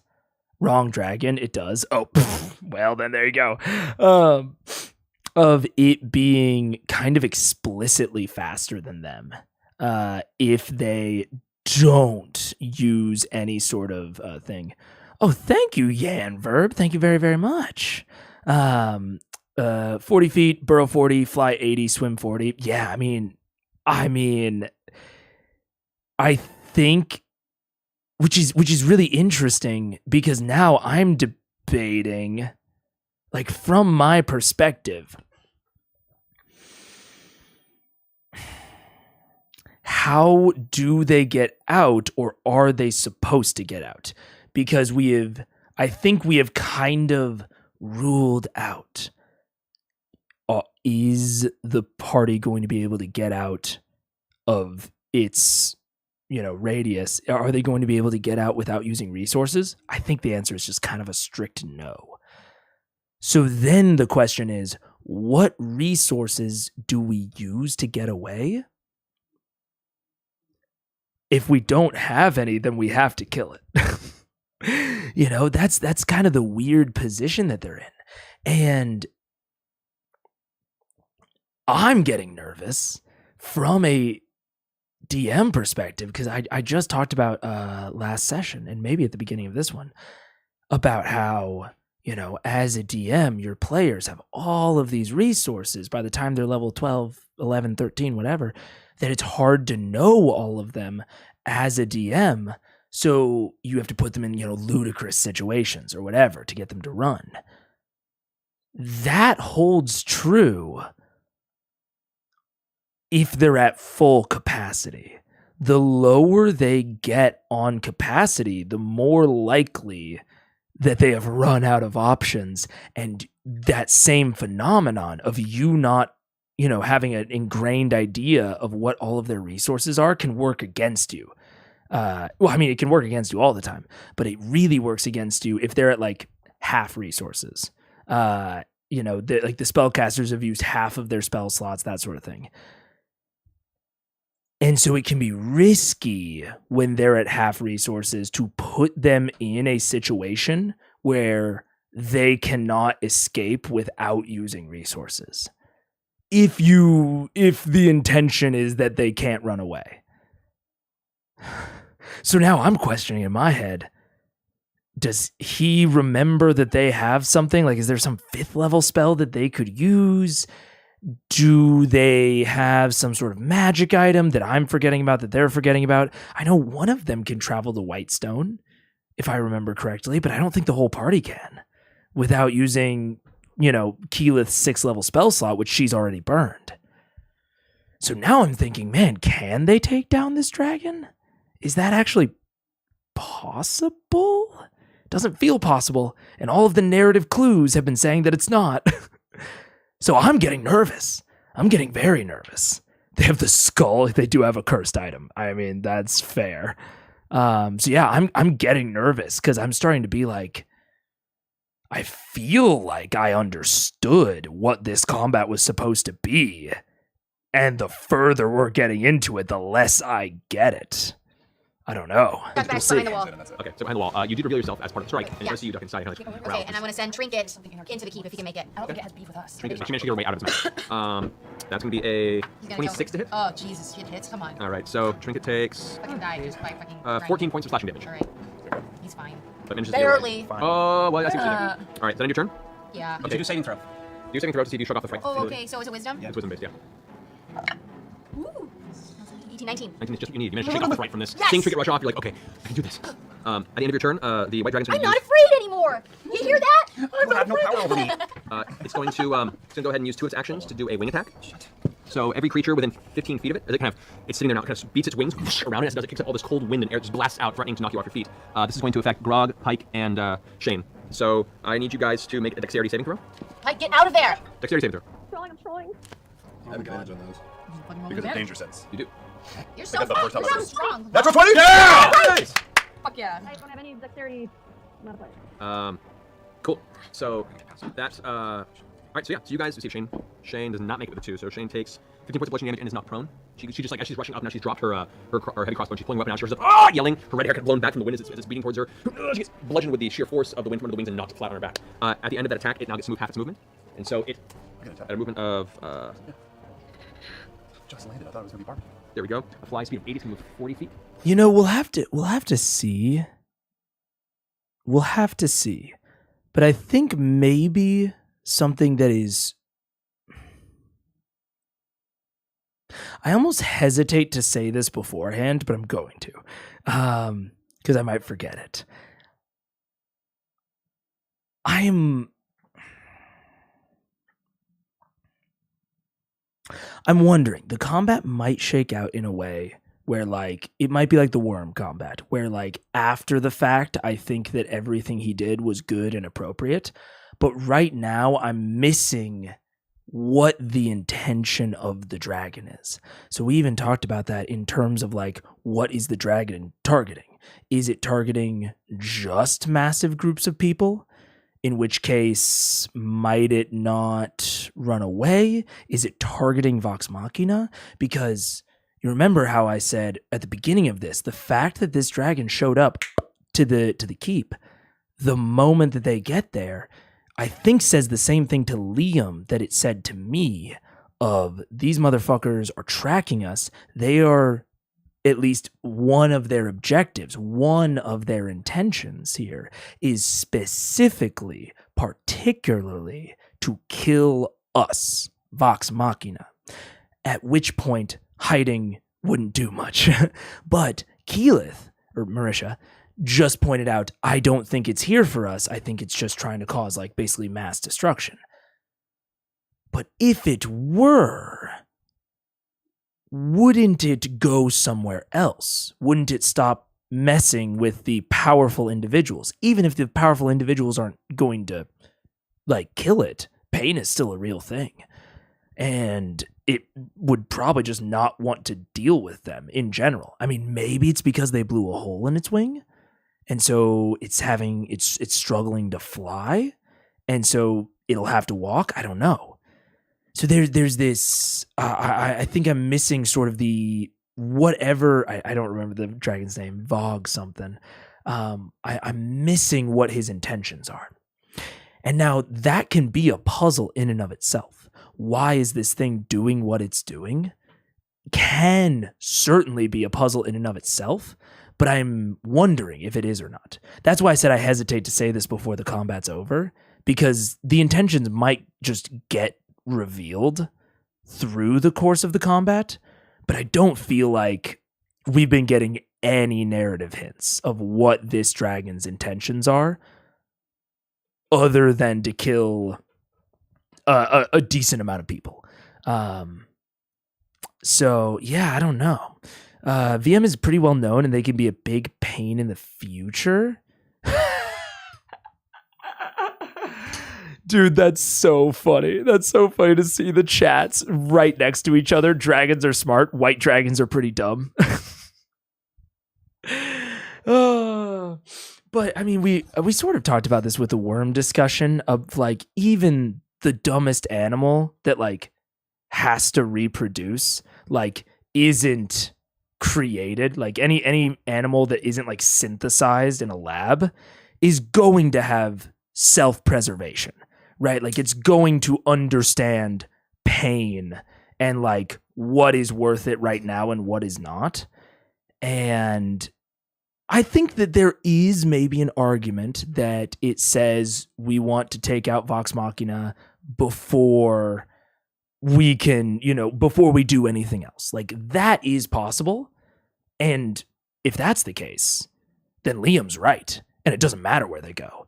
If he wants to take them out now, what is the difference of a couple feet of stone going to make?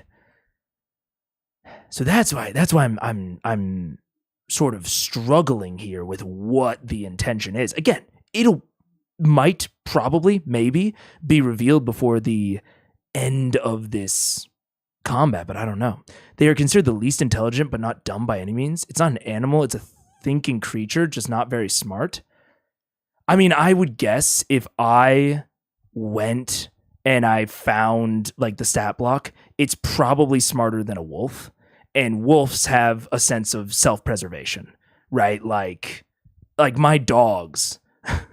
If my dog gets into a fight with a squirrel, that's easy. It's not going to get into a fight with, I don't know, a bigger dog than it, or even a smaller dog than it, right? If it had the choice of like going after this dog that is smaller than it but big enough to like cause some damage versus a squirrel, it'll probably go for the squirrel unless it is specifically trying to take out the dog. You feel me? Yeah, I don't know. This thing is still smarter than Grog, and Grog has self-preservation. Grog knows theoretically when to run to save his own skin. So yeah, this is I don't know. We'll have to see. That's what I'm thinking about as I'm watching this. And what I think about when I construct these sorts of encounters is what is the intention of the monster? Is it just a hunt for food? I don't know. We'll see. So I'll put it 20 this way, so it starts backing away.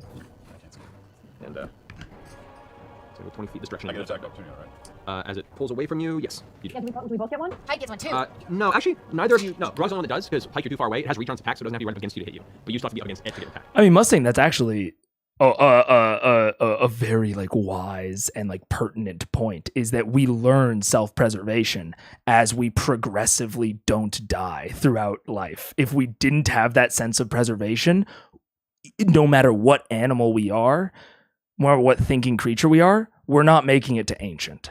If this thing doesn't have a sense of self-preservation, it would have died a long time ago. It would never have made it to be ancient, at least the way that I look at it.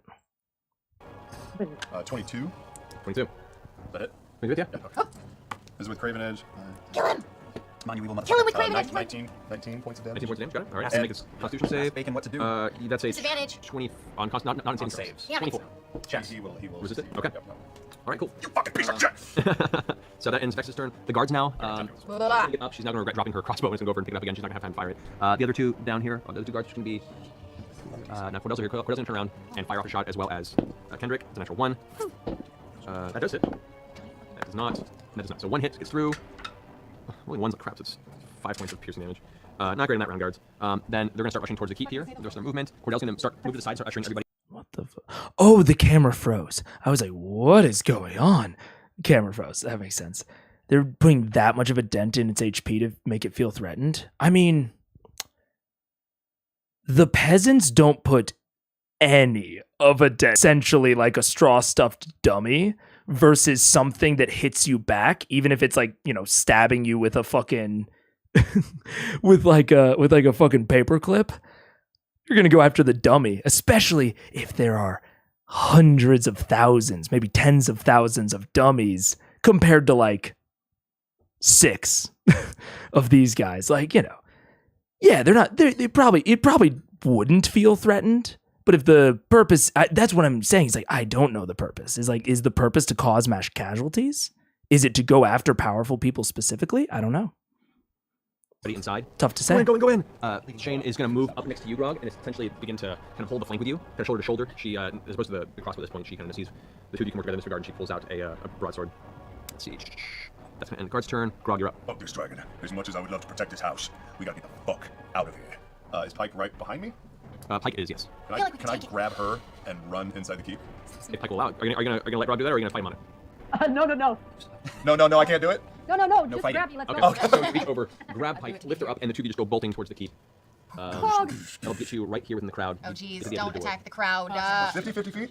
50 feet, but you're also having to push through people, so you're getting up. Yeah, little meat sticks, it's not a problem. So as you're pushing through here, you get up to the door. You guys are right up there with the full I'll movement. do damage, I don't give a shit. There you go. That's your turn. It's action with pick her up. We're Okay. all gonna die By the way, anyway. giant beast. Scanlan at the back is kind of seeing you guys. He's happy to see Pike, you know, coming into safety at this point. He pulls out his wand again and aims once more with the fireball. Dragon tickles. So he needs to be, Tickles. Tickles. Technically, fire damage should be Really good against me. fire damage isn't doing anything additional to it. That's not Good to cool. know. Don't say it smug like that. Jeez. That would be For our lives. 29 damage. Makes the save, so 15 points of fire damage to it as it blasts from underneath, singes the edge of one of the trees, but the white dragon appears to still just be not really visibly hurting it. Yep, gotta go. Oh, yeah. No. It's Go. not visibly hurting. Go. Scanlan backs up into the keep at this realization. At that point, it's going to use... Yeah, it's totally as quick as that, Fanler. Of like, you affect another player. Hey, Pike, you good with that? Yes. Ooh. Yeah. Asking, I mean, maybe this is just a life lesson. Asking for consent is not that hard. Life lesson to any sexually active or potentially sexually active in the future people. It's not hard. Oh, and Paige comes in right on that cue. Yo, what's up? Yeah. Hi, doggies. You ordering that? Yeah, please. Thank you. Oh, hi, puppy. Hi, Pepito. It might just fight them out of fear of returning empty-handed.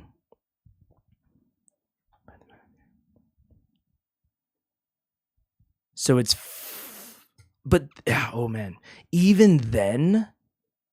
So then, if that's the case, because like I can see that that's the case, I can see it's just trying to cause mass casualties and it doesn't consider them a threat. Like I can buy all of those. But then that's where my fear comes in as a DM, because then I'm like, well, what the fuck's going to stop it?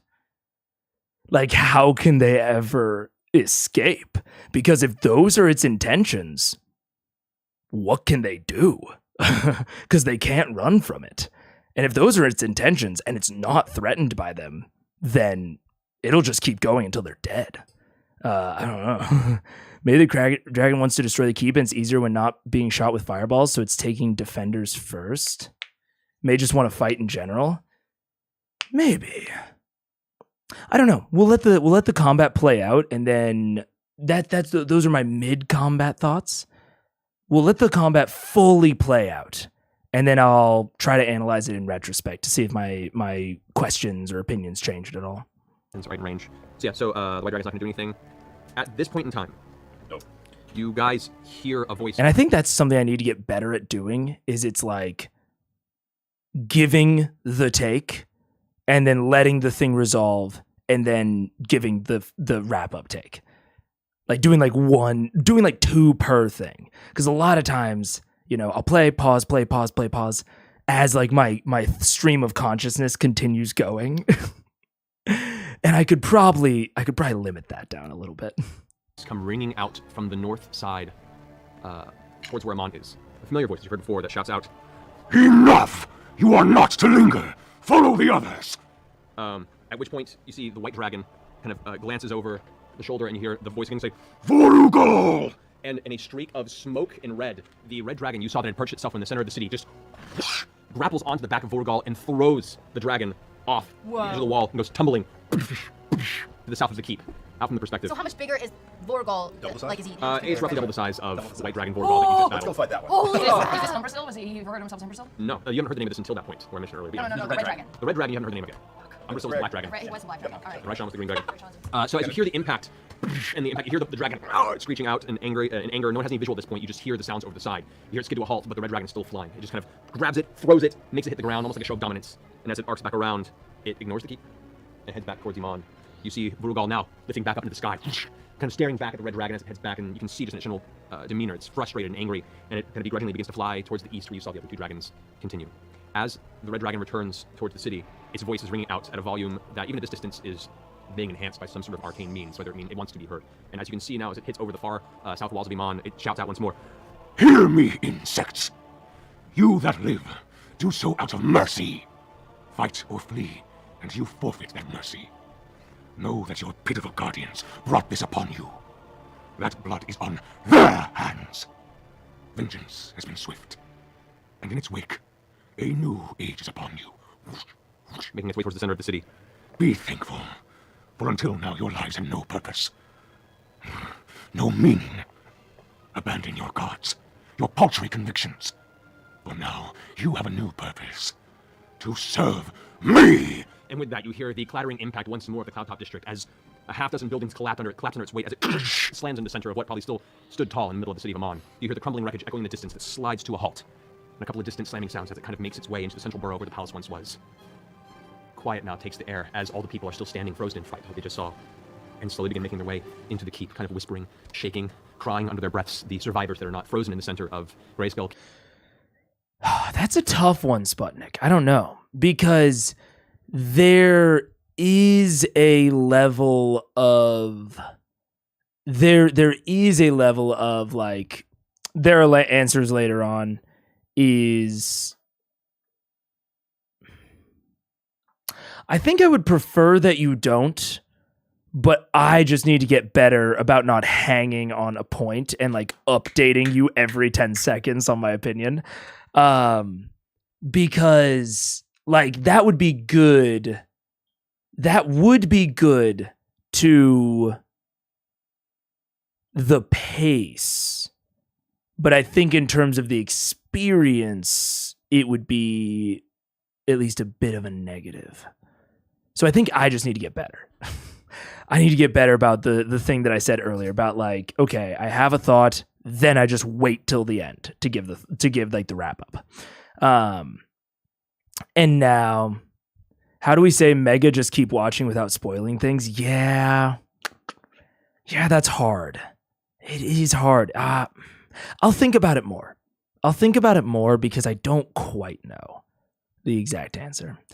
That's why Vorugal was there, because he was supposed to leave the city and made a stop over the keep.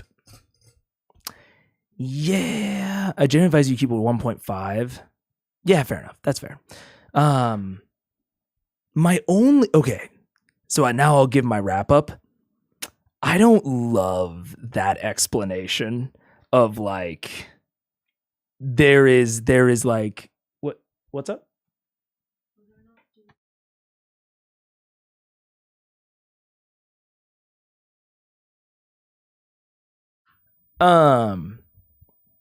That is, yeah. So like, I think that this theoretically works, but I would also say that it's a bit of a Deus Vox Machina, you know? Like, I understand the reasons for it, but it's like at that point, then it's a scripted loss or a scripted victory, essentially. And it makes the TTRPG feel less like an interactive game and more like a movie, you know? I do think it gives them an insight into the social dynamics.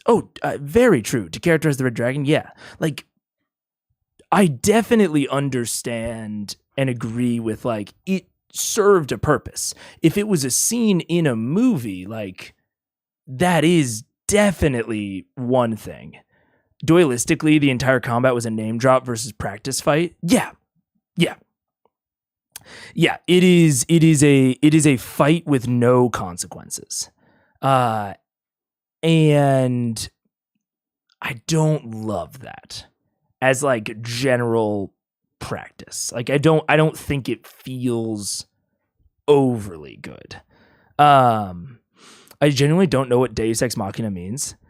Deus Ex Machina is basically when the easiest way to think about it is when someone comes in and saves the heroes, or something comes in and saves the heroes, that although it technically makes sense, it is very out of nowhere. Like incredibly out of nowhere. It was never foreshadowed. And I will say this scene was not quite to the level of like never foreshadowed, because this red dragon did already send off the other two, but it sent them off much sooner and before there were sort of I don't know, like pretend stakes. Yeah, so there's a I definitely, the dualistic reason is very clear of like, oh, this is like those two scenes in conjunction really set up the hierarchy of the Chroma Conclave and like do a lot to do so. But it is very much a thing of like, oh, if the red dragon doesn't show up, they all just die. And the red dragon shows up whenever Matt decides. So essentially, the DM saved them. Like kind of, I don't want to say explicitly, but like very kind of literally. The DM saved them more than they saved themselves. And so it can give the appearance of like, ooh, this is heading towards a TPK. I don't want to TPK them on stream. Like improv. Now, I think it's reasonable to assume that Matt probably had this interruption planned ahead of time and that it wasn't like a panicked improv, but it very much can give that impression. So I don't know. I'm sure the white dragon was sent off at the same time as the other two. That's why the red dragon straight up threw Vorugal off the cliff since he wasn't listening. Sure. The scene is constructed in a way that makes sense, but it's also constructed in a way that makes it, I think, feel fairly contrived. I think I'm just biased because I like the dragon. I mean, fair enough. Leave no ground to go. As a strategy, the dragons would go after every keep, temple, and stronghold to keep people from gathering and fighting. Realistically, this is how an invasion would go. Absolutely, Grindhead. The contrived part about it is the coincidences.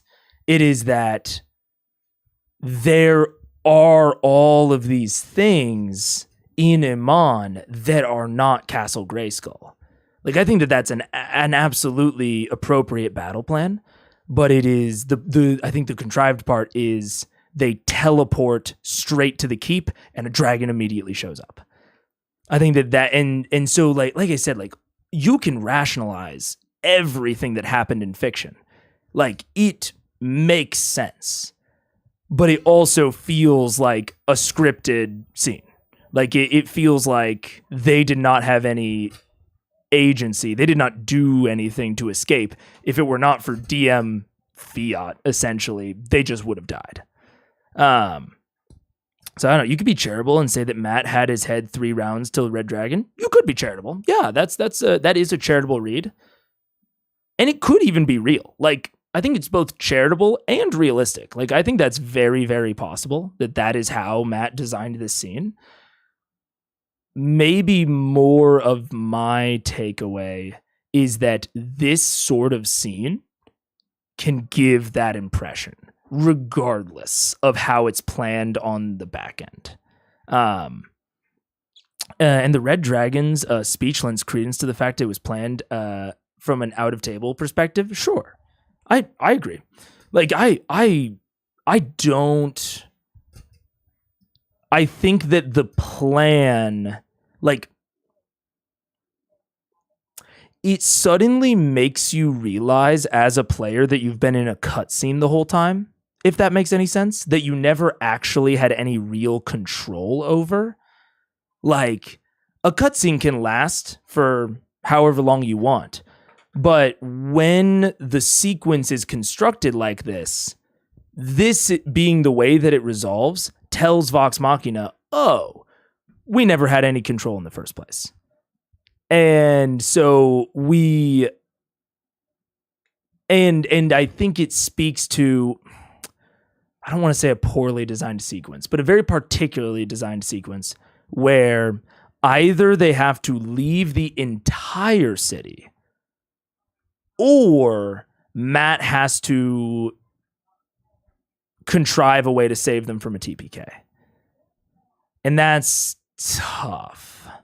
That's tough. And there are ways around it, depending on what the actual intention of it all is. Like, he could have narrated the white dragon coming at the keep as more of like a foreshadowing of danger and like allowed them a couple of turns to hide so that then it passes over and they're out of danger. I don't know. I don't know. Narratively, I think this was a preview. It certainly was. Yeah. Something to let them know that they have to approach this problem more carefully than usual. Certainly.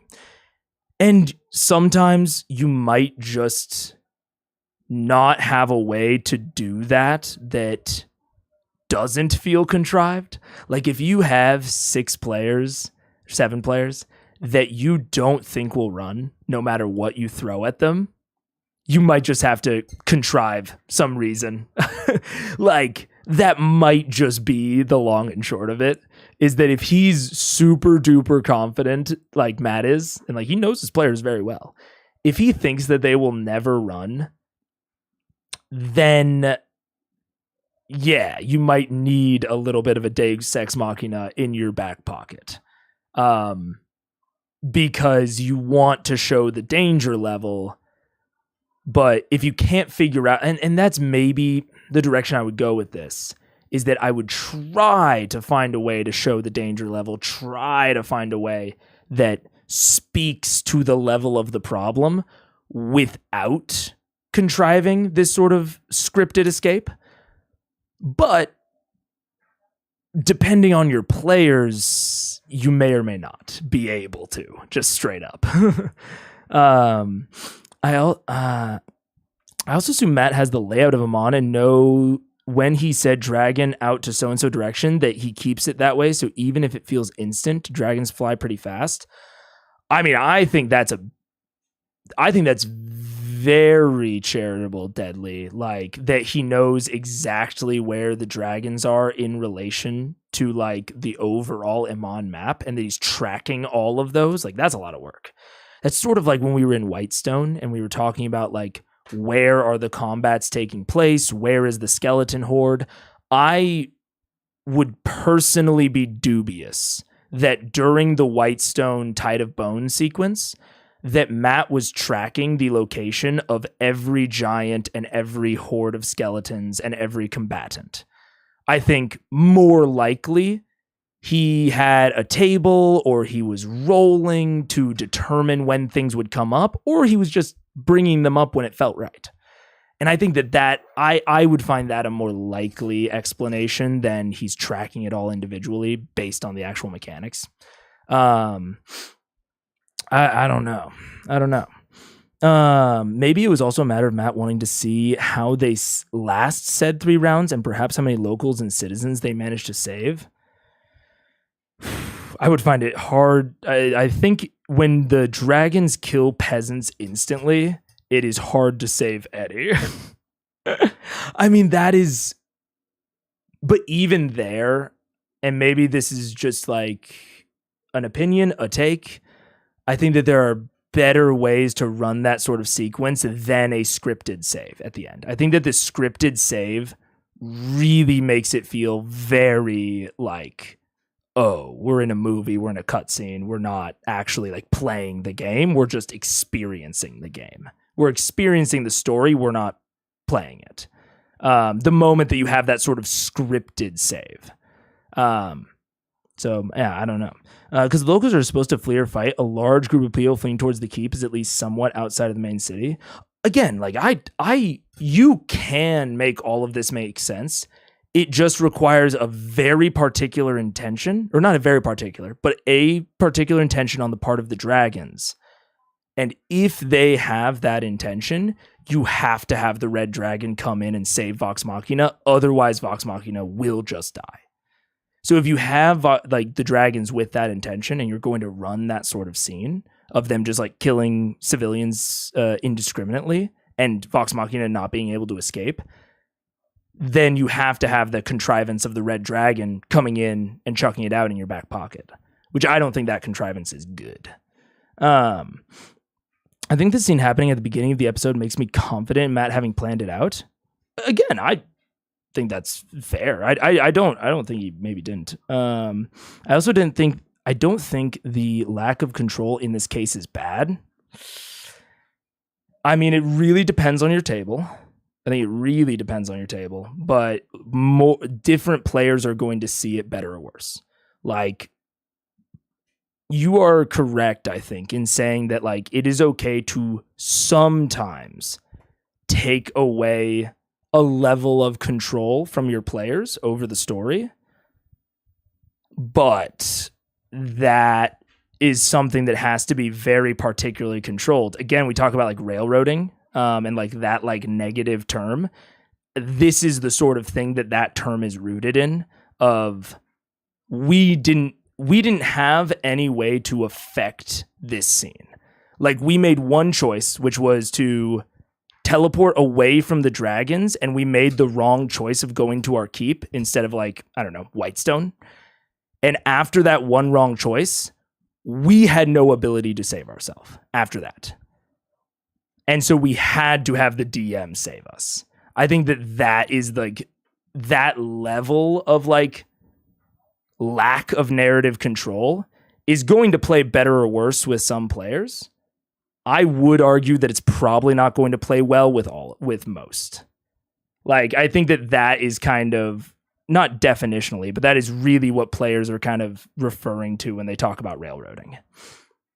I feel like there are times Matt lets the narrative take priority over the players. It's actually one of my biggest issues, which is, I think it's interesting that people talk about Matt as a world building DM, and he talks about how he's just like playing the world and just like letting the world, you know, kind of play out. Is because, yeah, I do have like these sorts of scenes sometimes where it's like, oh man, if the world had played, I don't know. There seem to be quite a few things that are coincidentally lining up for this to just be the world playing out, right? It's a lot of coincidences lining up all together. And that's okay. Like, you can be a more plot-focused DM, but if you are, then we have to start talking about storytelling and like storytelling beats and rises and falls. And this is like a pretty quintessential Deus Ex Machina. It's not like quite at like the super terrible level, but it's really approaching it. Adding on that train of thought, they ran obviously when there were multiple dragons present. This could have been teaching them that even against only one, they are still outmatched. It could, but okay, if you want to teach your party that lesson, like the lesson of like they ran at multiple dragons, if you want to teach them the lesson of run at a single dragon, they have to be able to run, and they couldn't. So I don't think it works if that's the intention on the DM side, is to teach them that lesson. I don't think this works because they don't have the option to run. There's nowhere to run, nowhere to hide. They have to be saved. Adding on, sleep is calling me. Good sleep. It is a lot of work, but from what I've seen in Matt, he has all the important figures all planned out. Like like the exact like flight paths that they'll take, and like how many in-game turns it'll take them through that flight path. Maybe. I'm still a little bit, even if he did prep on it. But I can concede that maybe he is doing that. I just find it a little bit dubious. One of the biggest things, I'm not exactly, Matt places more importance than most DM I've seen on that type of thing. Unlike I think maybe I am not being specific enough in what I'm talking about, or maybe I am and we just disagree. I do not think he knows the exact location, exact placement down to in terms of round count. So like in Tide of Bone, I think he knew exactly how many dragons there were. I think he knew how many skeleton hordes there were. I think he knows generally which way the dragons are flying. And if they're going to make a pit stop or not outside the city. But I don't know. I don't know that he has it worked out to the per round basis in terms of location. I could be wrong, but that's a lot to run. Like, that's not that hard to plan out, but it's a lot to run in the moment. That I find it slightly dubious, but I could be wrong. And everyone saw this as Matt saving his players from a TPK, and I disagree with that with the notion. Really? I mean, if the dragon doesn't come in, they're just gonna get TPK'd. Probably. I mean, unless they pull something really crazy out of their hat. I don't know. I don't try to make like super bold statements, but I really do see, like, if the red dragon doesn't come in and Matt chooses whether or not the dragon comes in, because he has to choose that the red dragon even noticed the pit stop that the white dragon was making. And so like that level of choice is Matt, I think, choosing to save them because they didn't have any other options. I think Matt's players are happy with it. It seems like they enjoy the cinematic style. Maybe. I don't know. They don't look, I mean, they look like they could be good stressed, because, stress is sometimes an emotion we want to invoke as a DM. But I think that the level of helplessness during that scene, it's not an emotion you never want to invoke, but I haven't seen a lot of super positive emotions here that look really satisfied. I don't know, but I am very much reading into something I'm watching on YouTube. I don't think I can perform that level of analysis to know whether or not the players are down with it, because I don't know that that's something I could derive from this video. I think opening sequence in New York has a right to be linear, so the DM can establish everything he wants to. If it was a normal session, I don't know that I agree with that. I mean, I think the opening to the Briarwood arc was not linear at all.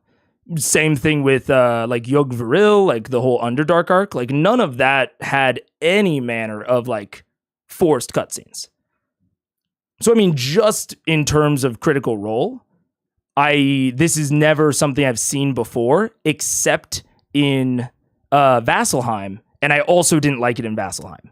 There was a big contrivance of, we have to work for the Slayer's Take because we're indebted to them, and I chalked it up at that point to meta concerns of hey, we have to do this, we have to figure it out pretty quickly, this is what we're gonna do.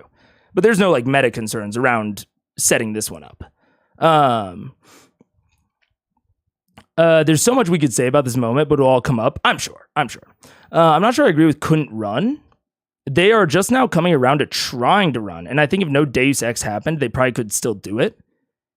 Really? I don't know any way that they could run away from this dragon. I mean, legitimately. As a party. Is there a resource that I'm forgetting about that would get them away from the white dragon? I think they didn't try because they found it futile. Liam didn't think, Liam and Grog had that exact conversation of, we should run how? So I don't know. And then like Keyleth at no point thought to run. She thought to hide.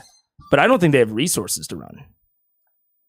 So unless there's some resource I'm forgetting about, I don't think they could run. I think Matt plays probabilities really well, but he can't predict everything. And I do feel like Red Dragon saving them was his failsafe. Yeah, and that is what I am saying. If I was Matt constructing the first part of it, I would have said probably they are not going to teleport to their keep. They are probably going to teleport outside of the city. So that is like a level of like unexpectedness. But at that point, again, I think I would have run the White Dragon a little bit different. I would have given them more foreshadowing of the danger.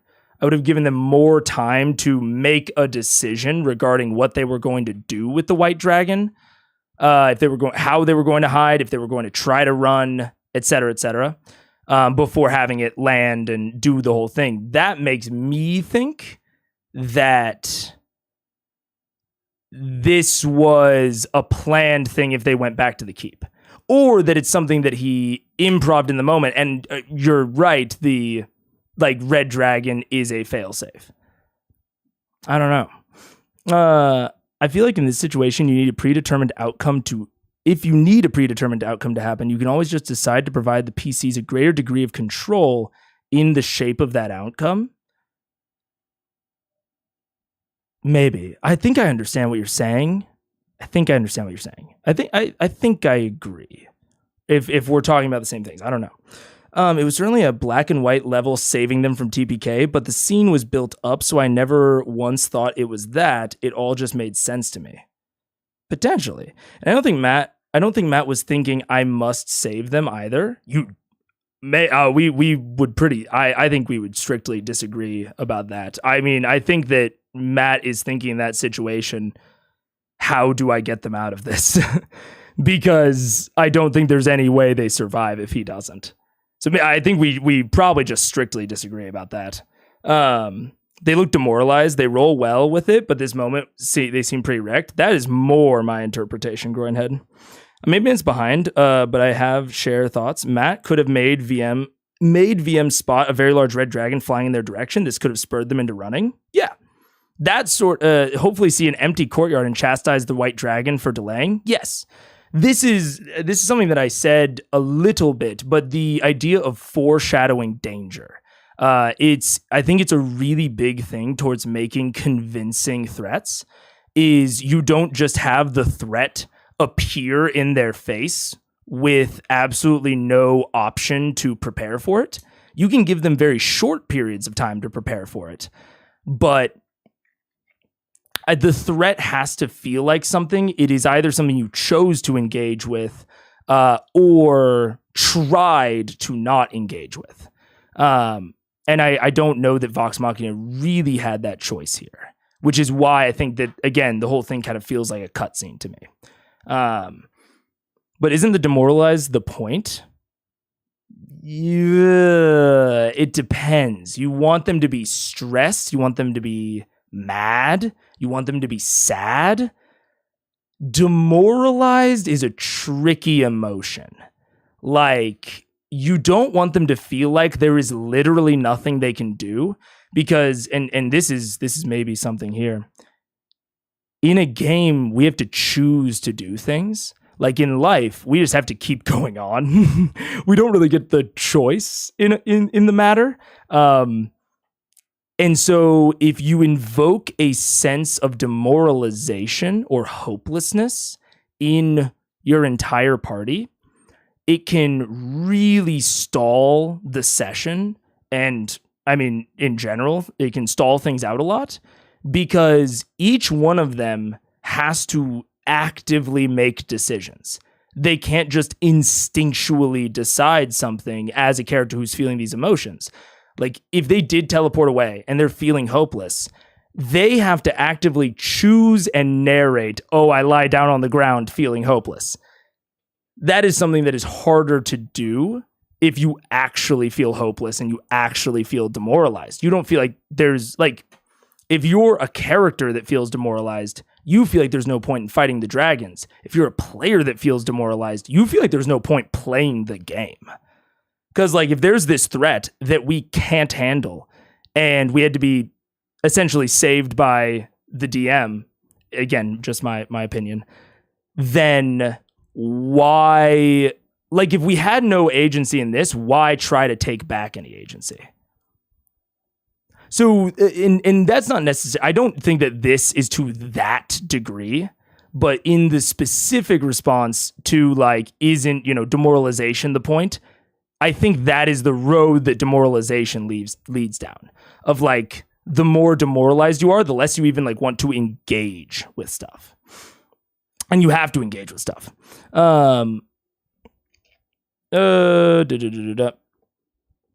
As bad as it is, a moral dilemma of using the people in the keep so they can hide or run? Using the people? Oh, maybe. I didn't ever think of that as an option. And maybe that is like part of the moral dilemma, like the intended moral dilemma. I don't know. Yes, it is absolutely the point. Again, I think that's a bad goal. Demoralization specifically. I'd say less failsafe and more pocket plan. Matt is the same guy who showed reams of paper for nearly all of the Whitestone after all. Well, I think that, yeah, I don't know. I would say that generally my pocket plans and like a recommendation is that pocket plans or failsafes don't feel this contrived, but it might just have to happen. Like I said, if like depending on your players and depending on their level of willingness to beat it, you might have to reach into the realm of contrivance with your the further out you get in the failsafe. But this almost, I don't know. Yeah, I don't know. I don't think they can get the entire party out. I just don't think they TPK. That's maybe true. Yeah, like that's possible that like Scanlan could have dimension doored and Misty stepped and, all the way over to like the forest or a hole where he could have hid. But yeah, they certainly couldn't have. I don't think there's any resource that they could have used to get the entire party out. Or like however they teleport to Whitestone, that's one of them. They could have gotten that person out. But if they really wanted to run, they could have used the skull. I don't think the skull actually grants a wish, and I don't think that anyone in the party actually thinks it grants a wish. I don't think Travis actually thinks that. I think Grog thinks that. I think Matt just wanted to make a cool moment of characterization and example of power. Yeah. I agree. I think that's what Matt wanted. I'm just trying to hit on like there's a difference between like a book and a TTRPG campaign and like the expectations therein and like what feels good and what feels not.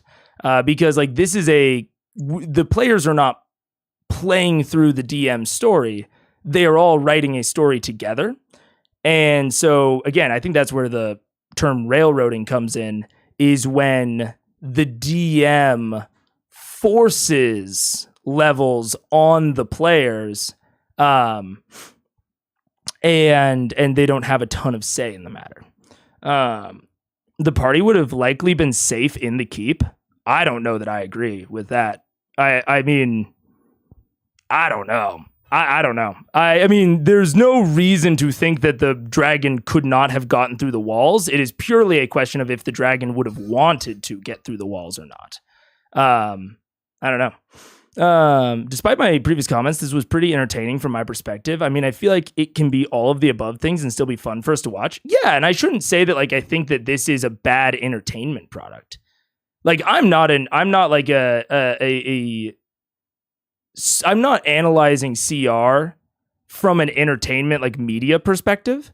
I'm thinking about it like if you do this at your table.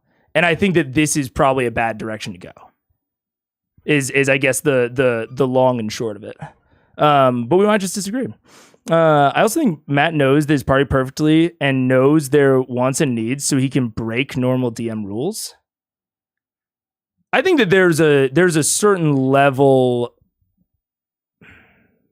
I don't think we can ever know anyone perfectly. So I don't want to go that far, but I think he knows his party really well. And we will never know whether or not the party actually liked this. I'm just looking at it from an outside perspective and thinking, I don't think any of my parties in the past would have ever liked it. I wouldn't like it. And I think I have, I've tried to lay out reasons why I don't think it's good, separate from how the individual people felt about it, because we definitely can't know. Like, we certainly can't know how they felt about it in the moment. What I mean to say is, if you save your PCs from mistakes they've made, there are still satisfying ways to do that. However, I think satisfaction requires a cost. Yeah, that's what I meant when I'm talking about, the fail safes or the paper plans. Yeah, John, is like, you can, like, a fail safe doesn't have to be, again, I would say like a contrivance. You can do that. Like, if the PCs were saved by an NPC trying to sacrifice themselves, it might have felt different. They don't just get a get out of jail free card. The DM can always sacrifice PC's narrative resources. True. What if Scanlan and Trinket are the sole survivors and run off together as an unlikely performing duo?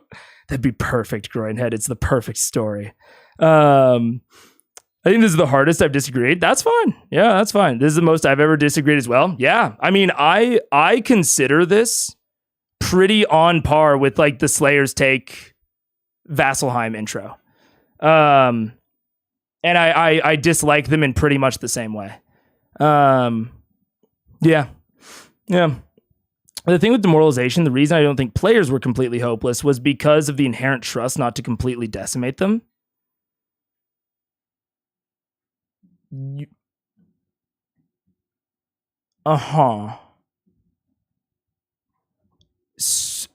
Okay. I see what you are going after. And I think that applies to some parts of the campaign. But I think in a situation where Matt has narrated such overwhelming strength, then that is maybe say that, like, the way that I'm interpreting that is that they have trust that he will not kill them no matter how many mistakes they make. And we know that that's not true. Like, he's killed Pike before. Like, he will put them in situations where they could die. And so I think that, like, they could reasonably go down the thought line of, like, well, he's killed one of us before. We might have made an error and he's going to kill all of us now. Yeah, I don't know. About that. CR is a different beast to normal D&D. Yeah, but this, just like this and Critical Role Demystified, I'm not saying whether or not it works for Matt and Matt's party specifically. I'm trying to hit on, like, what we can learn. And even if I asked Matt in an interview, or maybe not Matt, like Travis, if I asked Travis in an interview, hey, did that feel good in the moment? And he said yes, my opinion wouldn't change. Of, like, I still don't think it's something good for an at-home DM to do at their table. Bar by and large. Hardest disagree ever. I don't know. I think we're appearing questions. Yeah, a bit. I think you made your point. Yeah, I think we're going around. Yeah. Yeah. Anyways, Keeps courtyard. What do you want to do? That is entirely viable. Everyone, we need to go inside. Yes. Is this because of us? Can we heal the frozen people? Is this because of us? Possible. Don't know. You guys make your way out towards the people that are currently frozen in the courtyard. Do you want to use your cure wounds? Yeah. Okay. Sure. Okay. You use what level? 2. Okay. How many people are frozen? Currently, I'd say about 14 people are frozen in the courtyard. Can we all just do medicine checks? 6 of them are partially shattered, like as part of the impact, their bodies and part of the torso just busted, arms missing, upper body's missing. As you cast your second level cure spell and you reach out and touch the person to heal them, a crack forms where your hand touches the body before the upper part of their torso, head, and leg just breaks into ice, and you get the feeling looking around that these individuals are beyond saving at this point. It's too long. It's too late. Inside, everyone inside now. well, and two say one last thing. The majority of you enjoying this moment, that is totally fair. Like, you are watching a story, you are not participating in and writing a story. So it is these sorts of moments I think are much more okay for like the writer of like a narrative and a story to do, rather than from the perspective of co-writers all writing it together.